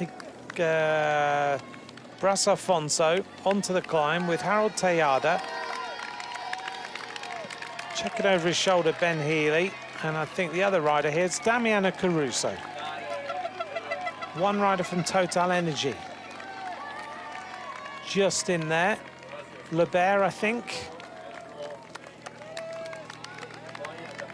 Right, they're 4 and a bit minutes behind. Still no reaction from the Egan Bernal group. 600 meters to the top for the leaders. Yeah, 2 minutes a big ass to bridge across though. It looks like more and more that the victory may well come from the front group. Yes, I think it'll be, it's definitely from one of these 5 riders, 6 riders. Valentin Parry-Pant getting ready for his sprint at the top of this climb. Another 2 points on offer. The polka dot jersey is edging to having the jersey for himself. When do they start the sprint? 340 meters to go. Carapaz on the wheel yet again. He's done it on every single climb so far today. Jorgensen looking comfortable. Johannesson looks very, very good. We're at 1,200 meters of altitude. Today we got up to Orsay-Mallet, which is 1,850 meters we're going to go up to today. Parry-Pant out the saddle. He can see the gantry in front of him now, and he's just checking over his shoulder to make sure no one's going to steal the points.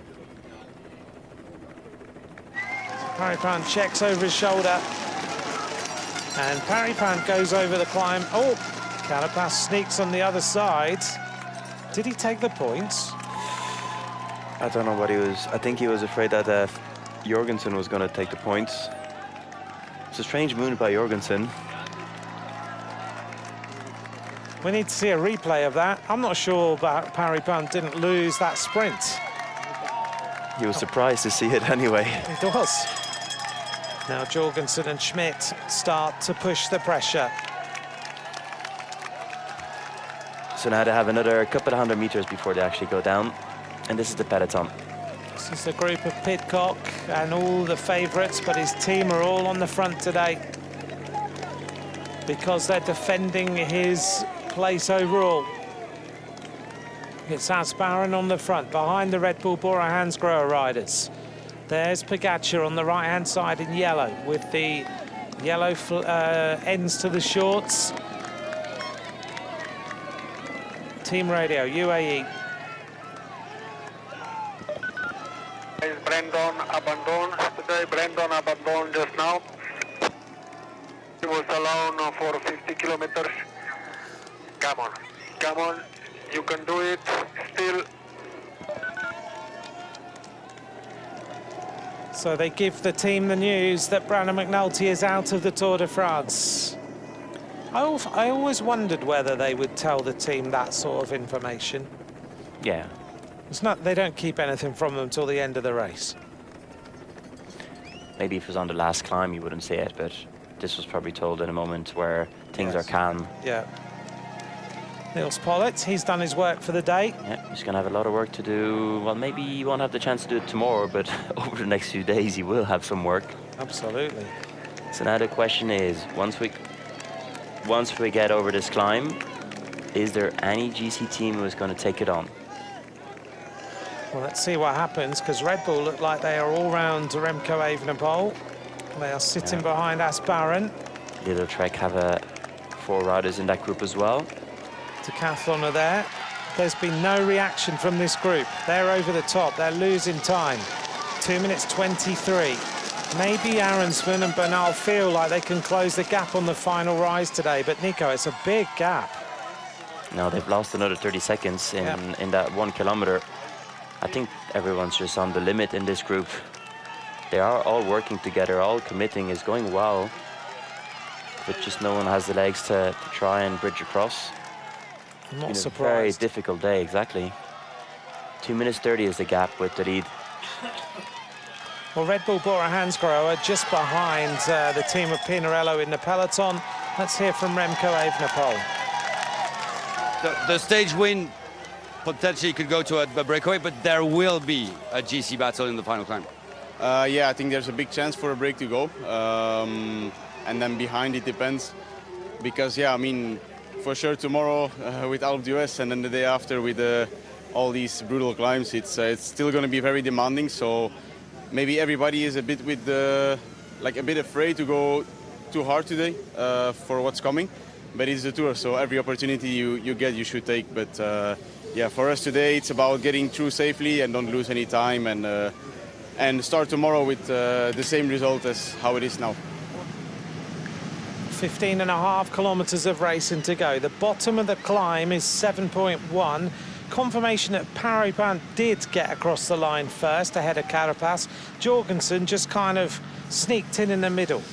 Valentin Paripant's now on 65 to Pogacar's 70. There it is, the bottom of the descent. They will go through the town of Pont-du-Fossé. This is a little bakery just there on the left after the bridge where we had breakfast this morning. There's the situation, 5 points between them. There you go, where it says bread. A good bakery. It's all right. We could do Rate the Bakery next year, but you'd put a lot of weight on. We could send you out every day and you could rate the bakery and do like a chocolate pain au chocolat and a croissant every day and find the best one in the whole of the Tour de France. But part last night had been very good. I'm not saying anything about me. Pogacar at the front of the yellow jersey. Pouring water over himself, the ritual begins. Derek G. West looking for a bottle.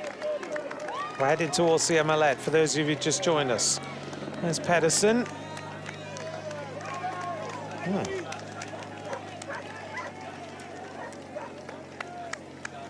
Giving the fist bump, he's done well. Now he can, I was gonna say, just chill, take it to the end, it was job done. He's battling back though, is he gonna give something to his teammates? He's gonna try, I think. Yeah, I think he has an extra bottle. He's going to try one more time to say thank you for all of what they've done today.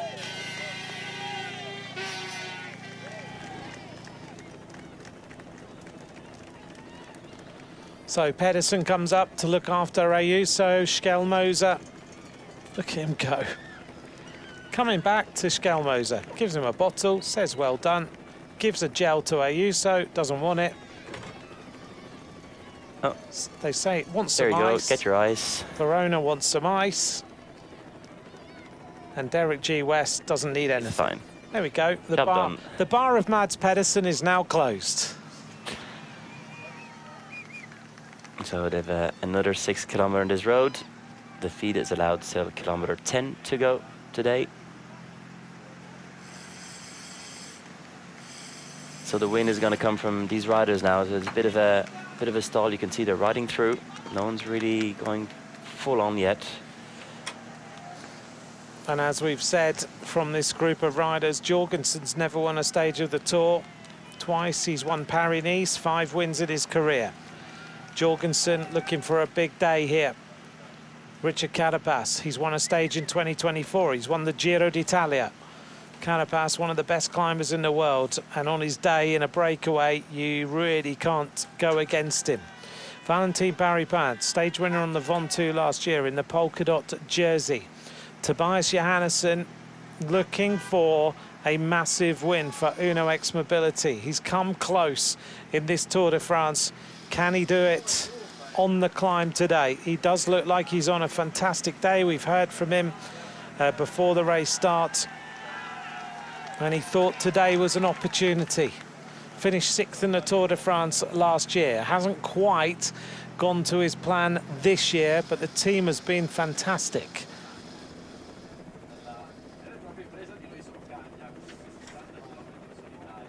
Tobias Johannesson's had 4 wins in his career, never won a World Tour race, ever, in his whole career so far. His victories have come in little races like the Tour of Luxembourg and Étoile de Bessèges. For Johannesson, this could be huge.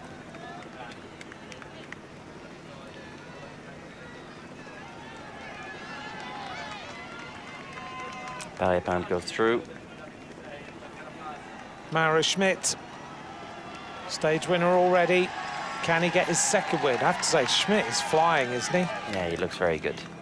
And we're just 5 kilometers to go, almost to the bottom of the climb of Orsières-Merlette. It's going to be an interesting climb. And they're still opening the gap with the group of Bernal. Almost 3 minutes now.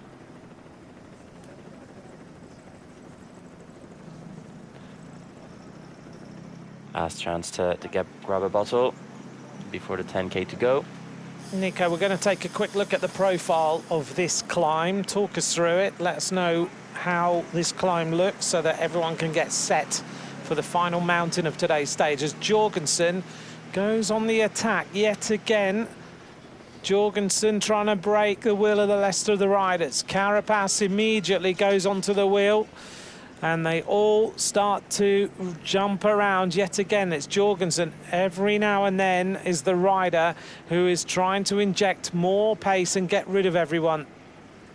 He's really trying to make the most of this flatter part. He knows that when it comes onto the steeper part, he's going to be struggling against the likes of Carapaz. Now it's going to calm down again. Let's come back to that climb profile again, Nico. He sits up, puts some ice down his back. He's tried a couple of times so far. This is what the final climb looks like. So this is the run-in. Around 5% is this first part until we get to the village there.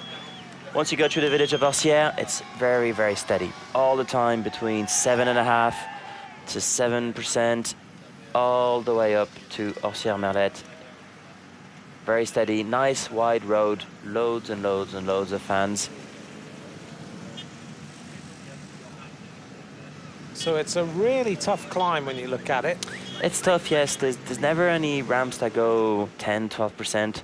There's a couple of ramps that will be around 9 in some of the corners, but steady between 7 and 8%. 7% in total, because obviously the first kilometer is only around 5%. The yellow jersey group. Pretty climb. It is really nice, isn't it? Really. It's short. The valley is beautiful when you're climbing it. Actually, we descended from there this morning, and looking down was very pretty. The yellow jersey group's closed 2 minutes now. They've done a great job at the head of that group. Only 6 minutes down. Yeah, it's always important because you have to anticipate that when these riders attack, there might be an acceleration and a difference of 40 or 50 seconds. So it's always important when you're in the position of riding to defend your top 10 or your top 15 that you actually have to press a little bit more to be able to understand that coming to the finish, the breakaway is going to accelerate again. Yes. So you give yourself a bit of a margin. They've done well to bring it down to 6 minutes. It'd be interesting to see after the interview of Remco Evenepoel, who said everyone's thinking about tomorrow. But he also said, but it's a tour. If there's an opportunity, why not go for it? We all know that there is a bit of issue in the team of UAE. If I was a team leader and I wanted to put a Del Toro and see how the legs were, I would try something today, even though it's only Orsières-Merlette and is not the Alpe d'Huez. But if I was a sports director in that car, I would say, guys, it's a short enough climb. Maybe don't go at the bottom, but at 2K to go, it's a 3-minute effort. Yeah.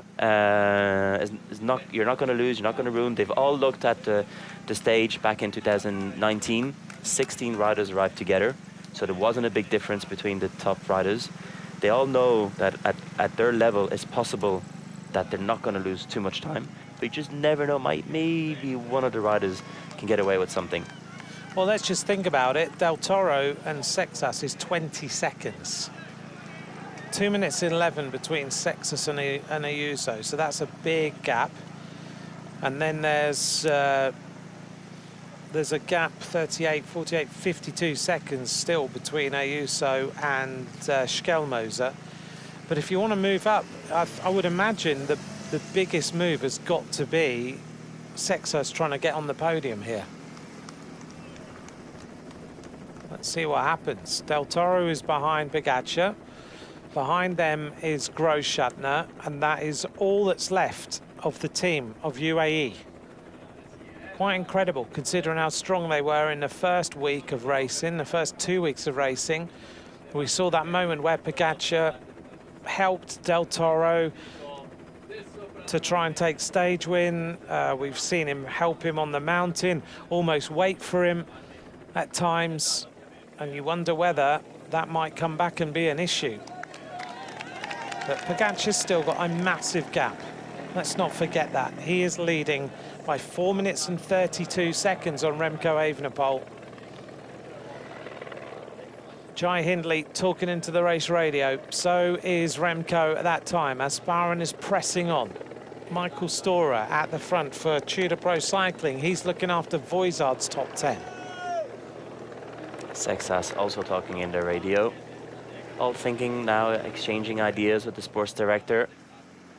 What's the plan? How are we going to manage this last climb? Do we attack? Do we just follow? When the rider from Q36 Pinarello swings off, what do we do? Who takes it on? Because he is going to swing off at some point. Yeah, and this running's not easy, is it? No. Sweat on Valentin Paripant. Yeah, I mean, Asparuh, can he ride all the way to the bottom of the climb? He's not got far to go, but it's still quite an ask.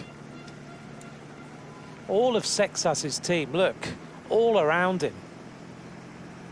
They've been impressive, considering, you know, they're not a team of the caliber yet of Tadej Pogačar, but it shows you when you've got a leader to ride for, what happens. They are, how many rides he got with him? 5? Talking in the radio all the time, over and over and over again.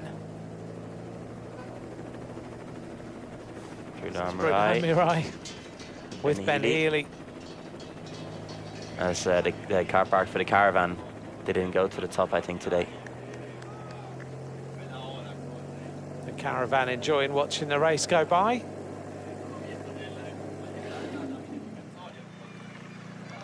They must be sold out, those dinosaur costumes, after the tour. They must be sold out. Everyone's had them this year. Yeah. 10 kilometers to go for the chasers. They've been a roaring success in all the stores. Bernal at the back. And that's not good. Arensman's the same. Net Company going backwards, whilst this group go forwards. 8.3k to go. Bottom of the climb is 1.2 kilometers away.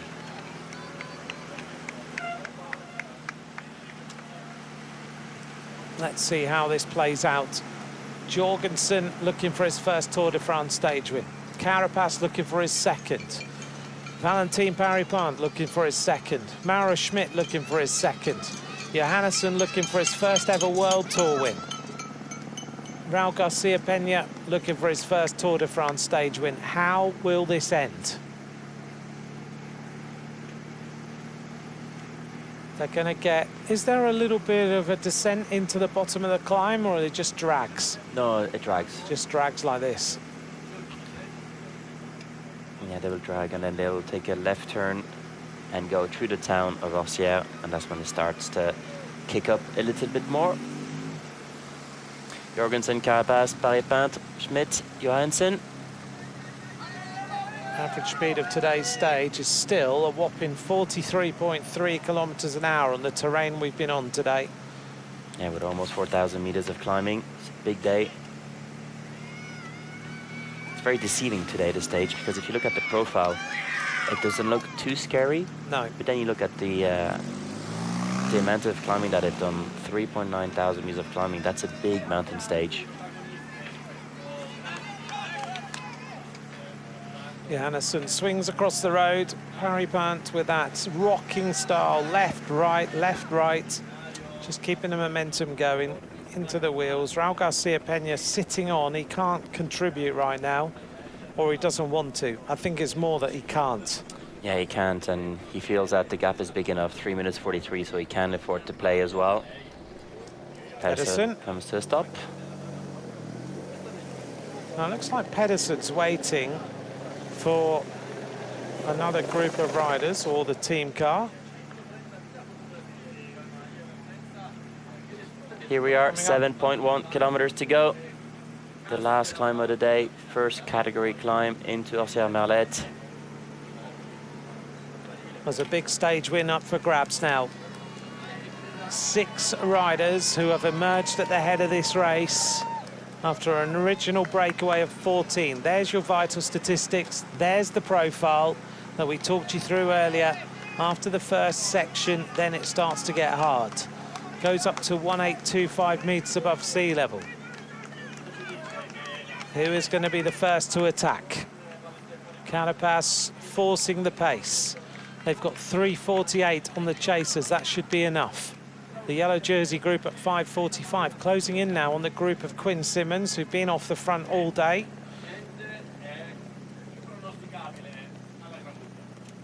Well, we saw a lot of camper vans up here last night, didn't we? A massive field of them. Acceleration from Carapaz, yes. About 3 or 4 kilometers ago, there's a bit of a plateau on one of the corners, and they have a proper caravan car park there. But there must have been 60 to 70 caravans parked, and then plus the ones on the road. Yeah, there's a lot on the road. Schmidt looking around, trying to assess who's riding. Mauro Schmidt in a winning position again for the second day running. Johansson just going through a little bit more pace. Jorgensen, how does he play this? Because if you take Valentin Paris-Peintre to the top here, you're not going to have much chance to beat him, judging by the way he's sprinting. He's sprinting extremely fast. If you remember, Ben Healy paid the price of that and their sprint on top of Mont Ventoux last year. Absolutely. But you could just see how quick he is, how sharp he is when he comes out of the saddle, when he does the KOM sprints. Peña Garcia on the limit, but he's pacing himself well. He's doing a good job there, the young rider from Movistar. Not giving up. Most likely he will be the last rider of that group, but he just wants to keep sure that he can make it to the top as they're about to make their way through the town of Orsières. Little town at the bottom of the ski station, and then make their way up to Orsières, 1850.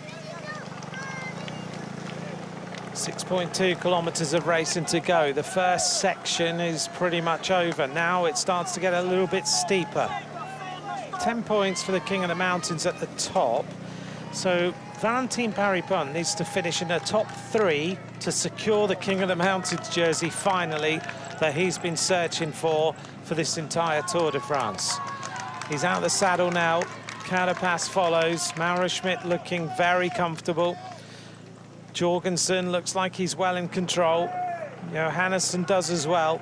Raul Garcia looks the most ragged of the riders in this group. 5:10 in the afternoon. They've been racing for hours. The big tough stages in the Alps are now starting to play out. The next 2 days, we finish on Alpe d'Huez. Schmidt looks across again. Can Jaco Alula take another stage win? Jorgensen, they work well, go through. They're still letting each other do the pacemaking. Johannesson checks across. Raul Garcia Pena just willing this climb to end, and hopefully he's still there. What's interesting is the yellow jersey group is only a minute 10 behind the Castrillo group. Yeah, they're closing fast, aren't they? Extremely fast. Carapaz, yet again in a race-winning situation.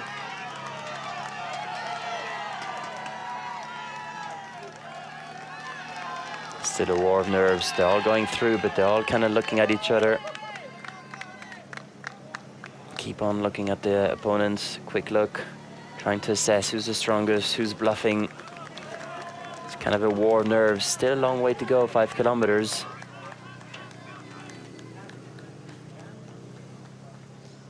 Well, 1971, this climb was made famous by Luis Ocaña. Murcia Millet, established in 1962, a winter sports resort. Here come Red Bull now. They've decided to take it on, Nico.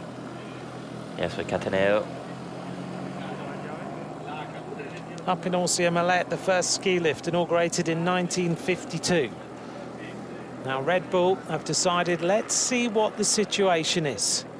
Pogacar in yellow, behind him is Del Toro. There's only 2 riders from UAE left. Oh, sorry, 1 more at the front, who's going to share the pacemaking as well, actually. Yeah, I think is Tish Benut making his way. Is he going to ride? 7 kilometers for the peloton. They're onto the climb now. There's the statistics for the peloton. 7.1k, 6.7%. Still a big group of riders. And now Valentin Barry-Pant moves to the right-hand side. Jorgensen on the left.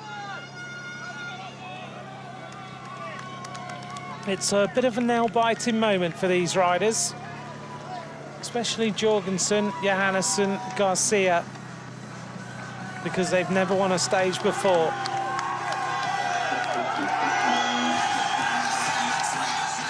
This crowd has been here. They were here last night. The party started while we were on our way up the climb. 5 kilometers to go. Carapaz on the right in the pink. Barry-Pant swings across to the other side of the road. Jorgensen goes through, steadily pedalling. The twice Paris-Nice winner goes back onto the front of the group of riders. Can he give Visma Lease Bikes something to shout about? Tish Benut, having gone to the front, has now gone out the back. So has his teammate. May say goodbye, Barry-Pant.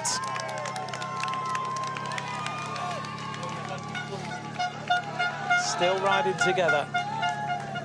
Carapaz and Schmidt on the right-hand side. Only 4.6 kilometers to go. This has been a brutal day in the Tour de France. Nearly 4,000 meters of climbing as Schmidt starts to accelerate steadily, almost nonchalantly starting to ride a higher tempo through that corner. And Jorgensen checks as well now. There he goes. Jorgensen starts to attack. Schmidt looks across. Carapaz immediately reacts. Raul Garcia Pena, his fingernails are about to let go. Jorgensen just seeing whether he can do any damage. Carapaz goes through again.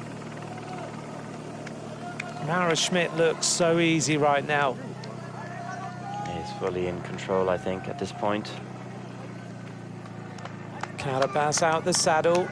Raul Garcia Pena is riding his way back onto the back of the group of riders. Yeah, he's definitely battling today. He's dying a 1,000 deaths, but he's still there. What's he do next? He's going to attack, I think. Try and ride at his own pace. Exactly, that's the way I would ride. Now Barry-Pant starts to up the pressure on everybody else, looking over his shoulder. They don't like this jumping around sensation that he has, because that really stings the legs. 4.2 kilometers to go. Yeah, they're playing around a long way to the finish. I mean, they have a lot of bumper with 4 minutes. Carapaz attacks. Massive attack of Richard Carapaz. The Ecuadorian Eagle soars, and now he goes to try and win the stage. This is a brutal attack of Carapaz. The only rider who can respond is Valentin Paripant. And they've opened up straight away a gap. And these two climbers have been battling the whole stage. And once again, the attack of Carapaz sees Paripant glued to the wheel. Reaction from Johannesson. Mauro Schmidt tries to follow. Might be a little bit too much for Jorgensen. Yeah, that kind of jumping around is not good for Jorgensen at all. Valentin Paripant, well, you can never discount him. The closer he gets to the top of this mountain, the worse it's going to be for everybody. Well, actually, Johannesson's been distanced now as Mauro Schmidt, who's making his way back to the group. Johannesson doesn't have it in the legs today, unfortunately, for Uno X Mobility. Mauro Schmidt pedals his way across to the leaders. Jorgensen is trying to survive here. Look at Carapaz. Another big load of pressure. Mauro Schmidt comes riding across to the front group.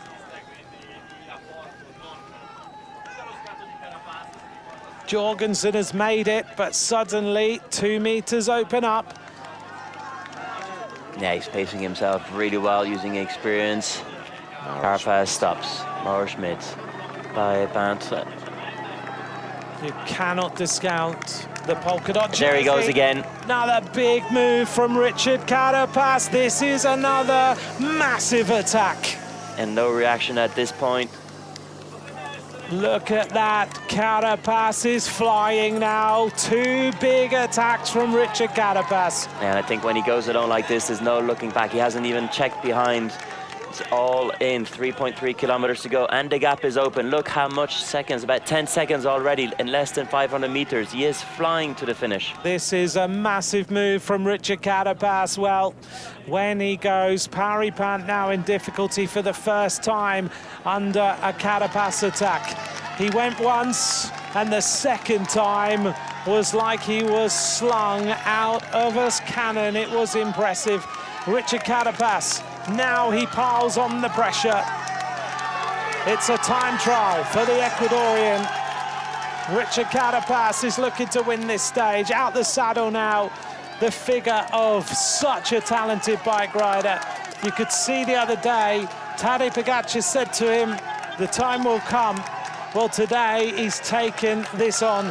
Richard Carapaz is flying his way to Orsia Millet. Yes, he's looking extremely comfortable. He's done well. He's tested him. He's gone one time, waited, moved to the side, bam, just goes again. Very, very strong attack, but not just the attack. He's continuing to ride really strong to the finish. Paripant is struggling, but he hasn't given up. But look at the difference in pace. 20 seconds now to Paripant. The style of Richard Carapaz, it's something to behold. He's won the King of the Mountains in the Tour in 2024, in a year that he won a stage of the Tour de France. This is an impressive performance from Richard Carapaz. Look at him go. Olympic champion, winner of the Giro d'Italia. His last victory, Nico, was not too far away at Superdevoli in 2024 on stage 17. This time, he's flying his way up the mountain on stage 18. Yeah, he's the type of climber that's when you're slightly out of GC and you can jump into those breakaways. Well, he doesn't let anyone down. He goes for it, and he brings the victory back home.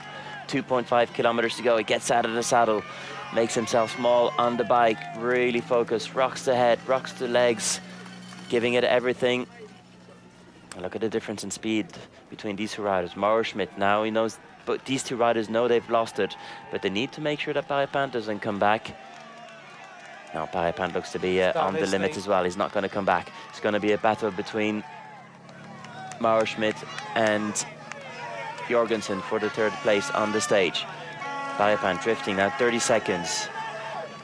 Wow, those go through the flags. Look at the work rate of Carapaz. The shoulders, left, right, left, right. He just kicks these pedals over. 25 seconds. He's all in for the stage. Well, this morning, so many people said today's a Richard Carapaz day. 2 kilometers to go. Nico, is there any respite for his legs? No, no respite at all. It's very, very, very steady all the way till the finish line.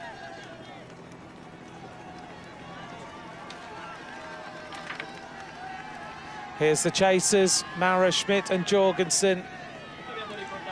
Yeah, you can really see the difference there in speed at this point.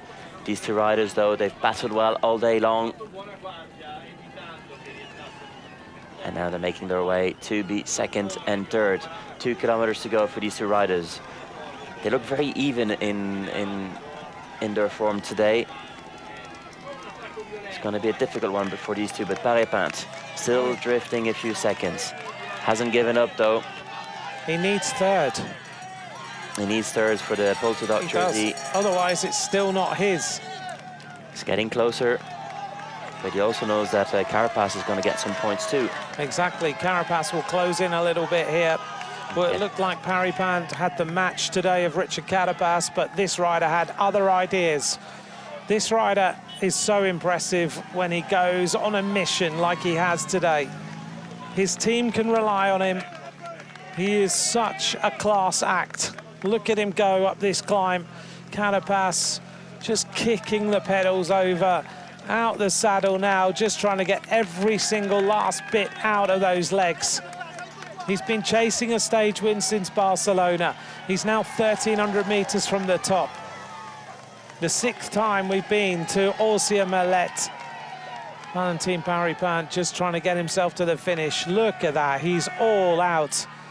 1,300 meters to go. Another little kick as he tries to inject a little bit more tempo.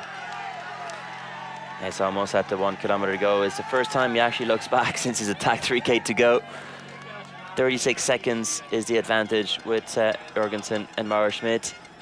The tempo is so different. The tempo is, and the style of commitment as well. These two riders, they know they've lost the victory, and now they want to make sure one of them is going to be second. So they are starting to play a little bit together as well. You can almost see the 1 kilometer to go. There it is, the red flag. 1K to go for Richard Carapaz on his way to his second victory in the Tour de France. He's up at nearly 1,800 meters now. He doesn't mind this sort of altitude. He goes under the red kite.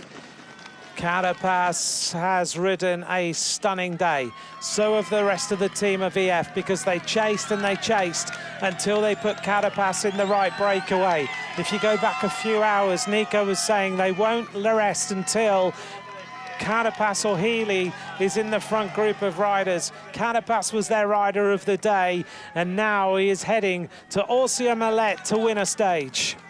700 meters to go. He's not going to see the line yet, but he knows it's getting closer and close. 36 seconds. I don't know if he's got the information. He looks behind, but it's all done there for Richard Carapaz on his way to the victory today. As you mentioned, EF Educational, they've done it before in the past. They do everything to change the scenario of the race when they have the opportunity. It doesn't always work, but when it works, it provides us with some amazing cycling. 600 meters to go for Richard Carapaz. Another little injection of tempo as he gets out the saddle again, urging that bike forward to the final line in Aulcier-Marlet. It's such a famous finish, made famous by Luis Ocaña in 1971. Today, a pure climber and a Grand Tour specialist is 500 meters from the finish line. And everyone is getting set to welcome a really popular rider to the top here in Aulcier-Marlet. He checks over his shoulder, and he knows now that he is going to be a Tour de France stage winner for the 2nd time in his career. He gets out the saddle, he turns left now at 350 meters to go. It has been a brutal day of nearly 4,000 meters of climbing, but it's the sort of finish that this man absolutely thrives on. He checks over his shoulder again. It's going to be elation for Ecuador. Richard Carapaz comes round the corner right now. He looks, he checks, and he can see the finish line just in front of him. The crowd get ready to welcome a class act. Carapaz crowns an amazing day. Elation for Ecuador and EF Education Easy Post. He wins stage 18. And now we're going to have the battle for a second position there, 400 meters. We've seen Mauro Schmidt very fast here today against Terhada. Hands on the drops. They have to manage this curve coming into the 400 meters to go. They look behind. Mauro Schmidt once again in the position in the front, the same way that he's done it with Terhada. Mauro Schmidt checking over his shoulder like a track rider that he started as. Jorgensen on his wheel. He's going to hold him right by the barriers, and now he's going to go. Mauro Schmidt yet again after second place yesterday. Mauro Schmidt's going to finish second in the mountains. Schmidt finishes second 2 days running. Jorgensen in third. Yeah, Schmidt gives it a wave as well. Great racing by these two riders. Viapant, he's fought well today. He was going for the stage, going for the polka dot jersey as well. He's defending himself, got a few points along the way. Not enough to secure the jersey, but a very courageous ride that would secure him a fourth place. Fantastic performance by Valentin Paripant in the polka dots. I think he's going to be 1 point away from actually having the jersey.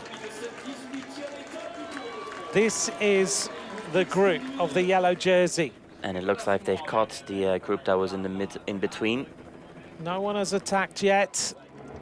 Carapaz recovering a brilliant day. Wow. Finally he does it after chasing and chasing and chasing.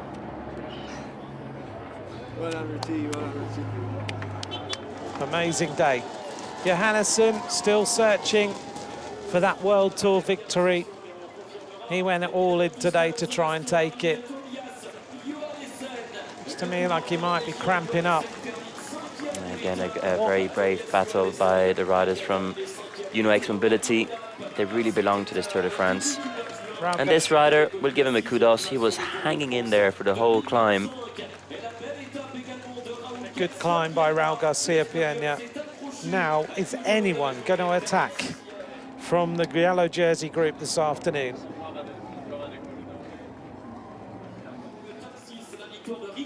On his way to the victory, gives himself a round of applause. Good job, provided us with some amazing cycling today. Well deserved.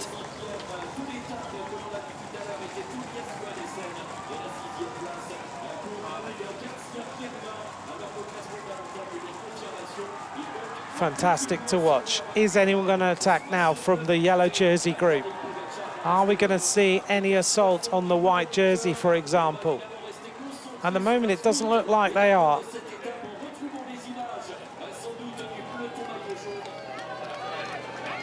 Oh, look at Jai Hindley. Only 700 meters to go and no one's attacked. It doesn't look like we're going to see anything happen. Castrillo's about to be caught by the yellow jersey group. No move of Paul Sexas to try and unseat Isaac Del Toro. Pidcock is still there. So is Jegat, so is Voizard. So there's been no real change with 580 meters to go for the yellow jersey group. Is there going to be any sort of sprint? It looks like it's too fast for anyone to move. 500 meters to the line. Stalemate in the yellow jersey group. The top 10 riders are here. I don't know though, Jegat's starting to move on the outside. Pidcock has a little look to see what's going on. Castrillo comes up to the line for Movistar.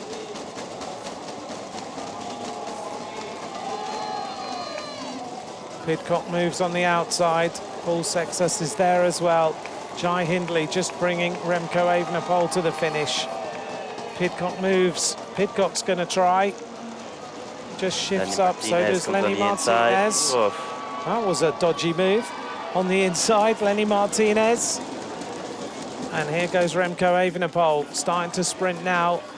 Pidcock is just on the wheel of Remco Evenepoel. No one takes any time. And they all finish at 4:36.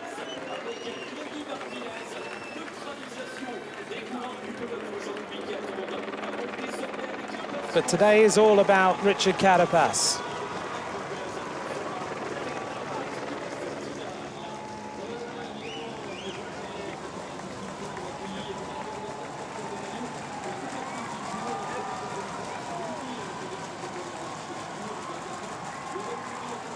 great performance there by the Ecuadorian and by the team.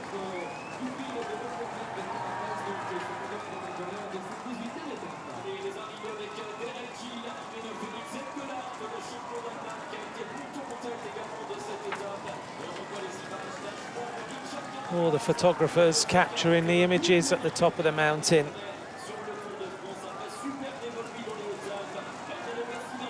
Celebration from Carapaz at the top of Orsia Millet.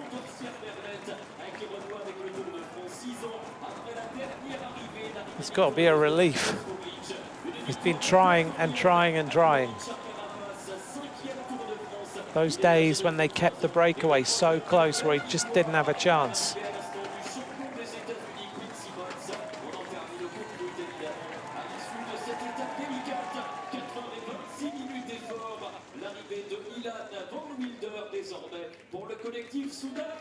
They gave us a good battle today.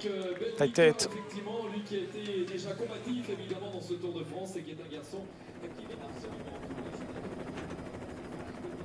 Let's take a look at the classification of today's stage. Richard Carapaz wins in 4 hours 26 minutes ahead of Mauro Schmidt in second for the second day running.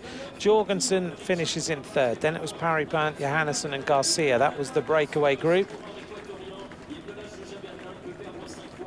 Remco Evenepoel in 9th and Pidcock in 10th.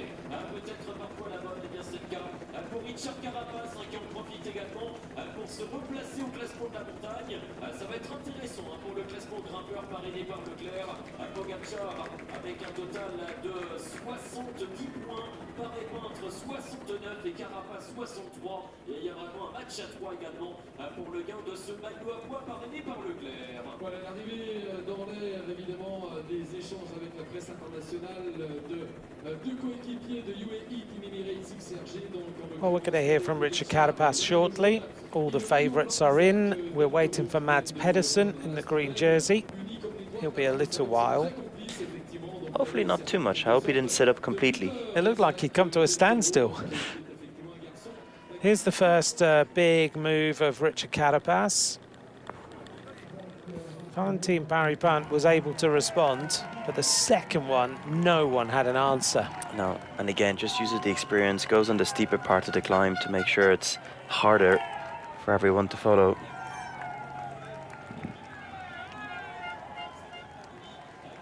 The second attack was stinging, wasn't it? Very impressive.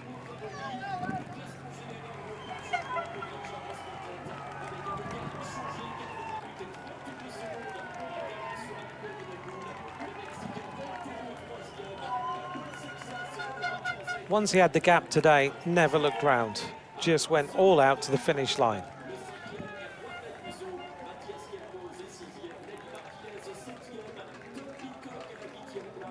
Huge crowd in Orsia Millet, witnessing Richard Carapaz take the win.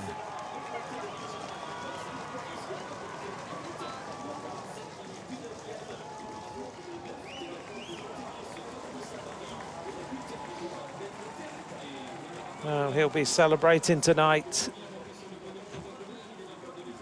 Charlie Wegelius and Andreas Clear, the two sports directors.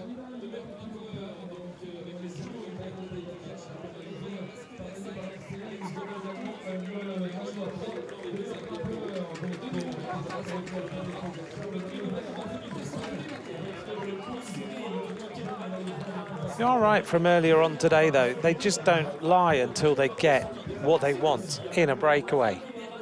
Otherwise, they just reset the race.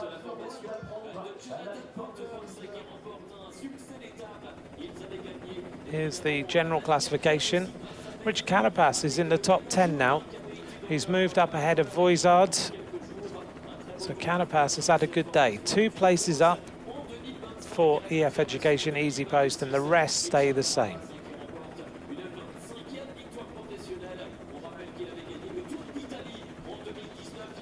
That was Carapaz's 25th win today.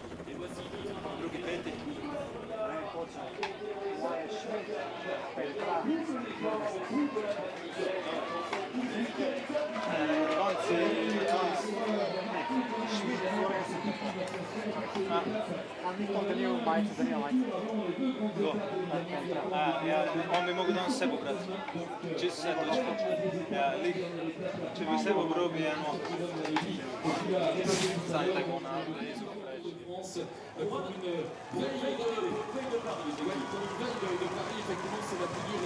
Pogačar just getting told what the situation was.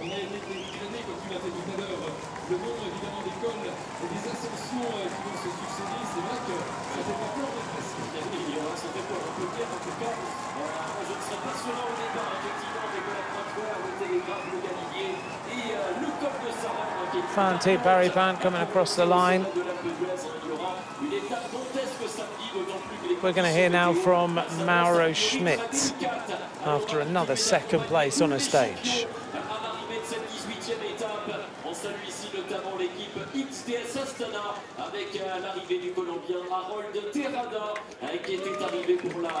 Let's hear now from Mauro Schmidt, a stage win and 2 second places.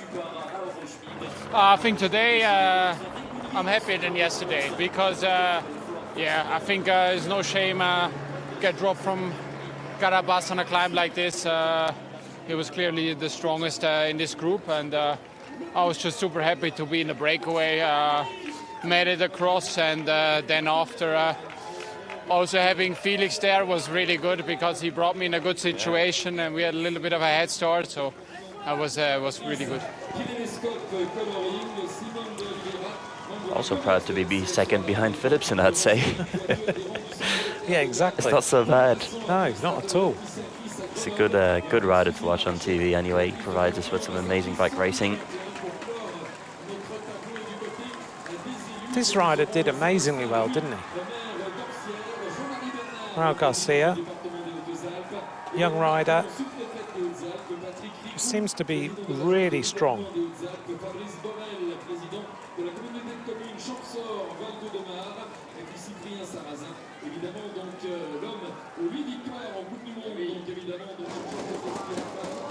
Here's Romain Gregoire, did an amazing ride to get to the front.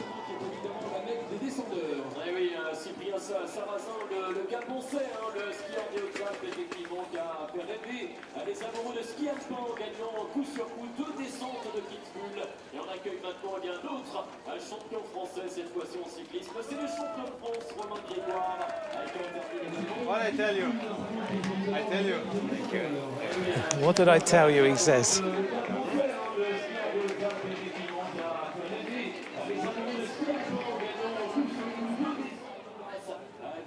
They had a conversation the other day, and Pogačar said it will come.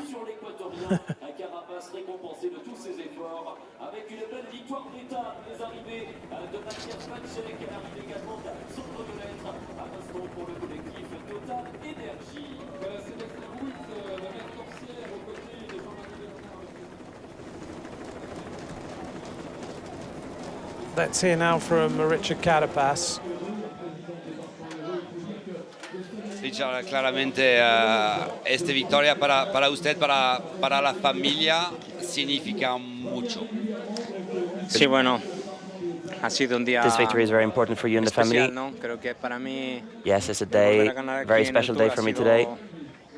algo que nos ha costado mucho.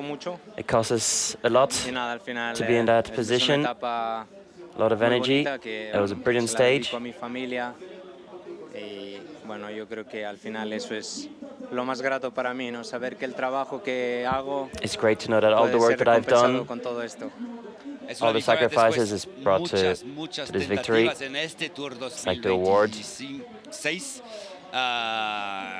es increíble de ganar la etapa 18. Sí, bueno, al final It's great to have won stage number lo 18. habíamos intentado varias veces y Yeah, ha I tried sido many times to go for the imposible llegar, win. ¿no? Pero hoy, Never made it. la verdad, como digo, ha sido un día But today, muy duro. it was a very difficult He estado stage. muy atento a los cortes y I bueno, was paying attention not to be cut out. ha There's sido been a un lot of corte un little poco gaps. extraño cuando Quick-Step atacaba con 3 chicos. It was Estaba strange when listo Quick-Step y went al final, with 3 riders, ese ha but sido, went with them. creo, el ataque decisivo y hemos podido It's been the one that's brought me entrar al back primer into the grupo, ¿no? game. Pero bueno, Luego al final aquí sabía que era una subida dura, ¿no? Y, In the finish, then I knew that this was going to be a hard climb, that it was going to be good for me. I was waiting, tried twice, and then at the end to be able to celebrate was quite nice. Is it very different than the victory of 2024 in Spa de Vallée? Well, the last time was also a hard and deserved victory. I think every year it's harder and harder to win, but the award came today, and I'm going to enjoy it. For you and for EF. Yes, we came here with the objectives to win the stage. We planned everything right, and it's been a great day for me and for the team. We were looking for it. The last 2 weeks we've been very aggressive to try and get it, putting ourselves into this position, and it's been great for me and the team. Thank you, Nico. Big day for EF, big day for Richard Carapaz.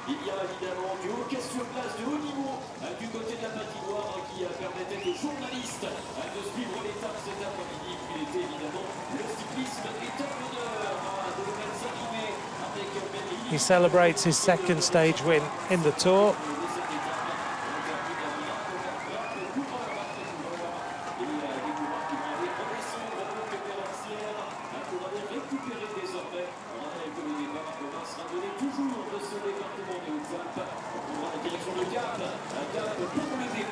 Big day for them as they bring home the victory. Not many teams have won so far. We're going to hear now from Matteo Jorgensen.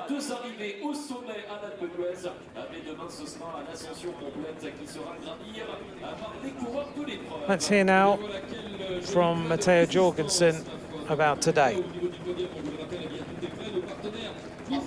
Yeah, I believed in it. Yeah, definitely I believed in it. I think I needed to get solo before the last climb somehow, and I didn't find a way to do it. So, yeah, it's disappointing for sure.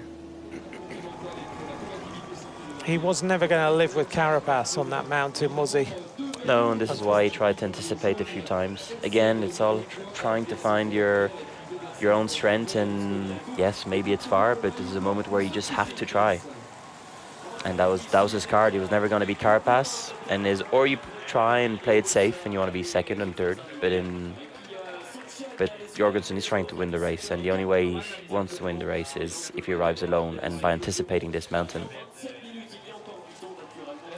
Michael van Gogh, happy. He's happy because they took the win. He was getting frustrated at times today, but all smiles. What a day they had, because they rode and rode and rode until they got Carapaz in the right place. Now they can share in the victory.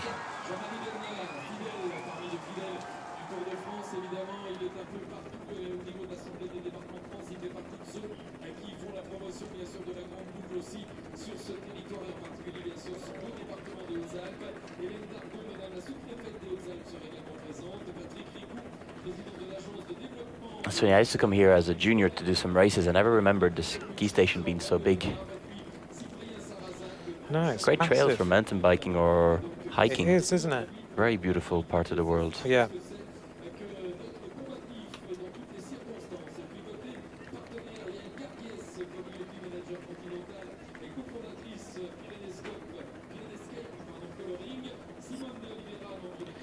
We're waiting for the presentation. We haven't seen Mads Pedersen yet. Pedersen will be on his way to the finish. There's Del Toro and Pogačar winding down after today. Nothing happened. No one attacked them.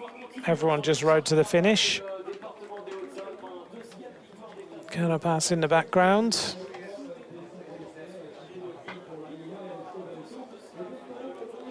It does seem strange to me, Nico, that no teams tested to see how those riders are today on the final climb. Yeah, they rode pretty hard to be just 20 riders, but no rider took tried to attack to take 5 or even 10 seconds. Yeah. I'm just surprised then they sprint for the 10th place. Yes. Which is great. It's just surprising.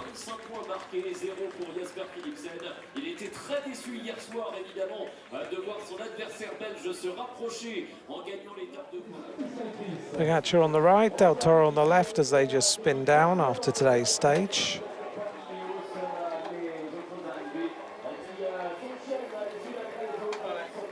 A small area. Pogacar is off the bike quickly tonight.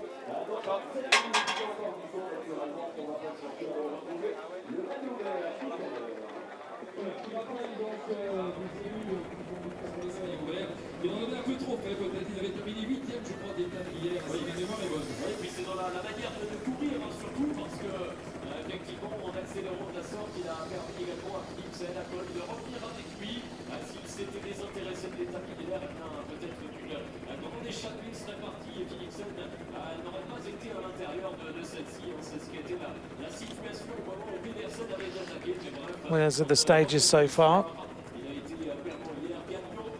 Richard Carapaz adds his name on stage 18.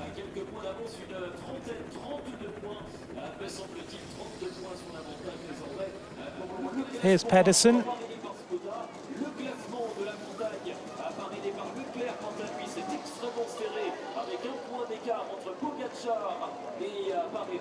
Richard Carapaz est troisième à 7 unités. Le maillot blanc du meilleur jeune apparaît des par 10. Il n'y a que 20 secondes d'écart entre Del Toro et Sexas. Décidément, il y a beaucoup d'enjeux naturellement d'ici la fin de ce Tour de France. Justement, Pedersen is going to come in.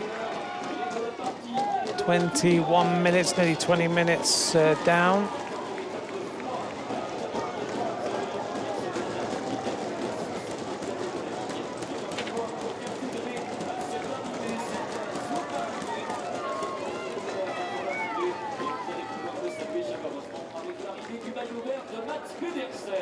Mats Pedersen arrives, he's had a great day.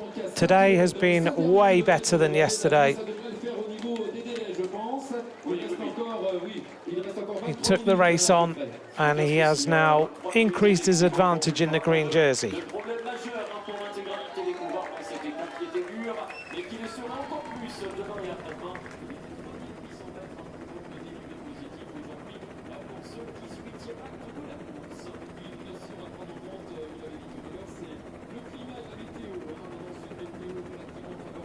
Mats Pedersen now has a nice advantage, 32 points on Jasper Philipsen. It's not done yet, but it's definitely a possibility.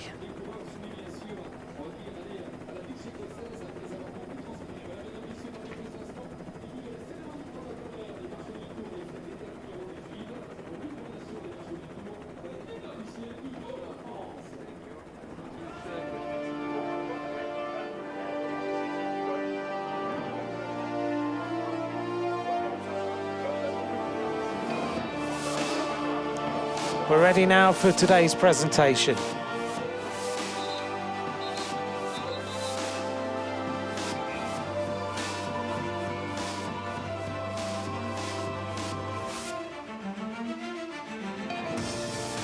The winner of today's stage, Richard Carapaz from EF Education Easy Post, takes his second career win in the Tour. A very popular winner of today's stage for sure. De l'équipe EF Education Easy Post qui remporte l'étape du jour. Félicité par l'hôte et l'hôtesse continentale en présence de Sébastien Rouit, le maire d'Orsières et Yael Gardiès, community manager continental et cofondatrice Pyrénées-Escape Coloring. Et bien voilà, Richard Carapaz, il a le sourire. On l'aurait à moins évidemment, donc merci au public d'applaudir celui qui a levé les bras tout à l'heure sur cette ligne d'arrivée. Richard Carapaz, et en plus on le disait, il est d'une sympathie absolue, valeur sportive intense.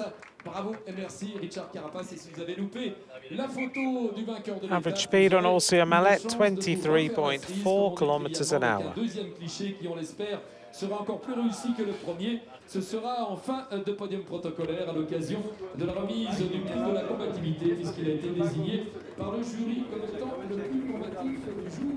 Voilà dans quelques instants la suite. A reminder of the top 10 of today's stage. En particulier, mon cher François, on a vu passer effectivement le maillot vert qui a rejoint la zone protocolaire. Voilà, donc merci mon cher Damien d'avoir pu vous servi aussi en donner au niveau de la vision télescopique à tout ce qui se passe derrière dans quelques instants. La suite de notre The yellow jersey of Tadej Pogacar.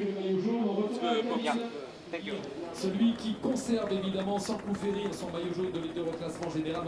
Mesdames, messieurs, dans quelques instants, remise du maillot jaune parrainé par LCL.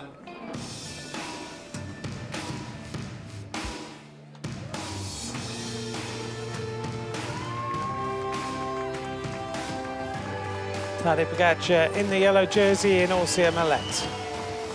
Le maillot jaune reste et demeure Tadej Pogacar, le leader de l'équipe Team Emirates XRG, quadruple vainqueur du Tour, double champion du monde, en lice pour un 5e titre sur les routes du Tour de France, félicité par l'hôtel hôtesse LCL en présence de Simone de Oliveira, membre du COMEX de LCL, et de Jean-Marie Bernard, le président du conseil départemental des Hautes-Alpes. Et bien voilà, Tadej Pogacar, qui sert à la dextre. maximum speed today, 88.9 kilometers an hour.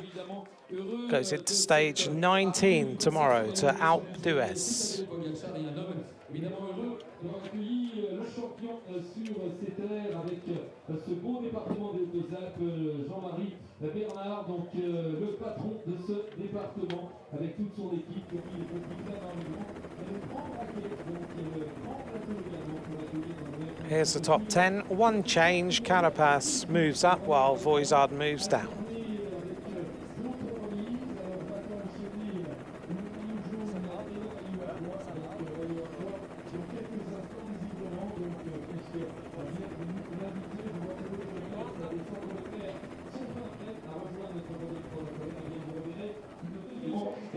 Polka dots for Pogacar. également pour accueillir dans les meilleures conditions possibles cette étape numéro 18. Voilà, on va évidemment alterner avec d'autres remises. Alors va-t-on enchaîner le maillot jaune?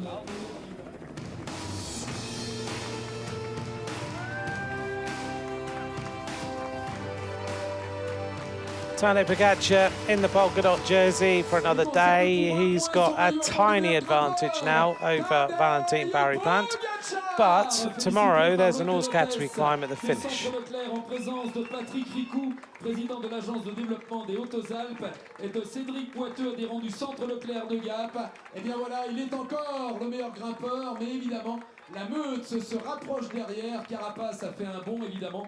Et Valentin Barry-Peintre est à un point seulement de ce maillot à poids à l'issue. 24.3 kilometers an hour is average speed on Orsia Mallet, which is faster than Carapaz. So they rode that climb pretty hard. Toujours leader, mais avec un point seulement d'avance maintenant sur son poursuivant immédiat, Valentin Barry-Peintre, et juste derrière, eh bien, sur la troisième marche du podium de ce classement du Centre Leclerc, donc Carapace, mesdames, messieurs, à 4 km pour ce qui concerne le balai, 4 km pour le balai, Damien, il reste encore un peu de temps à accueillir, effectivement, ceux qui sont... Well, just here in the broom wagon is what, 4 kilometers away? Here's the situation, 1 point for Valentin Barry-Peintre.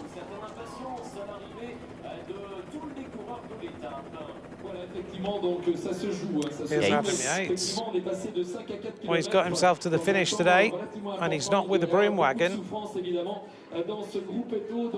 Adam Yates, in pain, crosses the line. Another weary and horrible day for him. 16 minutes to go. Voilà, visiblement un petit virus qui aurait frappé l'équipe UAE Team Emirates avec 4 kilometers, it's going to be tight. qui a abandonné carrément aujourd'hui. Voilà, dans quelques instants. Should be in time, but it's going to be not more than 1 or 2 minutes. Yeah.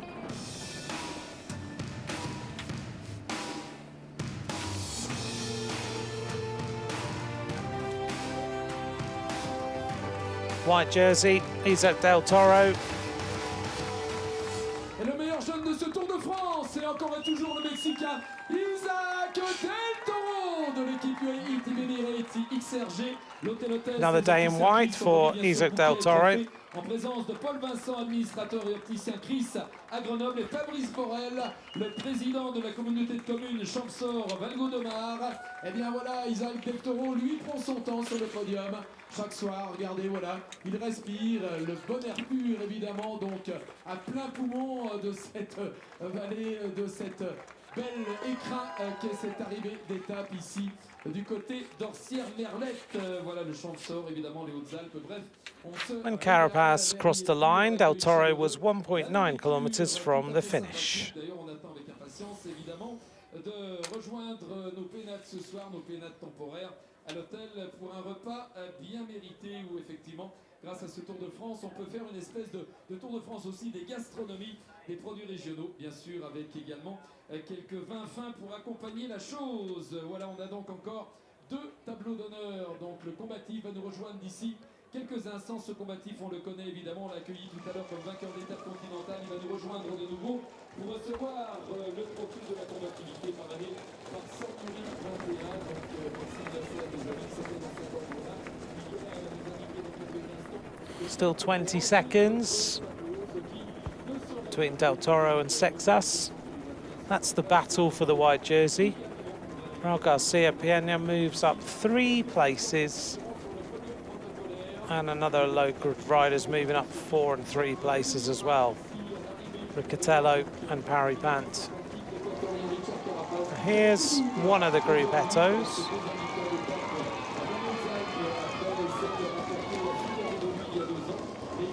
We don't know who's in front of the broom wagon, do we? No. Florian Vermeers is in here. Weistroffer's in here as well. At the back, Bauhaus, Campenarts, Luke Platt. Ackerman's in there. Another big group of riders behind. Ganna's in here. Degenkolb, Canter, Ball, Philipsen. Gordon.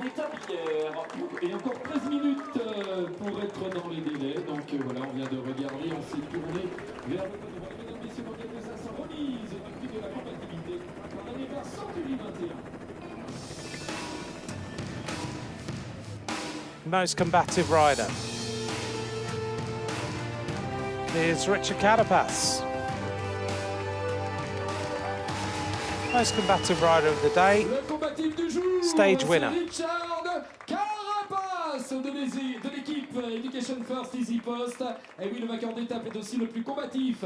Félicité par l'hôtel-hôtesse Century 21 en présence de Suzy Marachet, créatrice de Good day for Richard Carapaz. Et Cyprien Sarrazin, donc l'homme des Hautes-Alpes, le champion de ski alpin, double vainqueur à Kitzbühel. Et oui, celui qui a toujours été font la bise en descente, immense champion, donc qui est avec nous sur le podium protocolaire. Merci beaucoup à Cyprien Sarrazin, merci à Suzy Marachet. So World Cup skier on the right. He's won twice the descent in Kitzbühel, which is one of the most prestigious, prestigious wins. 146k in the breakaway, average speed nearly 40k an hour. Je vais aller consulter l'office de tourisme pour réserver un petit chalet pour l'été, pour l'hiver. Voilà, je crois qu'il peut être citoyen d'honneur d'ailleurs des Hautes-Alpes. Effectivement, monsieur le maire n'a pas nié ce que venait de dire. Mais écoutez, voilà, Sébastien Rouit qui est prêt évidemment à accueillir ici à Orsières-Merlette le champion équatorien, y compris à titre de touriste privilégié. Voilà, on va donc attendre le dernier tableau d'honneur. Ce sera le maillot vert Skoda Auto pour Max Pedersen. Damien retourne bientôt dans la cabine quelques instants pour peut-être d'autres arrivées. Il me semble qu'il y en a eu. Oui, on voit les sprinteurs terminer gentiment cette étape, naturellement, parfaitement dans les délais. Donc pas Most combative riders. cet après-midi pour eux. On attend évidemment ici à Orsières-Merlette dans les Hautes-Alpes. Here's Gamai's group coming in now. Ici qui se dit une fois que je serai descendu du podium protocolaire, je vais aller consulter l'office de tourisme pour réserver Still 11 minutes and 44 seconds to go. Voilà, je crois qu'il peut être citoyen d'honneur d'ailleurs des Hautes-Alpes. Effectivement, monsieur le maire n'a pas nié ce que venait de dire. Mais écoutez, voilà, c'est Max Pedersen qui a fait la belle opération du jour en remportant le sprint intermédiaire. Mesdames, messieurs, remise du maillot vert parrainé par Skoda Auto. Green jersey, here's Mads Pedersen. A very good day for him.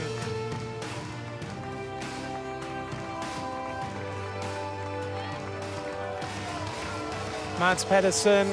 Et le maillot vert est sur les épaules de Mads Pedersen de l'équipe Lidl Trek, avec évidemment donc la mascotte avec bouquet, tout ça est de couleur verte. Avec Green jersey, a much happier rider tonight. Protocolaire en particulier, eh bien d'Hélène Dargon, madame la sous-préfète des Hautes-Alpes, qui a félicité le sprinter, le champion Mads Pedersen. Eh bien oui, c'est un He was 5.1 kilometers from the line when the winner crossed the line.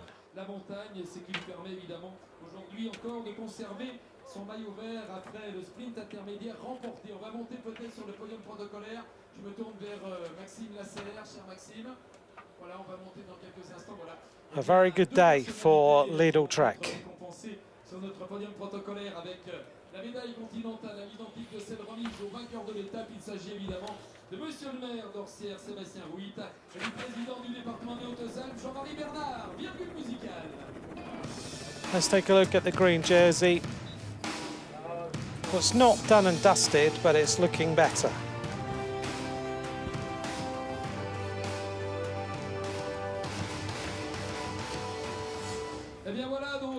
Now for the presentation for the mayors. Le maire d'Orsières-Merlette, Sébastien Rouit, et le président des Hautes-Alpes, Jean-Marie Bernard. Allez, le public, on les applaudit comme les grands champions également, avec nos amis de Continental qui ont remis cette médaille. Messieurs, le mot de la fin, pas FAIN, parce que la fin, ce sera plus tard, mais FIN. Monsieur le maire, quel bonheur. Bonjour à tous, une journée magnifique. J'espère qu'elle a été merveilleuse pour tout le monde. Et on vous donne rendez-vous bien sûr cet hiver sur nos pistes pour essayer nos pistes de ski. Bonne fin de journée à tous et merci d'être présents. Voilà, merci beaucoup Jean-Marie Bernard, je le disais, un ami du Tour de France avec l'Assemblée des départements de France, tous ces départements qui entretiennent les routes empruntées par les champions. Jean-Marie, comme toujours, c'est un bonheur dans les Hautes-Alpes évidemment d'y être, d'abord y compris pour les coureurs, mais pour vous aussi d'avoir accueilli cette superbe étape. C'est un bonheur parce que les montagnes des Hautes-Alpes se prêtent à la pratique du vélo, on le voit tout l'été pendant 2 mois, 3 mois. Today, in modern cycling and on the Tour de France, we never know what's going to happen. What were you expecting today? Yeah, I was expecting something like this. Yeah, now we know that breakaway is going bananas from the start every day, and yeah, in the end also top 10 GC riders are a bit worried for their places. So this means full gas from start to finish, more or less. But yeah, quite a calm day for me. But yeah, sadly we lost Brandon today. He fell ill, and yeah, wish him speedy recovery. And I hope he will be good for Paris after party. Brandon is unfortunately out. Adam was suffering yesterday. Are you worried about that for the 2 days to come? I mean, it sucks to lose Brandon really, because he was such a valuable rider until now, and I think Adam is coming back, is getting better, and yeah, he don't need to necessarily to overdo it today and yesterday. Yesterday he really suffered on the bike, but today he was already better, and I think tomorrow it's yeah, I think relatively good stage for Adam to survive and not to spend too much energy, and then I think he will be, I hope that he will be good for Saturday, because Saturday is gonna be important to have a strong team. You like riding offensively. Does that mean you might ride a little more defensively? Well, it depends. Yeah, if situation is like this, and yeah, the guys don't get better from the sickness, then yeah, you never know what you have to do. In the end, you need to ride on the instincts. But I believe that yeah, all will be good with the team, and we will survive the next 2 days. All the best to them. Thank you. Tadej Pogačar, he's lost a key member of his team today, but he's still positive. He's still 4.5 minutes ahead at the end of the day. Let's see how he goes. Tomorrow is a short day. Only 127.9 kilometers. However, in that distance, you have 3,500 meters of climbing. It's an absolutely brutal day.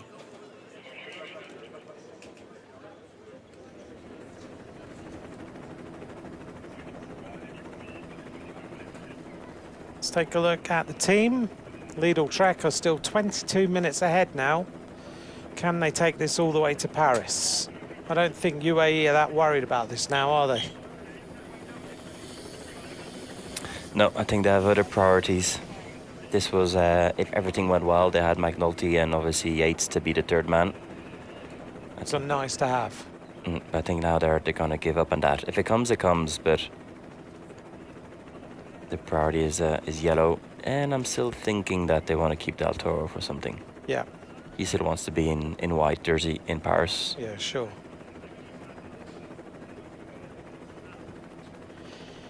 Well, we're going to head now into a big 2 days. We're going to finish twice on Alpe d'Huez. It's going to be party town. There's no doubt about that. People are already there. They've been building up for the last 2 days. It's going to be quite an occasion. This is the white jersey with Del Toro, 20 seconds ahead of Paul Sexas, with Ayuso at 2:31.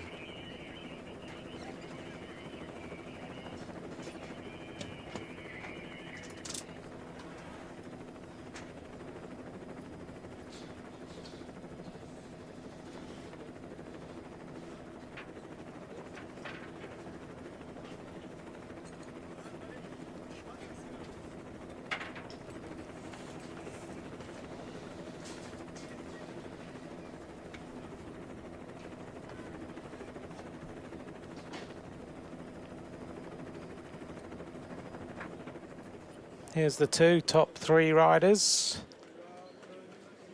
UAE, they've got a few little problems, but they're dealing with them well.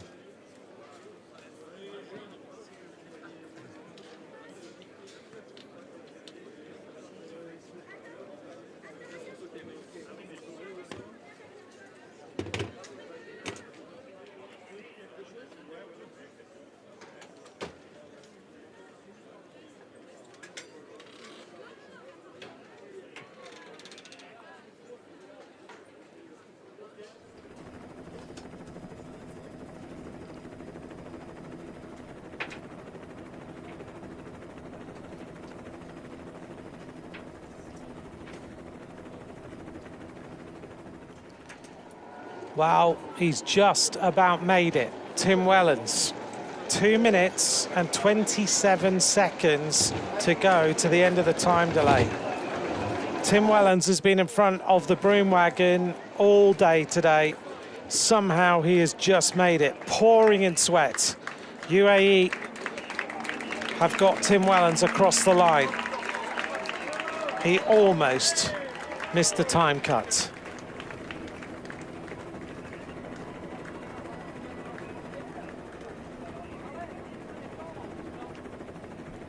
Let's take a look at tomorrow's stage. Stage 19 of this tour. 127.9 kilometers of racing, taking us from Gap to the Alpe d'Huez. 4 categorized climbs before we finish on the famous climb of Alpe d'Huez.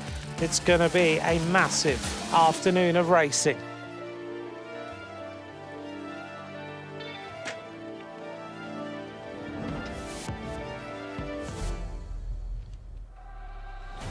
If at first you don't succeed, try and try and try again. Richard Carapaz finally wins another stage of the Tour de France in his career. He's been searching for it for a week. EF Education Easy Post take the win. Tadej Pogačar stays in yellow. We're ready for 2 big days to Alpe d'Huez. From Nicholas Roach and me, Anthony McCrossan, thank you very much for watching. Get ready for a party on the Alpe tomorrow. Bye for now.